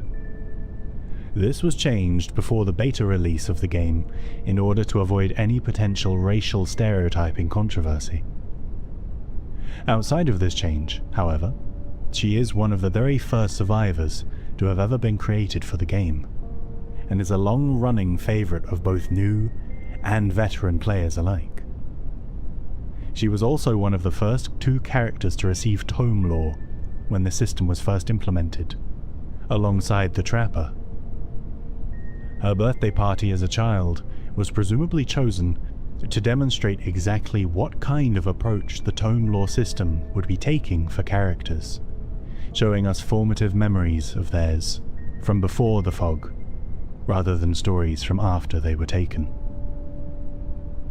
As 2 of the original survivors from the game, Dwight and Claudette very often find themselves entwined with each other. Not necessarily in a romantic sense, but rather that they are thick as thieves. These 2 unfortunate souls never knew each other in their lives before the realm, however have frequently been paired together by the entity for a number of purposes. Their most notable pairing is when they are sent together to one of the many killer relaxation islands to serve as activity planners, cooks, janitors, and punching bags in the spin-off game Hooked on You, which will be covered further down the line. On one occasion, Dwight would stumble upon a cursed board game that would save both him and Claudette from their impending deaths in a trial, only to bring them somewhere just as deadly, if, albeit, not quite as gory. Dwight and Claudette serve as the 2 main playable characters in the spin-off game What the Fog, in which they use magic and spells to defeat monsters and fix generators to travel through the realms. The 2 share an intense empathy for their fellow man, even if their anxieties and fears often prevent them from acting on their desires to help others. Until the fog, that is. The 2 of them are some of the earliest known survivors taken into the world of Dead by Daylight, and often receive a reputation for being weak or underpowered in comparison to later additions. But I would suggest you never underestimate the dynamic duo of Dwight and Claudette. They might just be the difference between your life and your not death. Claudette's story, even with the addition of her tome lore several years ago, suffers from the same problem that all early Dead by Daylight lore suffers from, which is that her entire life and character is summed up in a single paragraph. It's effective in giving you the briefest of overviews of her character, but outside of being both bright and timid, you don't really get much else of an idea about what's going on in her head. She loves botany, she loves bugs, and she loves science. But these are things about her rather than being what she's like as a person. We get a few glimpses into her psyche with some of the store outfits, but I honestly find them very much at odds with the actual original lore. Many of her outfits have her in things like gala ball dresses and fancy clothes for extravagant outings. And obviously these exist because they're pretty outfits and people like playing dress up in the game, as they should, but they absolutely do not fit with the image that we're given of her. Most of her social interactions come from online forum boards and chat rooms. She's incredibly introverted and shy by nature. Even if she did ever find herself going to a fancy party, I don't see her dressing up in all the flashy stuff that she's put into in the game. You can, of course, rationalize that as there just being plenty of multiverse versions of her, and maybe some of those ones are a bit more into partying and being social in person. But she strikes me as someone who'd most of the times go either for a professional or comfy outfit. Her winter sweaters and science girl outfits are some of my favorites, because I think not only do they look wonderful and flashy, they also don't go against her established personality type. There are a lot of complaints whenever we receive new tome lore, and it covering a character who's already previously been in a tome, such as we saw with Tome 23 and The Trapper. But I genuinely believe, very strongly, that if there were ever another character who desperately needed to receive some more lore, then it's Claudette. It feels like we've barely just scratched the surface of what she's like intimately as a person, or as a friend. And I think she still has so much more potential to grow. As the first official neurodivergent representation in the game, I think she could only benefit from having more of her life and her personality uncovered. And I hope in the future we can see her smile again.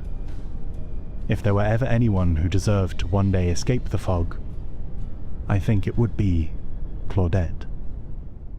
Dead by Daylight's 10th anniversary event is coming to a close, having brought with it the brand new and incredibly controversial Black Banquet to replace the previous year's Twisted Masquerade. Each new event brings with it fun and unique new game mechanics. But what's the story behind this bizarre banquet?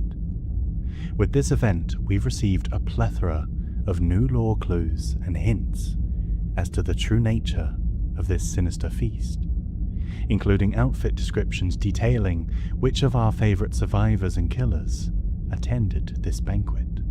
A series of archive objects, all leaving clues to a sinister betrayal within the cult, and the newest tome story, aptly titled The Strange Feast, which gives us some insight into the true purpose behind all of this gluttony, and the macabre suffering that it leaves in its wake. Right before we get into the feast, many of you banquet goers watching aren't subscribed. If you don't wish to be a discourteous guest, you do well to consider making sure to click that little red button. Now, onto the feast.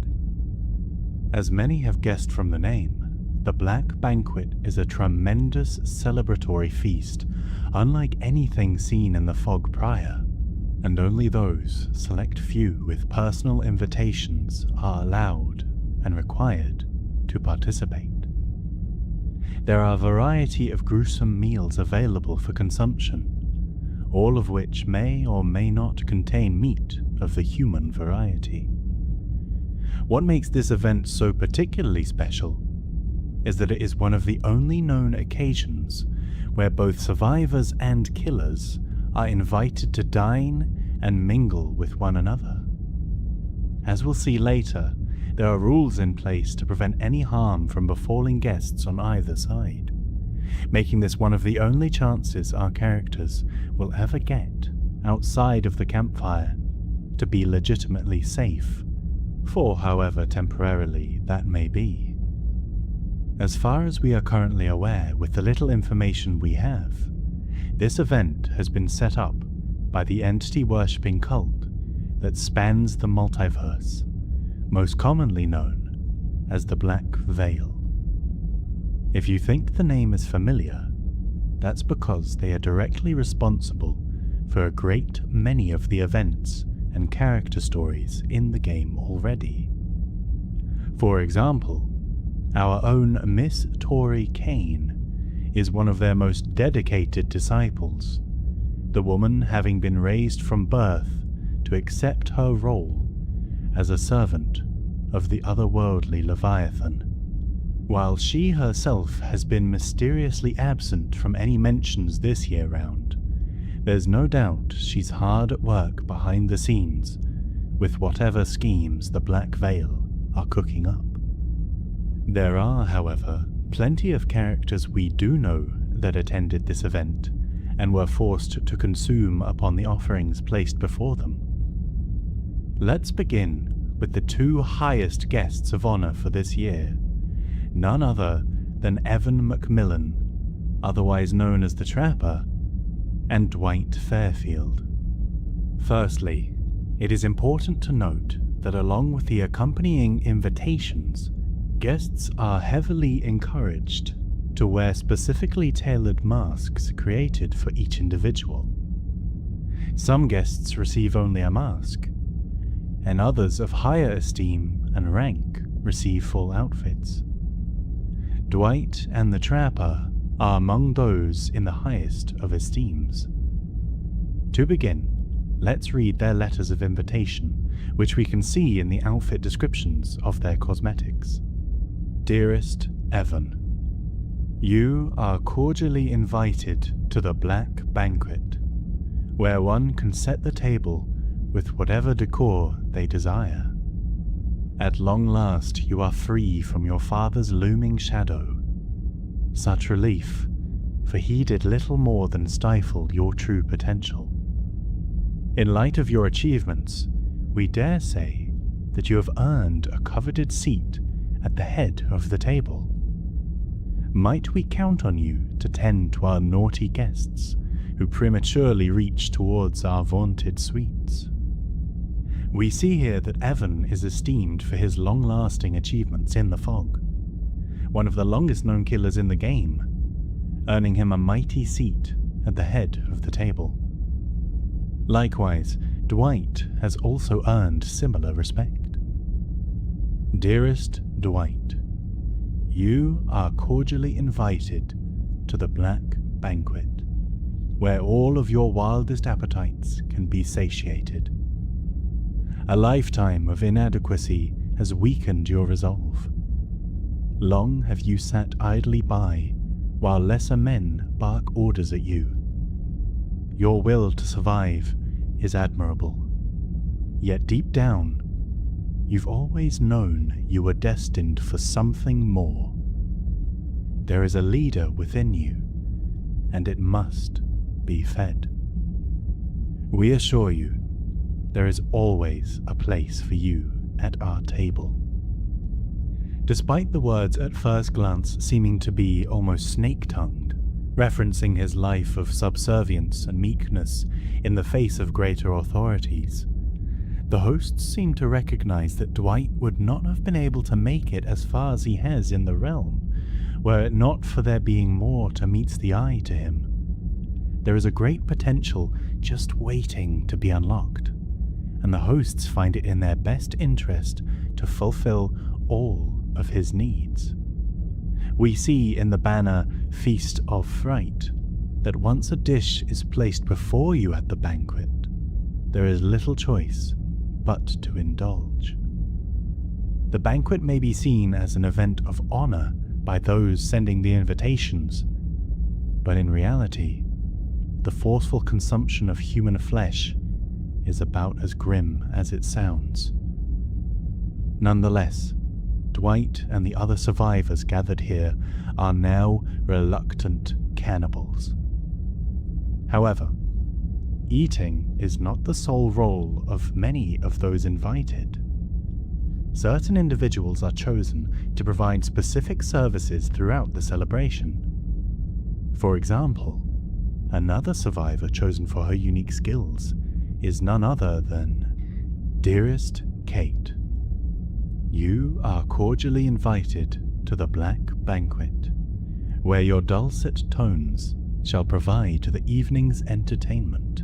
Your voice has taken you far, and still you feel as if you're screaming into a void. Stage after stage, city after city, they devour your every word. But what of your own appetite? Your music has fed your fans to the point of gluttony. It's only fitting that you receive your fill. We see both here in her letter and on the collection art that Kate has earned her seat at the table under the condition that she provides the entertainment for those in attendance, her songs filling the dread-soaked evening ambience. Another service provided would come in the form of a necessary precaution to keep everyone in line. It would require more than one person to keep the guests well behaved, and so the hosts sent an invitation to Dearest Julie. You are cordially invited to the Black Banquet, where one can finally let loose in the company of friends. Each one of your compatriots has been assigned a corner, as well as a mandate to ensure that none of our guests step out of line. It wouldn't be the first time you've gotten your hands dirty, but that's why you're here, isn't it? Once our evening concludes, you are free to mingle with the others. We do hope you've sharpened that knife of yours.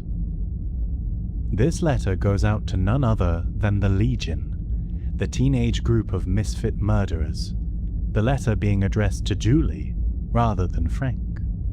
This is curious, as Frank is often seen as the leader of the bunch, and indicates that the cult acknowledges that Julie is perhaps more in control than she would initially seem. As there are 4 of them, it makes sense to have each member cover a corner, overseeing that both survivors and killers are able to coexist within a very temporary peace. Once the courses have all been served, and all attendees have had their fill, however, they are free to mingle with those at the table, and it would seem that knife play is no longer limited to just slicing the human turkey. We know of a few other attendees of this year's banquet. As seen in both the trailer and in-game, other attendees included Claudette Morel, the Doctor, the Oni, Nia Carlson, Yui Kimura, and Kwon Tae-Young. While each of these characters have decent enough flavor text for their cosmetics, it is the mask of Yui that stands out to me the most. Her mask's description is not that of her invitation, but of an internal monologue. It reads, "For a moment, she considered lunging across the table and grabbing whatever cutlery she could find, but it would never be enough." This thought process in particular shows us a tremendous amount with very little said. First, it reinforces the idea that survivors brought here are not participating of their own free will. While I'm sure some endure the cannibalism in exchange for their sole night of peace and relative safety, such as Dwight and Claudette, Yui heavily considers violent retaliation, her fierce and intense nature urging her to use whatever cutlery she can to try and make a break for it. But ultimately, she's right. Anything she tried to do would never be enough, and she would be either quickly subdued by the Legion and the other killers in attendance, or even if she were to escape somehow, she would still be stuck forever in the purgatory that is the fog. Having now painted a picture of who precisely is going to be at this event, we still find ourselves essentially in the dark as to what purpose this event holds, or much beyond it at all, other than the cult associated with it, and that it is supposedly an honor to be invited. To try and understand further the lore of what's going on here, we need to take a look at Dead by Daylight's newest lore feature, the Object Archives. If you find that name familiar, as I'm sure many of you will if you're watching this and are interested in the lore, the Archives was the name for the now essentially abandoned lore system first implemented with the tomes and the rift passes over half a decade ago now. This new system relies on a combination of visuals and text to paint a picture, revealing a series of interconnected objects from different times and places. Every few days over the course of the event, a new object was given to us, and with it, a new piece of the story was unraveled. Let's go over each one of these archive objects and try to understand exactly what Dead by Daylight is trying to tell us. The first object given to us is none other than a Black Banquet invitation. Despite what most players assumed initially, due to the novelty of the system and the guest's name being blanked out, this invitation is not one directly for the player, but for an unknown character.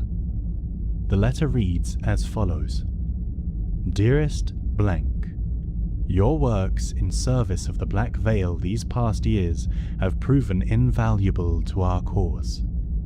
For your efforts, you are cordially invited to join us at this year's banquet.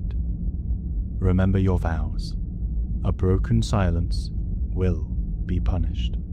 This message is followed by a string of numbers, the last two of which have been determined to be coordinates for a location in Wales.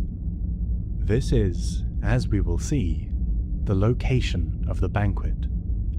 Whoever received this invitation is presumably a high-ranking member of the Black Veil, someone who has achieved enough to earn the chance for some recognition.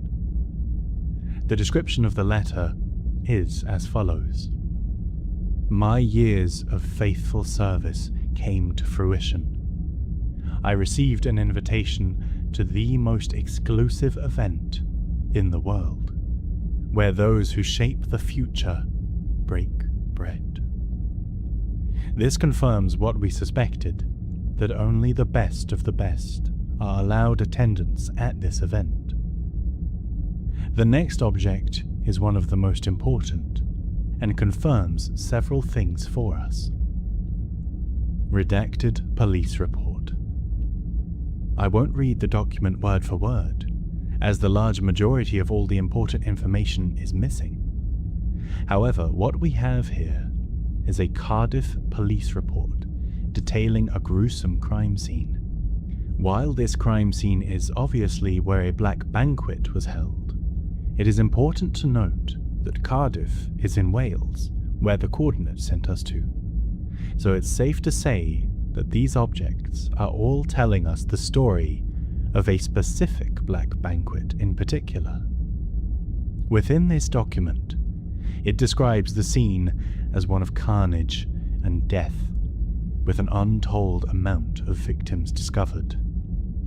All personnel involved are suggested to receive both intense psychological therapy and indefinite paid leave. The investigation itself is hijacked by an unknown higher power. Whether this is the Black Veil or some other organization is left unclear. However, someone in a place of power wants what happened here covered up. What's more is that we can determine that this is not how the banquets normally go, and that something has gone terribly wrong. Furthermore, this shows us that the Black Banquet we see our favourite survivors and killers attend is not the same one from the story that's being told by these objects, as obviously it is highly unlikely that the entity would allow them, or even be capable of returning them to the real world for this event. This implies that the Black Banquet we attend in the game is something else entirely. A distorted and twisted version of an already twisted real-life event. As to who exactly is putting this event together, whether it's the entity or the Black Veil or a third party, we'll have to look a little bit deeper. Our next object of interest is a disturbing black and white photo titled simply Black Banquet 1921. Here we see dozens of masked individuals all in attendance for what is presumably one of the first Black Banquets to be held. The description is as follows. You know, my great-grandfather was there. Really? I had no idea he was involved until I was invited myself. This shows us that Tori Kane's family situation, where her entire family were cultists, is not an abnormal situation. In fact, the Black Veil disciples mostly seem to stem from generations of children being brainwashed from birth. The next two objects are interlinked, the roasted head of a pig, and a vial of what we can assume is some variation on the blighted serum. It is here that we begin to get a picture of what exactly went wrong. The pig's head opens to reveal the serum within its mouth, with the description, "Every year they ask for the same plate at the center of their banquet, and I prepare it the same every year." Whatever happened after that had nothing to do with me. We see now that someone has poisoned the banquet, inflicting a fate far worse than death on those in attendance. The description for the vial itself tells us they grow too interested in power-mongering. They have lost sight of our greater goal, a goal of service. The plan was to remind them. Whoever poisoned the banquet is clearly one of the more fanatical members, believing that the Black Veil was losing its way and forgetting its true purpose. When this object was first revealed, I did have a silly theory that maybe it was Dwight who poisoned the banquet, given he does similar things in both his cosmetic and tome lore, poisoning bullies to escape precarious situations, only for them to backfire and spiral out of control. For as fun of an idea as this is, given that we've established Dwight's banquet and this banquet are separate, along with the given motivation from the vial description, this seems to sadly not be the case. The final three banquet-related objects show us a champagne cooler bucket filled with viscera, a food platter filled to the edges with steaming guts, an orange glow emanating from the center, and finally a rough drawing depicting what I believe to be the final result of the ingestion of the serum. The descriptions for these three objects are, respectively, I feel like I'm turning inside out. It is an awful, glorious feeling. That which I seek is inside me. I am just expelling everything that isn't him. Get it out. It's a poison. Get it out. Get it out. Give me the knife. Get it out. Give me the knife. Get it out. Get it out. Get... So beautiful. If only you could see what I see. It is so much bigger than I could have even imagined, and so much more violent. This is not the first time we have seen the effects of the serum used on human beings in the real world. This actually connects back to a tome from several years ago, involving one of the multiverse Hadikawas as she attempts to battle against the Black Veil. During an interrogation, we see agents of the Black Veil use drops of the serum to torture someone for information, and as the victim ingests more and more, he becomes increasingly delirious, until it is implied that he bears witness to the entity and the realm before dying. It seems that the attendees of the banquet were used as both a message and an offering to the entity. The final two objects are removed from the banquet entirely, and instead come from our dear Trix, the event planner of the Twisted Masquerade. She has left a goodbye message, foreseeing only terrible things and deciding to leave us to our fates. Whatever it is that has her so perturbed is not explicitly stated. However, she seems to foresee that the realm is very likely to implode upon itself sooner rather than later. On a personal note, I will miss you very much, Trix. I hope that we can all see you again one day in the fog at another masquerade down the line. So, now that we've got a bit of a better understanding of what's going on, we can finally get into the meat of the story. I've made my grievances with Dead by Daylight's snail-paced lore releases since the beginning of this channel, but regardless, I should point out that from this point on, all images and lore from the following story have been data mined and haven't been officially released yet, due to DBD's one entry a week system. Unlike the first tome story, which focuses on the teenage memories of Julian, Sable, and Michaela, this new story for tome 24 takes us directly into the world of the entity, and is the third part in an ongoing story of the Brothers Grimm. In order to fully understand this story, which explores the banquet held in the realm, and to fully feel the weights of the fates that befall them, we need to go all the way back to tome 22, to the introduction of our young protagonists for the rest of this evening. The following segment will be a reading of the relevant lore entries in order for everyone to be caught up.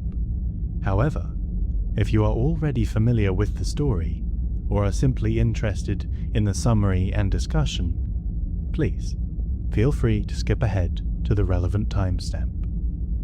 The Boy and the Rabbits. Long ago and far away, two brothers travelled the land collecting folk legends and fairy tales.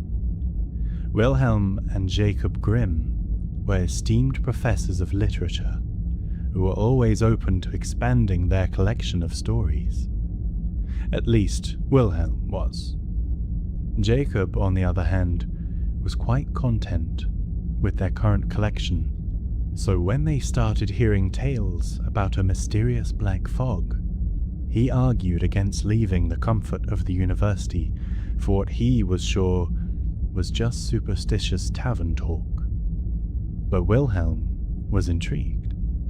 Wilhelm wanted to know more about these mysterious creatures and people that appeared and disappeared in the fog.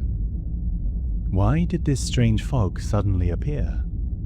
How could it do the things village folk claimed it could do? Was it from another world, as some believed?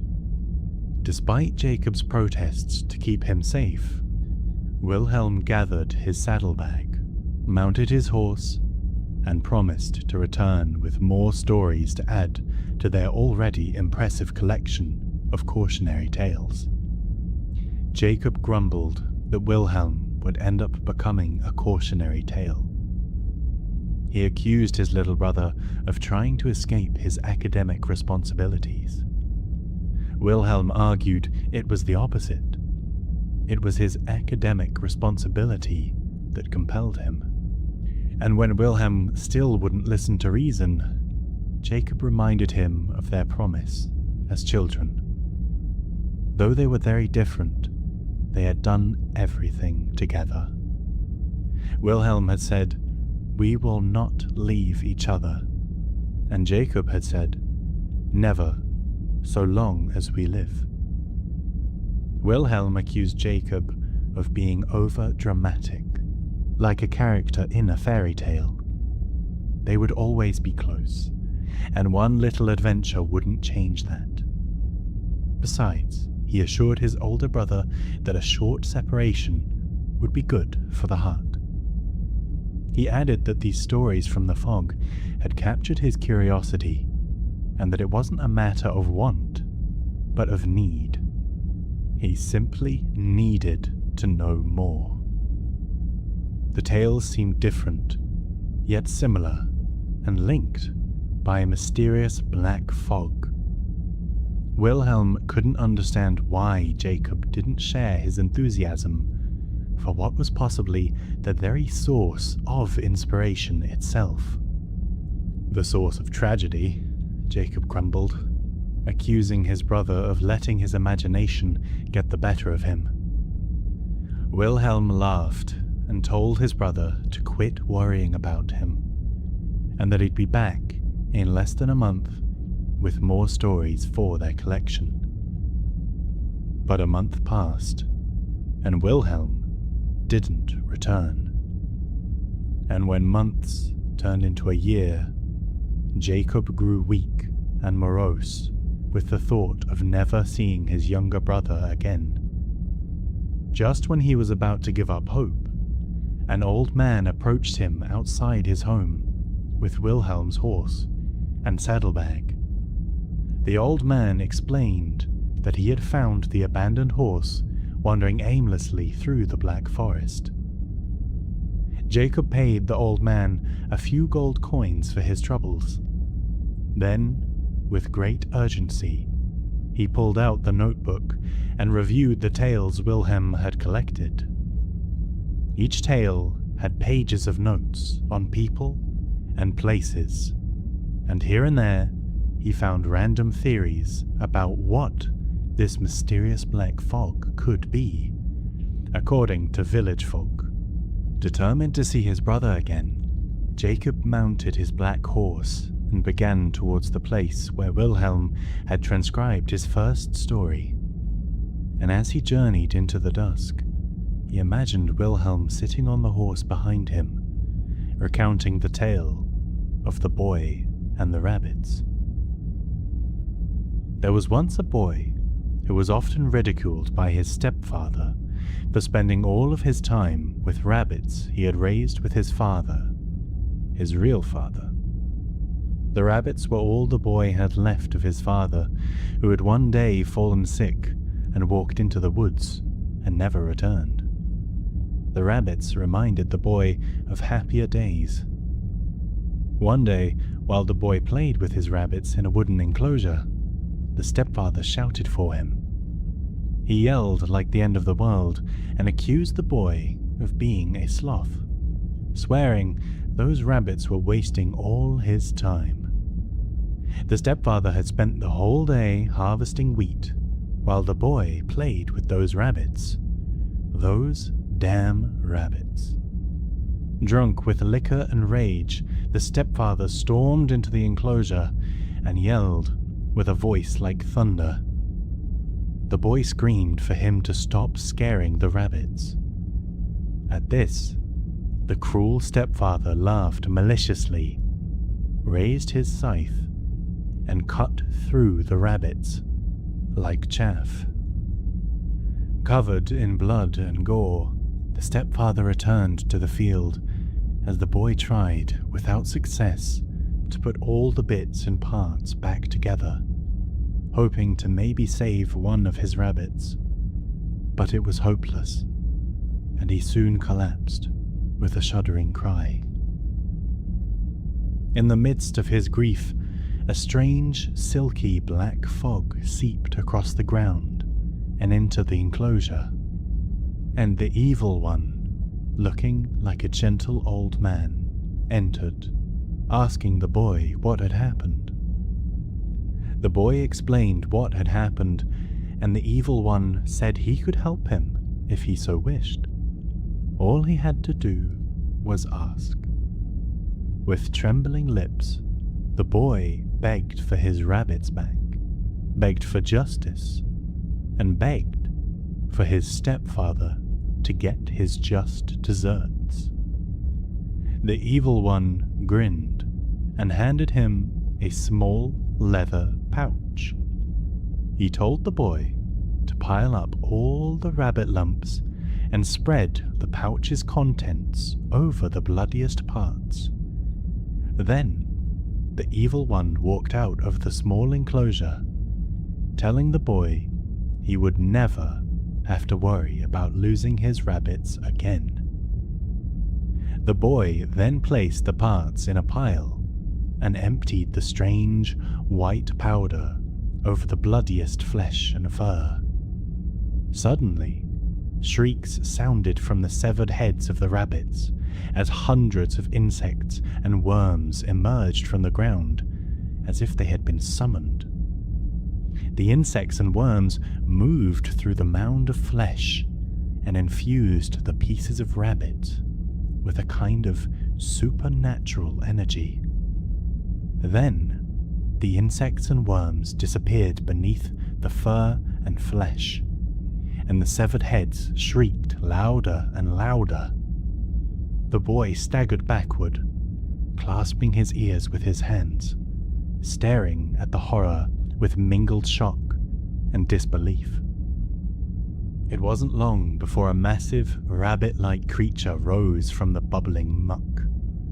The boy collapsed in horror as the giant creature, made of severed pieces of rabbit, chittering insects, and wriggling worms, loomed before him. The monstrosity stared down at the boy through its deep red eyes for a long moment. Then it turned from the silent and motionless boy and squeezed through the door, almost bringing the enclosure down as the door frame trembled and cracked under the pressure. The boy stared into the moonlit darkness for what seemed like forever. He could still hear the bubbling, hissing sound of the creature's skin outside. He only blinked when he heard his stepfather's agonizing cries in the distance. He jerked nervously as screams of terror reached him and echoed around the enclosure. Then the world lapsed into silence, and the boy stood slowly, slumbered out as if in a dream, and saw the giant rabbit holding his stepfather's head in one of its claws. What happened next, no one really knows. Some say the creature killed the boy. Others say the boy and the creature went to live together in the forest.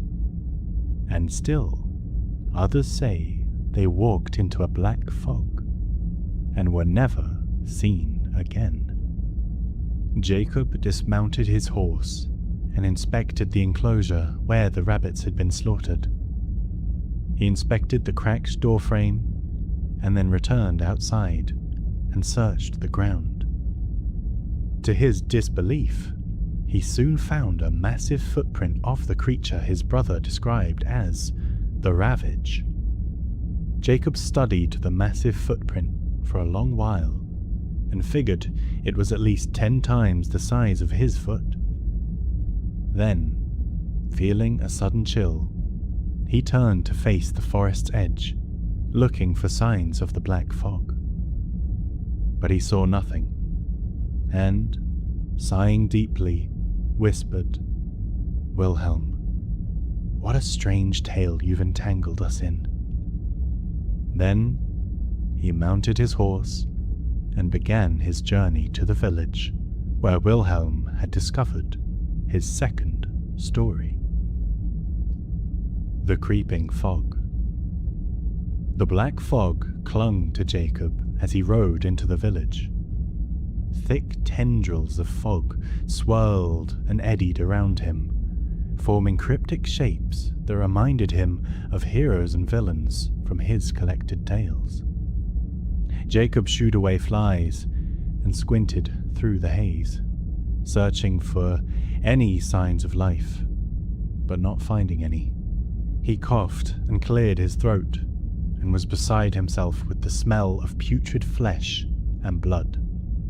Limbs and heads were scattered about. Men and women lay in unnatural positions. Others lay butchered and twisted, their eyes gouged and their mouths hanging open. Wilhelm, where are you? His hand instinctively moved to rest on the hilt of his dagger. Long and deep shadows shook and shuddered with hidden menace, as if the darkness held secrets of the unknown and the unknowable. Jacob could feel his heart racing as he scanned the abandoned streets of the village for something, anything, and he found nothing. There was an oppressive silence, save for the caw of the crows and the wind howling through the small, crumbling stone homes. Something was watching him. He could feel it in his bones. Just as he seemed ready to call out his brother's name, a tiny figure sprung from the shadows, startling his horse so that it reared and almost thrust him to the ground. Whoa! Jacob struggled to stay in his saddle. He held on tightly and waited for the horse to calm down, and when it did, he turned to a young boy in tattered clothes who was no older than 10. The boy shifted nervously and stared up at Jacob with frantic eyes. He was in shock, trying to discern whether Jacob was real or a figment of his imagination. Jacob swung down from the saddle and approached the boy, his hands raised in a placating gesture. He meant no harm. He just wanted to understand what had happened to the village. "Steady, young friend. I wish you no harm," he murmured as he edged closer to the boy. "What happened here? Who attacked the village?" The boy trembled. His lips quivered as he stared at Jacob and struggled with his words. "They're gone," he whispered. "The fog. It took them." Jacob's brow furrowed. He didn't understand. The boy was describing the fog as though it were a living thing. He kneeled to the boy's level, ignoring the chill seeping into his bones from the damp and the bloody ground. "What's your name, boy?" Jonas, the boy stammered. "Calm yourself. I need you to tell me what happened here." And as the boy considered his words, Jacob couldn't shake the feeling that whatever had befallen this village was far beyond his understanding. Jonas's words tumbled out of his gasping mouth, his small frame shaking like a tree in a storm. "It was father first. He went out to check on the sheep, but never came back. Then others started disappearing too. When I looked out from the barn, I couldn't believe what I saw. The fog taking my aunts, uncles, and cousins, as if a living snake from the depths of hell." Jacob's face hardened. He had heard strange tales about a fog in the Black Forest acting as a doorway between worlds, but he had never heard of it devouring people. "How many of you were in the village?" 34. Jacob nodded. "I have heard many stories about the fog, and I believe with all my heart We will find your father and the others."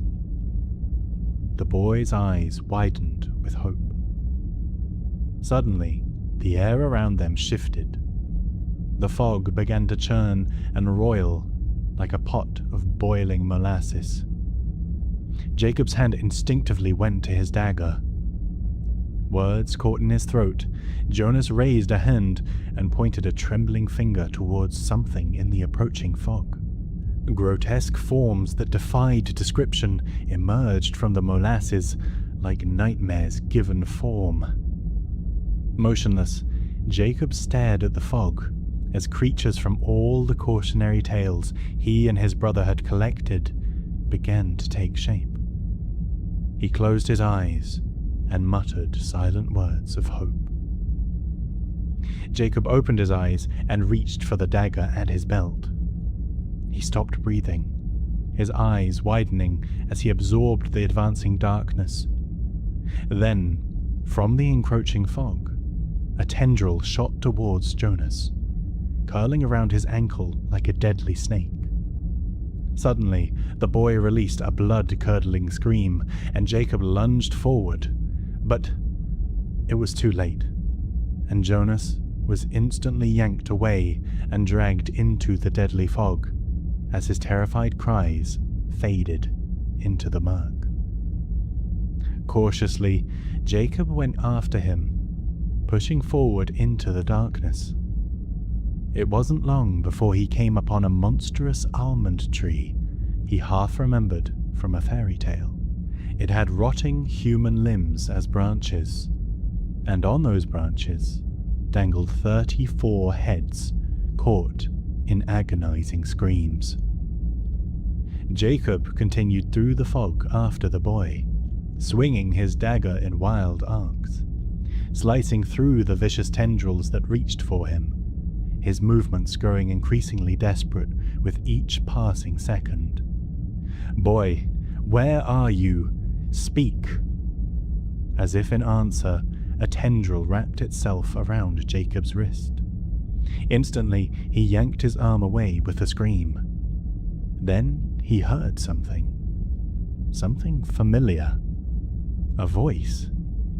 It came again and again. "Jacob, help me, brother." Jacob froze. "Wilhelm?" He peered into the darkness. "Wilhelm!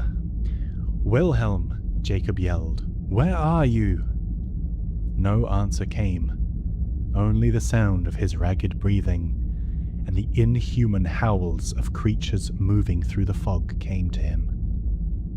Each creature appeared more menacing than the last, as if the fog were inspired by his memories, pulling from a palette of horrors from his fairy tale collection. "Brother, where are you?" Jacob muttered, evading a tendril. "Is this what I get for playing hero?" He remembered their childhood games, and how he'd always play the role of hero in whatever imaginary story they had concocted. There had been so many games, so many stories. He sighed and hoped Wilhelm was okay, wherever he was. As he thought about Wilhelm, tendrils of fog suddenly wrapped around his legs. With a start, he contorted his body and swung his dagger in wild, chaotic arcs, making the tendrils disappear. Still, his movements became increasingly desperate as the tendrils continued to manifest and slither up his body, crushing his chest and lungs. Was this how it ended? Suffocated by fog, attacked by the shadowy creatures from the tales he and his brother had spent their lives collecting? No. His story couldn't end like this. Their story couldn't end like this. With this thought, he summoned every ounce of strength left within, and with a terrible roar, he twisted and broke free from the fog's stranglehold. Instantly, he stumbled backward, gasping for air. The fog suddenly dissipating before his very eyes. Within moments, the village stood silent, bathed in dying sunlight. There was no sign of the horrors that had assailed him just moments before. Somewhere, his horse nickered to let Jacob know he was okay. Jacob took a calming breath and ran a shaky hand through his sweat-soaked hair. He looked down at his dagger in his white-knuckled grip. No blood, no gore, nothing. Just clean steel. He didn't understand any of it. Then, he felt the presence of things unseen observing him, measuring him, relishing his suffering. He had no idea how to explain it, nor did he think it could be explained. But what he felt was toyed with. Like the fog were a giant black cat playing with a wounded mouse. I'm losing my mind, he thought to himself. The fog isn't alive. It isn't watching me. Heard too many stories and my mind is getting the better of me. This carnage has nothing to do with fog. Perhaps an attack from a neighboring village. Perhaps revenge. Perhaps a feud. Perhaps something else. Jacob didn't want to think about it as he made his way to his horse, his boots scuffing the dirt. Fear and frustration knotted inside of him. He was exhausted and more scared than he had ever been in his life. Yet, he refused to return home without his brother.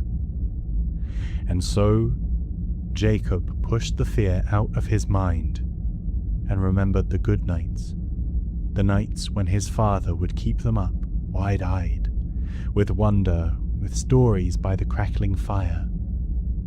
The stories had captivated and inspired them, so much so that they would spend the rest of their lives chasing stories and sharing them with the rest of the world. Reaching his horse, Jacob grabbed the reins and swung himself into the saddle. Then, scanning the village one last time, he muttered a silent prayer for the boy and nudged his horse forward just as a songbird landed on the horse's nose.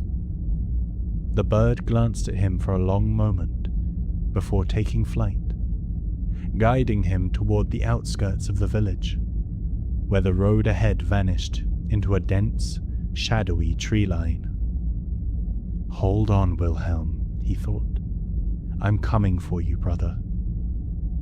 And as he passed beneath the first trees, darkness enveloped them, so that Jacob's hand instinctively tightened on his dagger, ready for whatever horrors might wait in the depths of this dark, twisted fairy tale. The Strange Feast. Once upon a time, there were two brothers separated by black fog. There was Wilhelm Grimm, the adventurer, who strayed too far and never returned. And there was Jacob Grimm, the skeptic who ventured into the darkness to find his wayward brother. Jacob rode for days and nights beyond measure, for time did not exist in this new land. In his travels, he found other lost souls, victims of the monstrous fog. None of them could be saved. And everywhere he went, Jacob found visions of the stories he collected with his brother, brought to life before his very eyes. In his darkest moments, Jacob wondered if this was how his own story would end. Tired, hungry, lost in the infinite nothing, never to see Wilhelm again. It was just when he felt the last of his strength leave him that Jacob saw a flicker of hope, the warm glow of a fire deep in the distant trees. Desperation pushed him onward, blinding him to the terrors that lay on either side of him. Shadows fighting between the trees, the bleached and shattered bones of great beasts, and more such things. On he ran until the bright clearing was within reach, and what he saw there brought Jacob to tears. The tables in the clearing surrounded a great wooden goose and overflowed with the most succulent foods Jacob had ever seen. Fruits that glowed in the firelight, and sausages and roasted meats that glistened. Pitchers filled to the spout with hearty goat's milk. It was more than the starving man could have ever hoped for. He ate and drank greedily, without a care for who left this feast here, or for whom it was meant. Jacob ate until he felt sick, and only then did he hear the chanting in the distance. His eyes searched the trees, and he saw dancing torchlight drawing closer and closer. These must be the guests on their way to the feast, he thought to himself. A voice in his mind told him that he was in a bloody trap. Whoever these guests were, they would not take kindly to an intruder such as him. Jacob scurried like a rat beneath one of the tables, away from the approaching parade of torch-wielding dinner guests. His curiosity kept him from running away, and from beneath the table, he waited to see what would happen next. Jacob watched as the parade of terror dragged his brother Wilhelm into the clearing and threw him into the wooden goose. Their leader, the demon who wore the rotting boar's head, declared the beginning of the feast. Jacob knew there would be no other time to act. He crawled out from beneath the table, slinking around the clearing like a desperate animal. Acrid smoke from the burning torches filled the air above them, but the party guests did not notice or did not care. No one saw Jacob creep to the open entrance into the goose. Inside that wooden effigy, the two brothers embraced and wept. They readied themselves for their escape, but it was too late. They watched helplessly as the opening to the effigy was sealed shut, trapping them inside. "Light the offerings," cried the boar-headed leader to his guests. "We have caught them, and we will have them."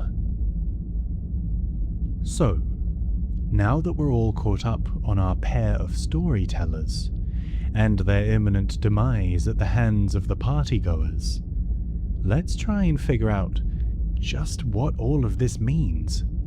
As many of you are probably aware, the Brothers Grimm are two real-world historical figures, responsible for the creation of a great many fairy tales that you'll be familiar with. Some of their legendary works include Little Red Riding Hood, Cinderella, Rapunzel, Rumpelstiltskin, among many, many other tales. These figures are important in the world of Dead by Daylight, because artists and storytellers, according to what we've seen of the lore so far, are oftentimes visionaries to the multiverse. This is the in-universe explanation as to how characters from films and video games can coexist in the realm with characters who know them purely as fictional inventions. Consider Jill Valentine from the Resident Evil franchise, for example. In her mind, she is a very real person who experienced the events of the games in her own universe.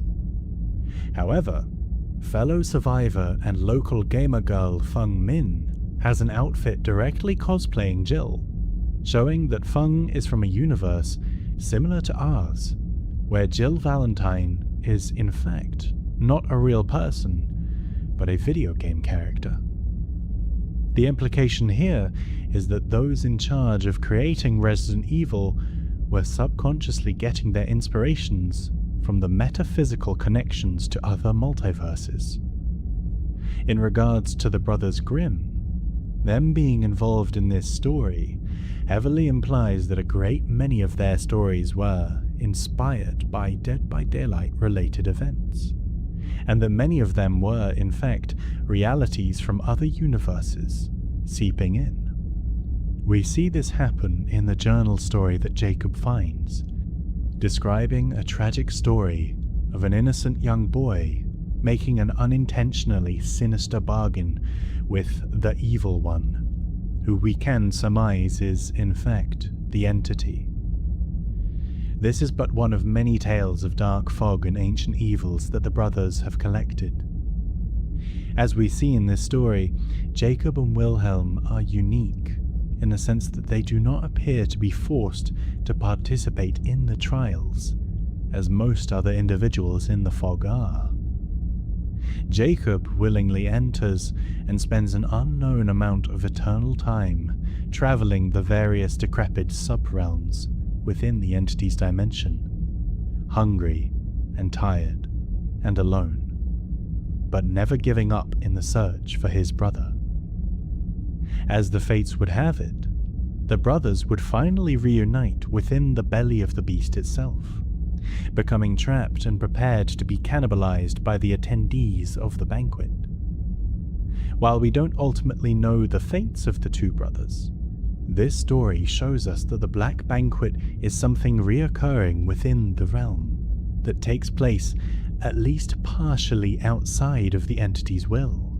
Whether or not the entity feeds off the emotional byproduct produced from these banquets is unknown, and if we take gameplay into account, then we can see that the entity even recreates the banquets within the trials later on. However, it seems as if these cannibalistic rituals are, for the most part, the result of Black Veil members only. Why they are seemingly both banquets within and outside of the realm is unclear, nor whether these events are concurrent with each other. It is entirely possible that those poisoned at the banquet seen in the object archives are now part of the entity's realm, and hence why the tradition has now come to the entity's realm. That is ultimately the problem with the realm being timeless. Despite the Brothers Grimm being from the 1800s, that in no way means that the entity's realm is relative to that time frame for them. Think about it from the perspective of other characters like the Plague or Vittorio. They come from centuries past from our perspectives, but once they are taken, they are put into environments where they interact with people and events and places from hundreds or even thousands of years in their respective future. The entity does not take from the past or the future or the present. It just takes. And it does not discern with our sort of timelines. As for the actual, literal reason for the banquet, our only real theory outside of it being purely celebratory is that the consumption of human flesh imbues those who partake with enhanced abilities and power, such as superhuman speed or invisibility. This is not the first time that cannibalism has been linked with potential growth, and this in fact links back to one of the oldest and most forgotten characters in the game, Lisa Sherwood, better known as the Hag. As you may know, Lisa was kidnapped and tortured by a village of cannibals, only escaping into the entity's realm by use of entity-based symbols and rituals.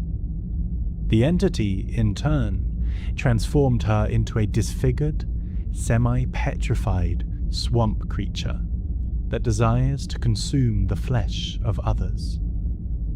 We can see in her add-ons that the cannibalized remains of her captors contain remnants of potential life essence that give Lisa new abilities within the trials.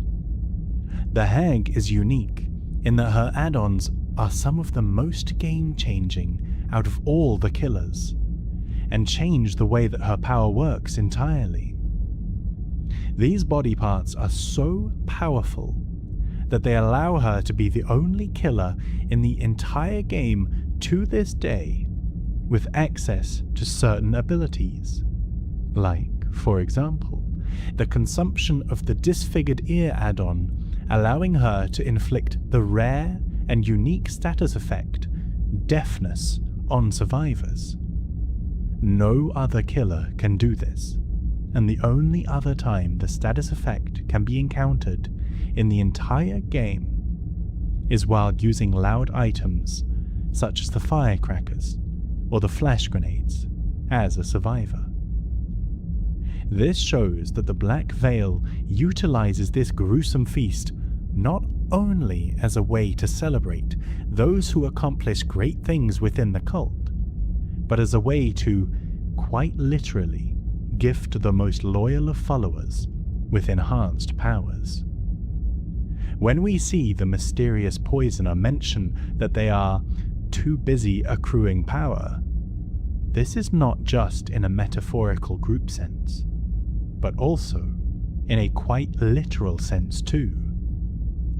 For the hag herself, given that she was not an evil person before her transformation, it is heavily implied that she must continue to feed off the bodies of survivors in the trial, to both maintain her powers and stave off her petrification. And that's about it.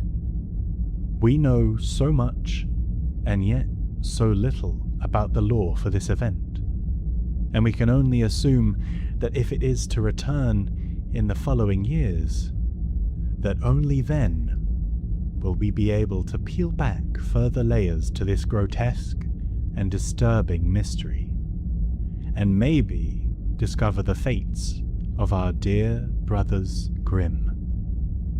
It remains to be seen which survivors and killers will have earned a seat at the table next year.